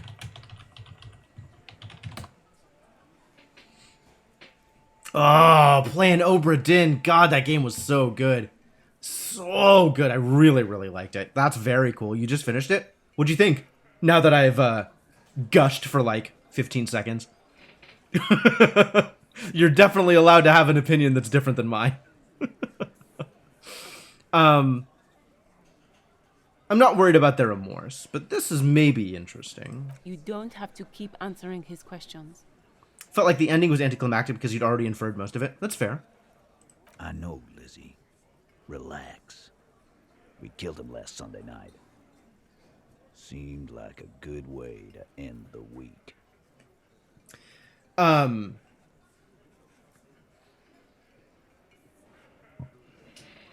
Okay. I wasn't worried about the, I guess, how climactic the ending was.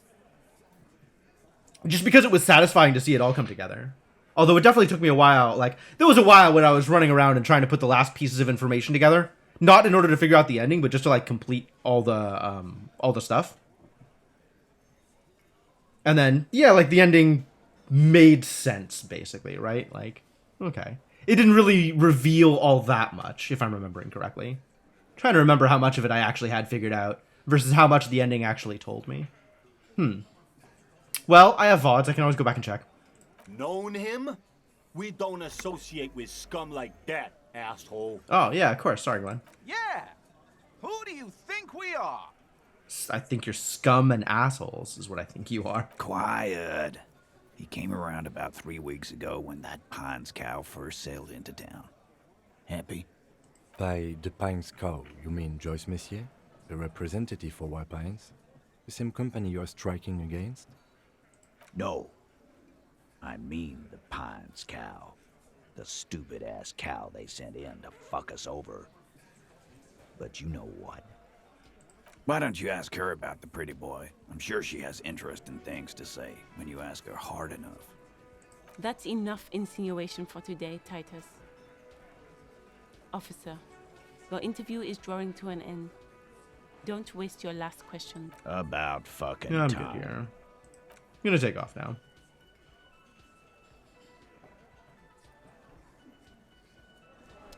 Alright, well, it's possible that went well. Really difficult for me to determine, actually. You like the phase of the game from like 20 deductions onward? Yeah. When it first opens up and it's like, yes, yeah, I agree. I thought Obra Dinn was fantastic. I would really love to see more deduction-based gameplay in games like that. Like, that was a lot of fun to play through. It was really cool to use the information you had available. Why am I talking to you? I feel like it's unlikely that there's going to be anything else. Nope. You can't help me. But I do want to go try the mirror again. So we're going to go try the mirror again. Now that my interfacing is up. And as long as we're here. Oh, we should try and get onto the roof, huh? I should try and figure out how to get onto the roof from here. The door is closed. Still no answer. Still nothing. The lieutenant gives you a quick glance. He doesn't think I am doing a good job. He doesn't like where this is going. Ah. You should punch a fucking hole in it. No. The murmur in your ears recedes slowly. Your breathing normalizes. That's one lucky door. Wow. Why am I, why is this such a problem for me?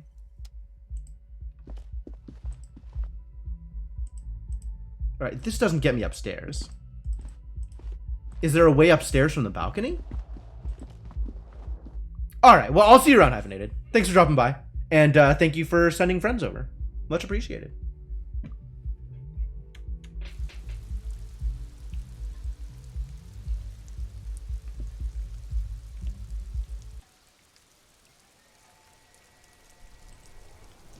Doesn't seem like I can get up here from here. Wait, I have a button? Oh, because I have a new skill point. Yeah, okay. No, I don't think we're spending that skill point yet. Not until I figure out what else we're going to screw up, which I am sure we're going to screw things up.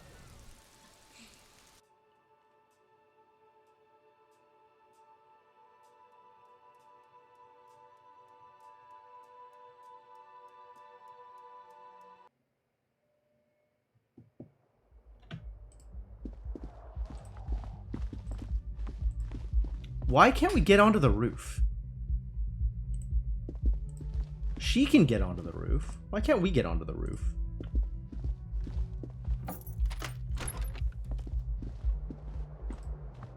Oh, I have the bag. I can actually clean up after myself. This is fantastic. Make my place a little more livable.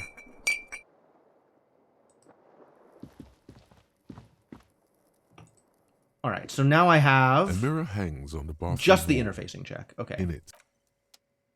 Alright, once again, we're gonna try this. This is like the third time we're trying this thing. Let's go. A mirror hangs on the bathroom wall. Really? In it, Why is it so your hard? face, Challenging. I a guess. I with guess. Lucrative tear. Yeah, absolutely. I don't have a way to do better at this, do I? I don't have anything that's like makes me better at interfacing. Hang on. Do I? This doesn't make me better at interfacing, does it? No, okay.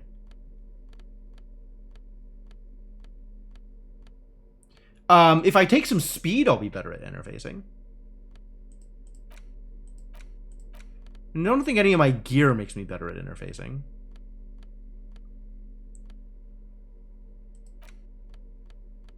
Well, let's do a hit of speed. I'm sure speed will help. Speed's a good idea, right?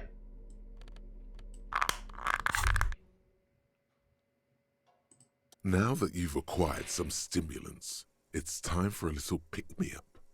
Time to detect. It's gonna be really bad for my health, isn't it?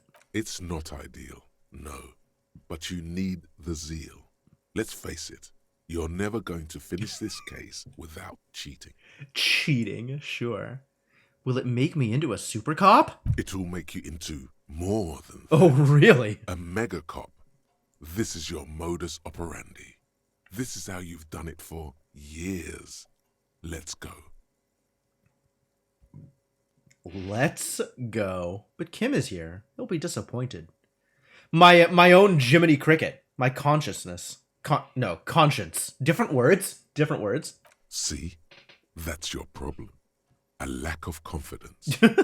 Speed can help you with that. And, Kim, it can help you with everything. Alright, let's do it. You raise the bottle, close a nostril, and inhale furiously. The rush is almost immediate. It tastes bitter and caustic and stings a bit inside your nose. Good to have you back, Officer Megacop. Mamma Now mia. the taste is slowly receding into your throat. Hey, we did it. The rush is growing in intensity, your little heart pounding like a bird in a cage. A sweat breaks out across your brow. Your jaw clenches. This was a bad idea, wasn't it? Whoa, this shit is strong. This shit is disco. Feels great. Are there any downsides to this at all? You kidding? There are downsides to not being on it. There are massive downsides. It's a potent neurotoxin. You're turning yourself into a frayed idiot. Cool, cool. Let's boogie. Spring. Everything is clear around you. You're ready to concentrate on the next task in the task chain. Hear that? Magnesium. That's what you're lacking. Interesting. The lack of magnesium has you slouched. The magnesium levels in your blood are dangerously low. It's about the low magnesium levels and not the high alcohol levels. I fucking knew it wasn't the alcohol. Did I know it wasn't the alcohol? Or the other things? There's a lot of other things. No, just take it seriously. There's a lack of magnesium. Yes, and it's critical. Look at yourself. You're practically devolving into a fish due to the lack of magnesium in your bloodstream. Thank you, Composure. This is I did not expect to receive this from Composure, of all things. I need to mag it up? You need to get so magged up. That's extremely You've probably mag. had 2 heart attacks and a minor stroke already. And the only prescription is insane amounts of magnesium. Insane amounts of magnesium, I see. 1 stroke? Don't be so modest. He's having one right now.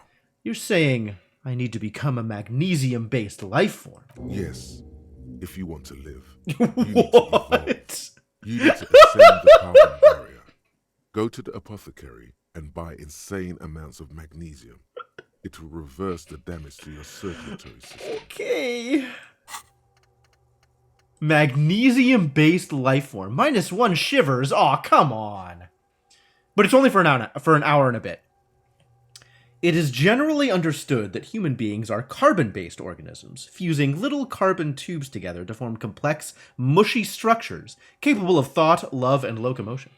It is also known that these structures sometimes like to take the edge off by consuming ethanol, amphetamine, etc. In such cases, it is important to supplement your body with magnesium. Tired? Mag it.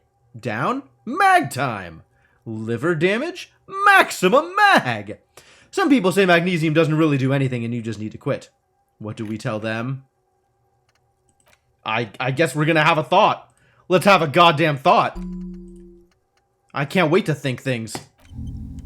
Mag it up! Oh, it's gonna get so magged. Just you wait. You've never seen mag like this before. Just remember, it's not the alcohol. Buy more of that too. Oh, alcohol okay. is not the yeah, no, alcohol's fine. No problems with the alcohol. And it's certainly not the dextroamphetamine. Oh, of course not. Thank you, electrochemistry. Thanks for letting me know. Nor pyrrolidone. That sweet, sweet psychoactive radiation drug. Yeah, more radiation is definitely not the problem. Nor smoking for 40 years. It's the lack of magnesium and excess of coffee. You should stop drinking coffee. Coffee's It the wreaks havoc problem, on yeah. your gastrointestinal system. Caffeine's the problem, not the meth. Got it.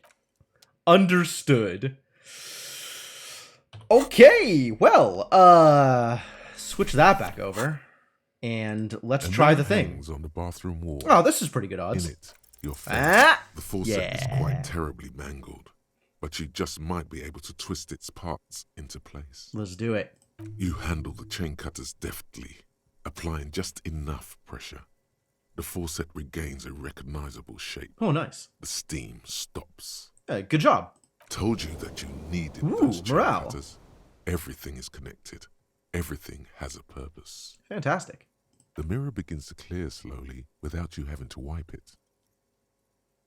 Electrochemistry. Okay. If we can take another shot at electrochemistry, let's make sure that I am fully electrochemistried before we do so. Right now I only have +1, but it could be more, is what I'm saying. We could be better at this. We could be lots better at this. Oh, both of these give electrochemistry anyway. No, we'll stick with the negative savoir-faire. This does not. Okay, cool. So not lots better at this. Just like a little better at this. But still, that's always nice. A mirror hangs on the bathroom wall. We can do it. It's barely covered. We can do in it. steam Let's do it. anymore. We can do it. We could totally It's do your it. face in the mirror. Fix But the don't expression. worry. The expression. Still not Damn it. happening. It won't come off that easy. Come on, we had good odds. Why would you do this to me? Box of sunglasses we could take again for some reason. And we could take a shot at Titus Hardy.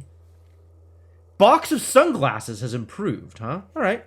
We can go take a look at the box of sunglasses again.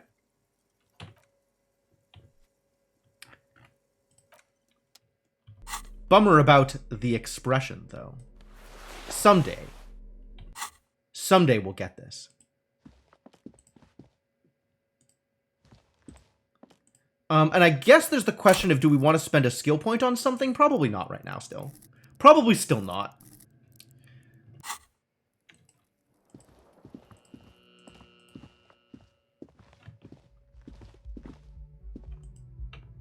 I wish I knew how to get to the roof. Why can't I get to the roof? Why is this difficult?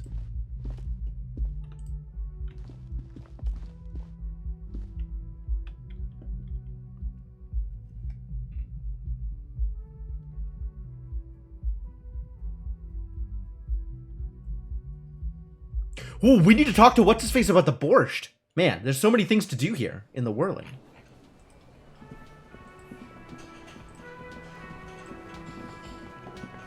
The man ponders his cooking utensils and gives you a little nod. acknowledging your presence. Leo said you're friends with Manana. Is that true? The mention of Manana gets his attention. He smiles and delivers a whole slew of unfamiliar words and lively gestures. Then he falls silent again. They're friends? They're friends. Yep, we got it. Alright, what's in the borscht, buddy? The man says a couple of sentences in that strange language of his, and then seems to wait for you to speak. Yeah. Borscht need more vodka? He picks up a bottle from the shelf. Okay, so it's vodka that keeps the men happy and in good spirits.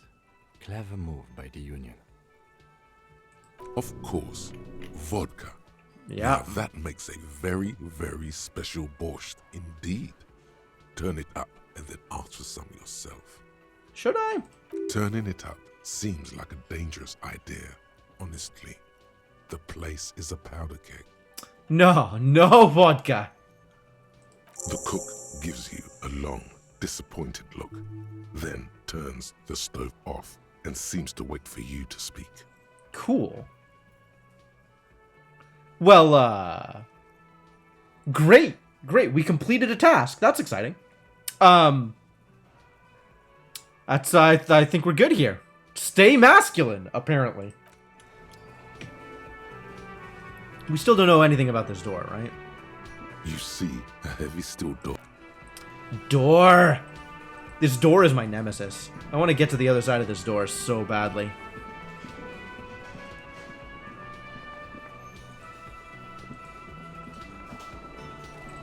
What was this guy's deal again?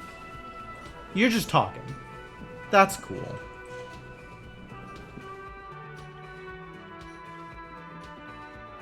Alright, let's go,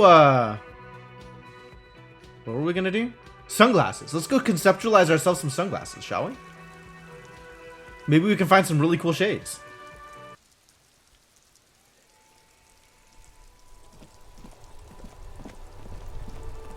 I don't know why I suddenly got the ability to take this check again, but I'll take it.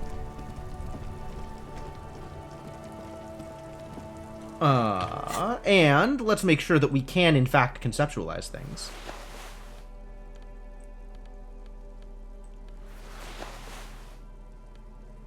Anything else with conceptualization on it? No, that's as much conceptualization as we can do. We're not wearing anything that has, like, negative conceptualization, right? We're not wearing anything that makes me bad at thinking. Okay. The shine on these sunglasses lasts a lifetime, officer. 100% guaranteed. Stylish shades, huh? They'd be even more stylish if you paid for them with net worth. Go over and ask him. We could get electrochemistry shades. I should actually maybe pick these up in case I ever try to do my expression again. Alright, we're gonna try and... Oh, it's still... Odds are still real bad here. But, you know, whatever. Here we go. No luck. All you find is this lime-colored cellophane visor. Again. Produced by a bargain sportswear brand called Amphibian, apparently. I thought it was gonna be better. I thought we were gonna have better odds. Green frog on its bent cap. Apparently not. Oh, that visor is perfect for you, officer. It'll definitely keep the sun out of your eyes while you're shooting criminals. Bang, bang! And all for a mere 6 real. Hey, at least it might actually offer some protection against the sun. Not like those cheap plastic shades. You don't Cheap like plastic it? shades. These Sure, ones. Square Joe. No problem. Let's get you some real shades. Shades of self-destruction. God, look at those. They do indeed look destructive. Nope. I'm not buying him yet, I think. I guess the amphibian sports visor is not bad for just casually running around with. Make some yellow checks. Like, we're already making most of the electrochemistry checks anyway. I'm not too worried about adding to my electrochemistry just, like, for running around. No, I'll leave it alone for now. I will once again refrain from spending money. Alright, what is next on my list of things to do then? What else are we up to? Smoker on the balcony is tomorrow. Waterlock. Talk to Joyce. Blech. Traffic hooligan, that's on the other side. Replace lost bool. Or at least a similar looking metal sphere, yeah. We could go find some booze. Who else has unauthorized access to the whirling trash? May take a while, sure.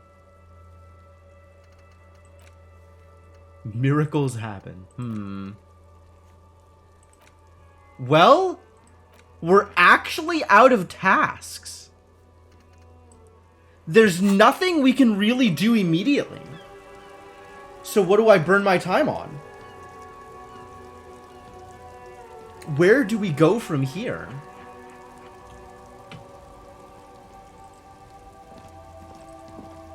I wonder if pawn shop guy has anything else that we can do over here.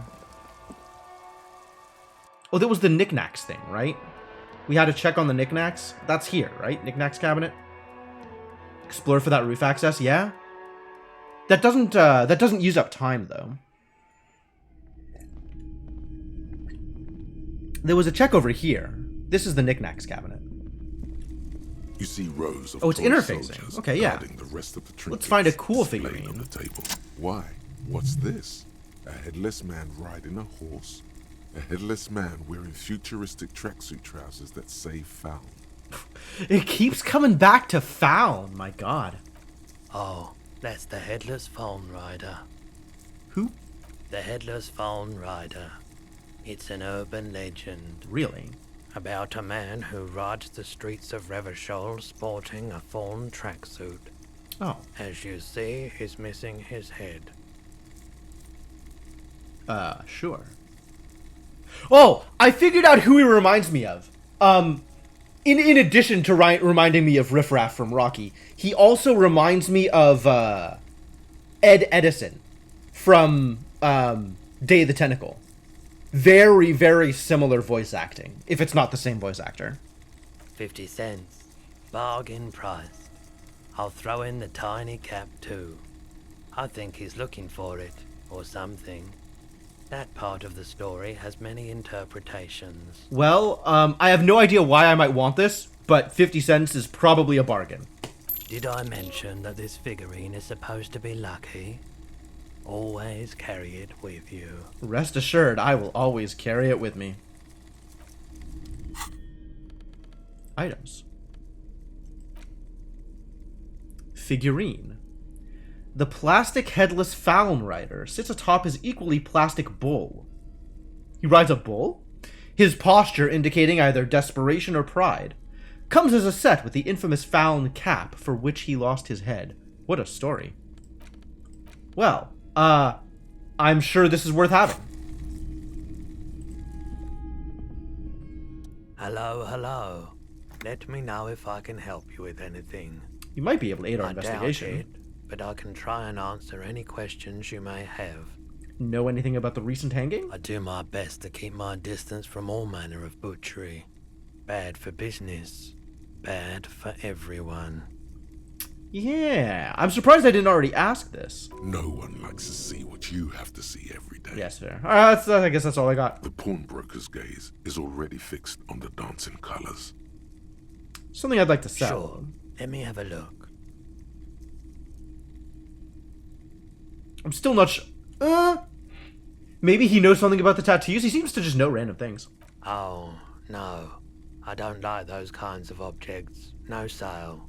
Do you know what the tattoos mean? Photic paths, counter-radiance networks, anti-magnetism. It's darkness. That's all I know. Sell me something lighter. I'd like to sell my I'm clothes. not purchasing any more clothing at the moment. Yeah, alright, that's fair. Anything else you're thinking of selling? Yeah, you can have this postcard. I really do not care about the postcards. I'm still keeping this picture, though. Another time, perhaps. Alright, we're good. I think that's all I can do here.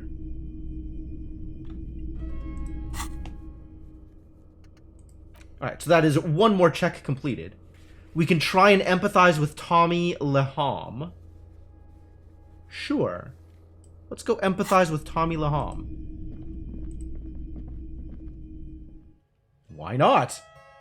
I ain't got anything better to do. Didn't realize this check was available again. Oh, because of the stuff with his friend. Tommy the Squealer? What do you have against Tommy? Tommy's a good boy.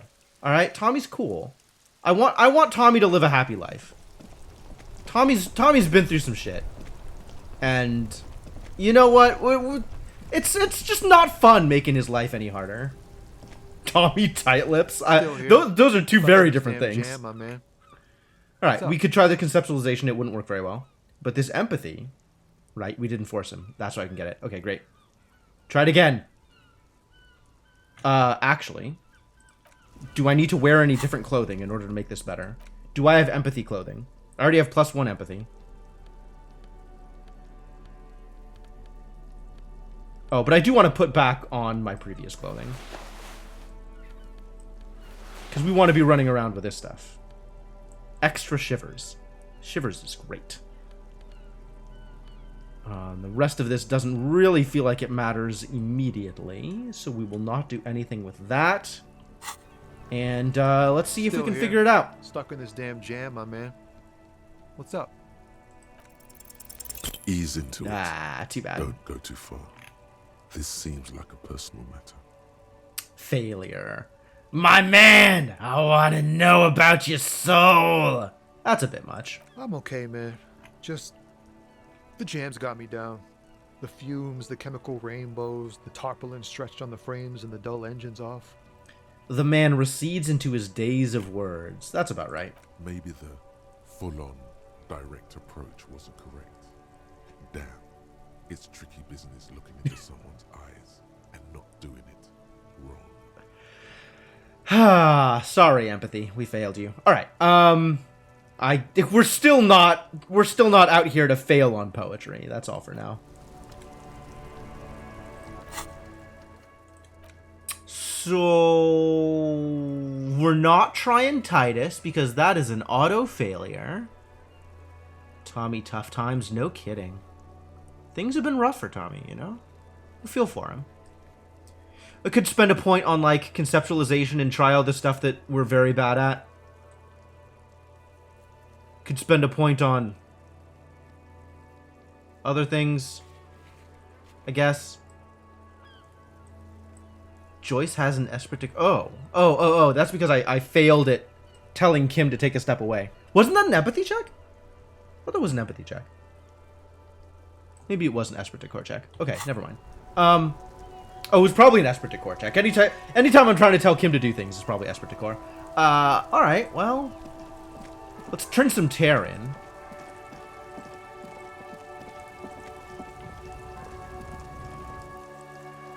Because I have it, so I might as well. I cleaned up after myself. Did you see? My room is cleaner now. Aren't you proud of me? Also, the party spot on the roof. Not on the roof. On the way to the Union area. The tear machine stands in the... Your Yeah, bottle's plunged into the machine. Do you Ooh, I'm know richer what now. you should do with that money, kiddo? You should buy more alcohol. Enter the endless cycle of consumption. This keeps coming up. Yeah. I don't need to buy more alcohol. I have alcohol. I could drink some garbage wine. And by that I mean the wine is bad, not the wine was found in a garbage. Although, now that I say that, I don't remember where it was found. So it could actually have been found in a garbage. I wouldn't know. Honestly, like, it feels like not the worst idea to just drink the wine in order to get the quest done. What else am I doing here? I mean, I guess we could go punch out Kuno's dad. We could go harass the bookstore owner some more. Wine ages better in garbage. Absolutely. Would I even mind if it was out of the trash? Nah, man. Wine is wine.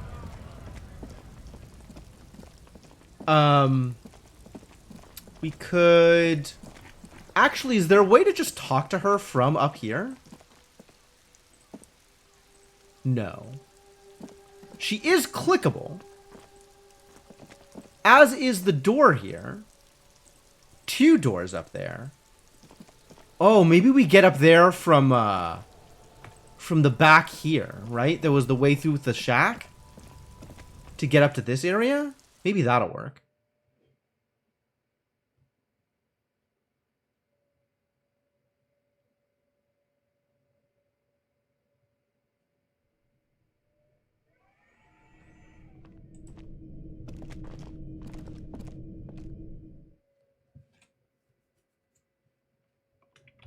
I hope this works. Kim's gotta meet this lady. I'm sure they'd hit it off. That's my ulterior motive. Absolutely.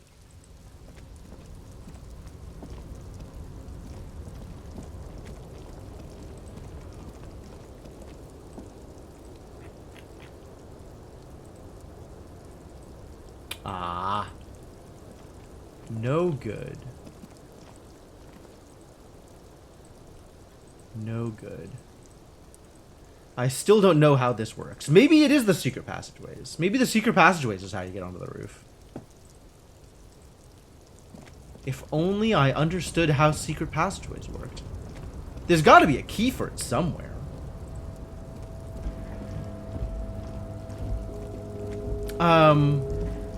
We could go into this random area. We could just go read some books for a bit and then sleep and call it a day because the water lock will be fixed the next evening anyway. Just kill some time? Read about cockatoos? I feel like we've done sufficient reading about cockatoos. The quest got ended, right? We read all of the things about the cockatoos. We know about how much of a disaster they are.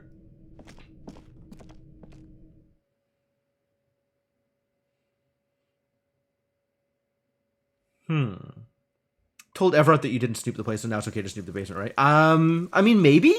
I kind of just don't want to engage in anything Everett related, and it still seems like Everett wanted me to dig into it for some reason, and I'm still not sure why. Like, what he expected. Oh, what happened here? The ladder's for kids. It wouldn't hold the weight of a grown man. Oh, really? Well, that's good to know.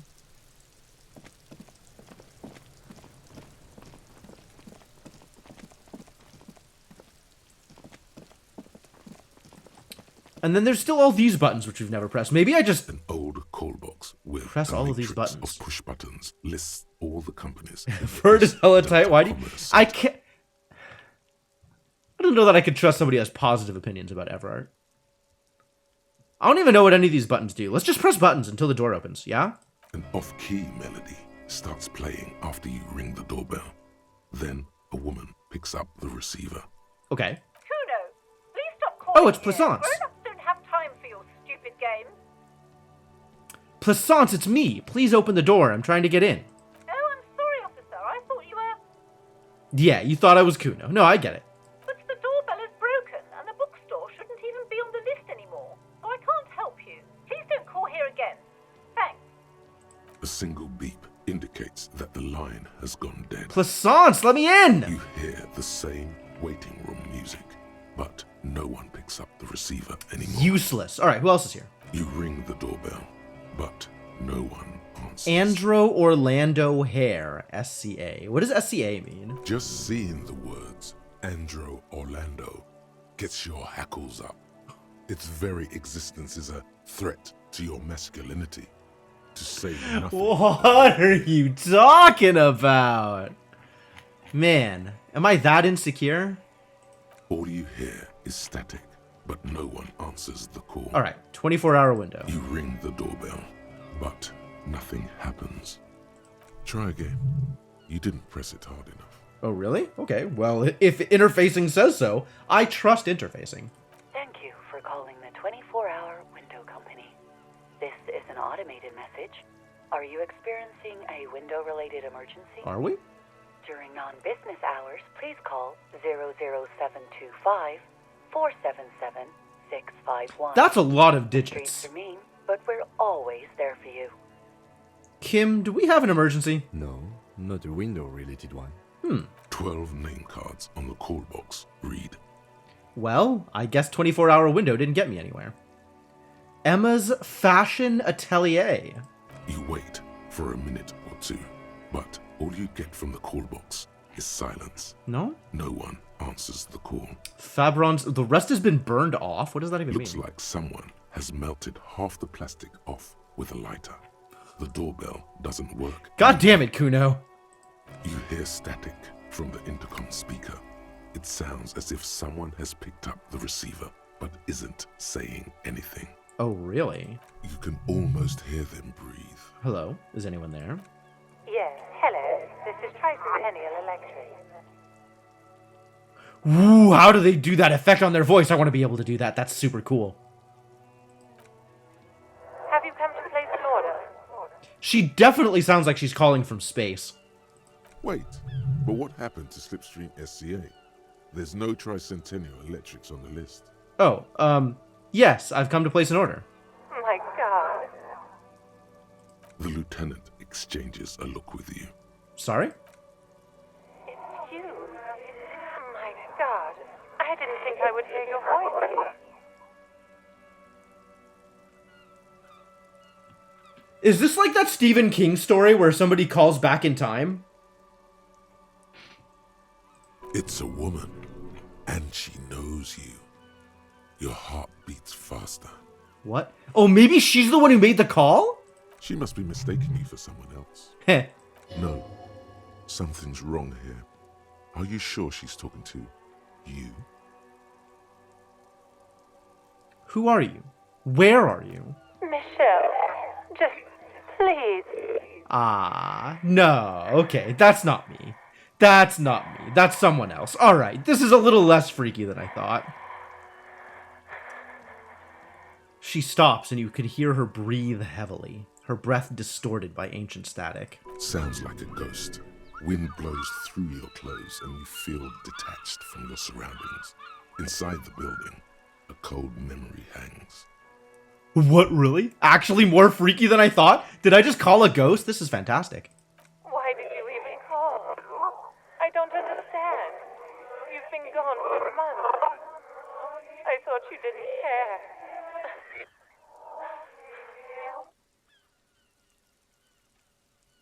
Hold on, tell me what's going on. What did I do? I think I want to, like, I definitely don't want to throw her off, right? If she thinks I'm Michelle, then I'm Michelle, it's fine.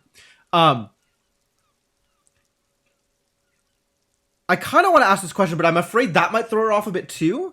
Like, maybe I just play along? I mean, sure.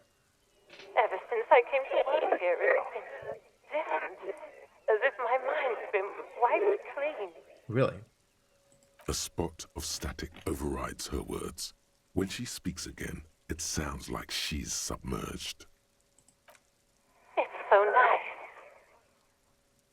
Oh. It's so nice to be able to finally forget.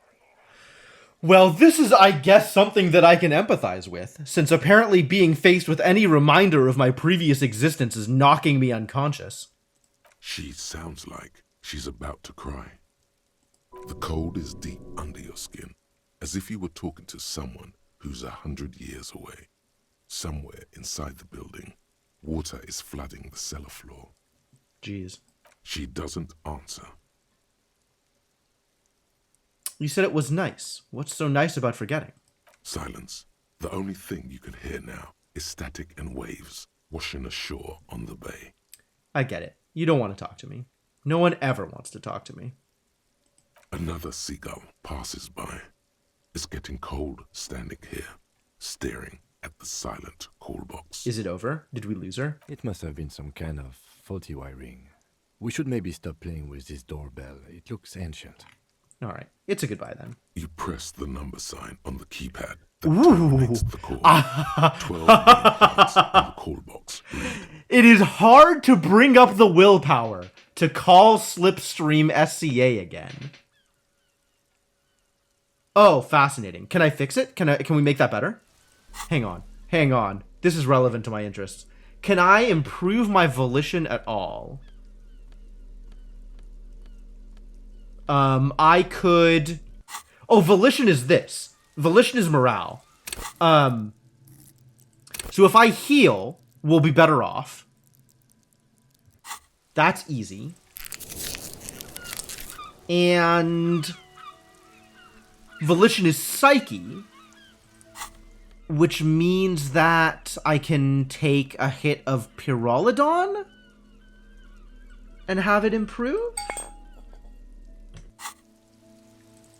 Why does it do this?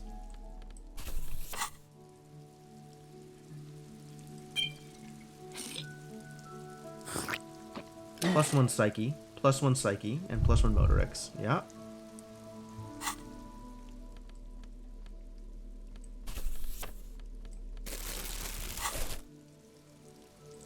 An old All right, let's do it. Let's do it. Come on. Lists all the companies in the East Delta Commerce Center. Here we go. I want to talk to a ghost again. Whatever she says, it can't hurt you. You're a different person now. Stronger, healthier, and... Alright, maybe not healthier, but it's a bonus that you've drunk so hard you can't remember any of your past relationships. Wow. Oblivion's the ace in your corner. That's right. Can't hurt me if I can't remember anything that hurts.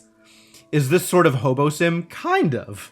There's a light buzz as you press the doorbell, waiting for her to answer the call. It's cold outside, and you can hear the wind blowing into the speaker. A strange metallic taste fills your mouth as you stare at the intercom. Oh, jeez. There's the static again, whispering like a seashell pressed against the air. Yes, hello. This is Tricentennial Electric. Have you come to place an order? Last time we talked, there was some confusion. Okay, so being Michelle didn't succeed, right? Let's be not Michelle. My God. Is this going to play out the same way? Here come the bad vibes again. Relax. Distance yourself from it. Please don't hang up. I just want to explain myself. It's you. Before you can finish your sentence, it's just going to repeat, isn't it? My God. I didn't think I would hear your voice again. Wait. Is she... Are you repeating your words? Michelle, just please. Why did you even call? I don't understand. You've been gone for months. I thought you didn't care. It doesn't matter what I say, you're just going to continue, right? The voice from the intercom doesn't answer, but you can hear her breathing. Wind blows into your microphone again, crackling and echoing in the box. It's fascinating. Your hands are getting cold and your breathing becomes visible, forming small silvery puffs in the air. It's not a joke, that's fine. Is it over? Can we talk now? Ever since I came to work here, it's been different. No, she's just going through the same loop. As if my mind's been wiped clean. It's so nice. It's so nice to be able to finally forget about you. Oh, she finished the sentence! Not finally forget end of sentence. Finally forget about you. And then it hits you. You're a recording. She tries again not to cry, and still doesn't succeed completely. Her quiet sobs sound old and distant, as if her voice is being played off a wax cylinder. Well, that fits with my idea of what a ghost is. That makes a lot of sense, actually. Real or not, your mirror neurons react. It feels painful to be listening to this. That's alright, we can do it. Anger boils up in your chest. Why does it still feel like it's Her my sound fault? melts into the static from a long-distance phone call. From time to time, you can hear people talking in the distance, but can't make out any words. This is where you hung up the call the last time, but the recording is still going. Oh, well then. A phone rings in the office with an old-fashioned chime, and someone walks by in a pair of heels. The static is like a warm blanket wrapped around the sounds. Is anyone there? No one replies, but the static grows stronger like rainfall. Then a female voice speaks out, completely different from the one before. Glorious and total somehow. Crawling inside your head. Shivers. For 300 years I have been here, volatile and luminous, made of sodium and rain. Honestly, like, this part of the game is my favorite thing. Anytime I get an interaction like this with Shivers, it's... I love this. I love this. Tell me more. If you want me, you can find me on the beach. Donnerserniabal. So... The strange alien thought pattern ends. The lieutenant cuts in, inspecting the intercom. If you want me, you can find me on the beach. Dans le dernier bar. I have no idea what this means. It was a recording trapped in the circuitry from some ancient tenant. This sometimes happens. Shall we conclude here? We have other mysteries to solve. Something weird just happened to me. I don't know that telling Kim about the weird stuff that happens to me is useful, but I want to share with him. Kim's my friend, right? You share with friends. Don't take this the wrong way, but during our short stint working together, something weird is almost always happening to you. That is very true, Kim. That is very true. That is... Alright, well, let's keep going. Maybe something else cool will happen. Silence. No one's home at Fortress Accident. Revachol Ice City. Silence. Nope. No one answers the doorbell. And let's harass the whirling in rags, shall we? This is fun. Nothing happens after you ring the doorbell. They don't want to talk to you. Oh. You're going to just stand there and take it from a doorbell? I'll show you how a gentleman turns a doorbell. What the hell is this dialogue option? Look, I'm not the kind of person to beat up on a defenseless doorbell, alright? I'm gonna show the doorbell a good time. Like a cat's whiskers, your moustache feels it first, followed by your lips. The corroded metal of the intercom, cold. Unattainable. Unattainable. Now Holy you're kissing balls. the doorbell. The doorbell remains silent. When was the last time you kissed? I don't like that it's Inland Empire asking me that. That's unsanitary. It probably is. Alright, what did we get out of East Delta Pinball? Silence. Nothing. Alright. No one answers your call. And the empty card? Nothing's This hooked up, button right? Looks new, but someone has removed the name card. Nothing happens when you try to ring it. Huh. This button looks new. It's probably not connected yet. Well, I guess that's it. Isn't it? I can't pry this open, can I? Too bad. Alright, what did we get out of here? I've got another shot at the backyard wall. Fascinating. Okay, well, if you say so, I'll give it a shot. We'll see if we can't, contemplate something slightly different. Conceptualize our way to literally anything.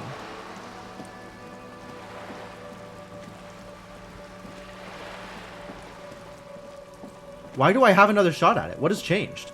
Just an ordinary wall. Nothing to see here. In the dimming light, some things become clearer. Fascinating. My options are very poor. 18, right? I have +2 from here. Or plus 4. So we're at 5, which means we need to make 13. And I can get 2 conceptualization from clothes. So I can actually make a difference with my clothing. So I'm going to do that. We're going to do the conceptualization thing. And give myself a slight improvement to my options here. Just an ordinary wall. 8%. That's better than 3%. Now a 3 will succeed. Or sorry, an 11 will succeed. Yeah. Yeah, okay. Why? It's a wall. An ordinary wall. It wasn't going to get any better. Why must we stop to look at this wall every time we pass by? We have business to attend to. But it could be art, Kim. Don't you understand? It could be art. If I could ever figure out how to make art. I guess we're not figuring out how to make art right now. Fine. Rip art.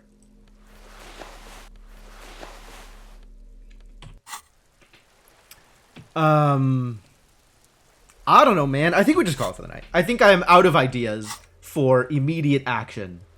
And so I think we're just done. I think the stream is just over for now. Oh my god, there's this moth flying around and I hate it. How do I kill this moth? I don't think I have any way to kill this moth. I'll worry about it after stream's over. Alright. But yeah, I think we're just gonna call it for now. And work on improving things and doing other more different things later on.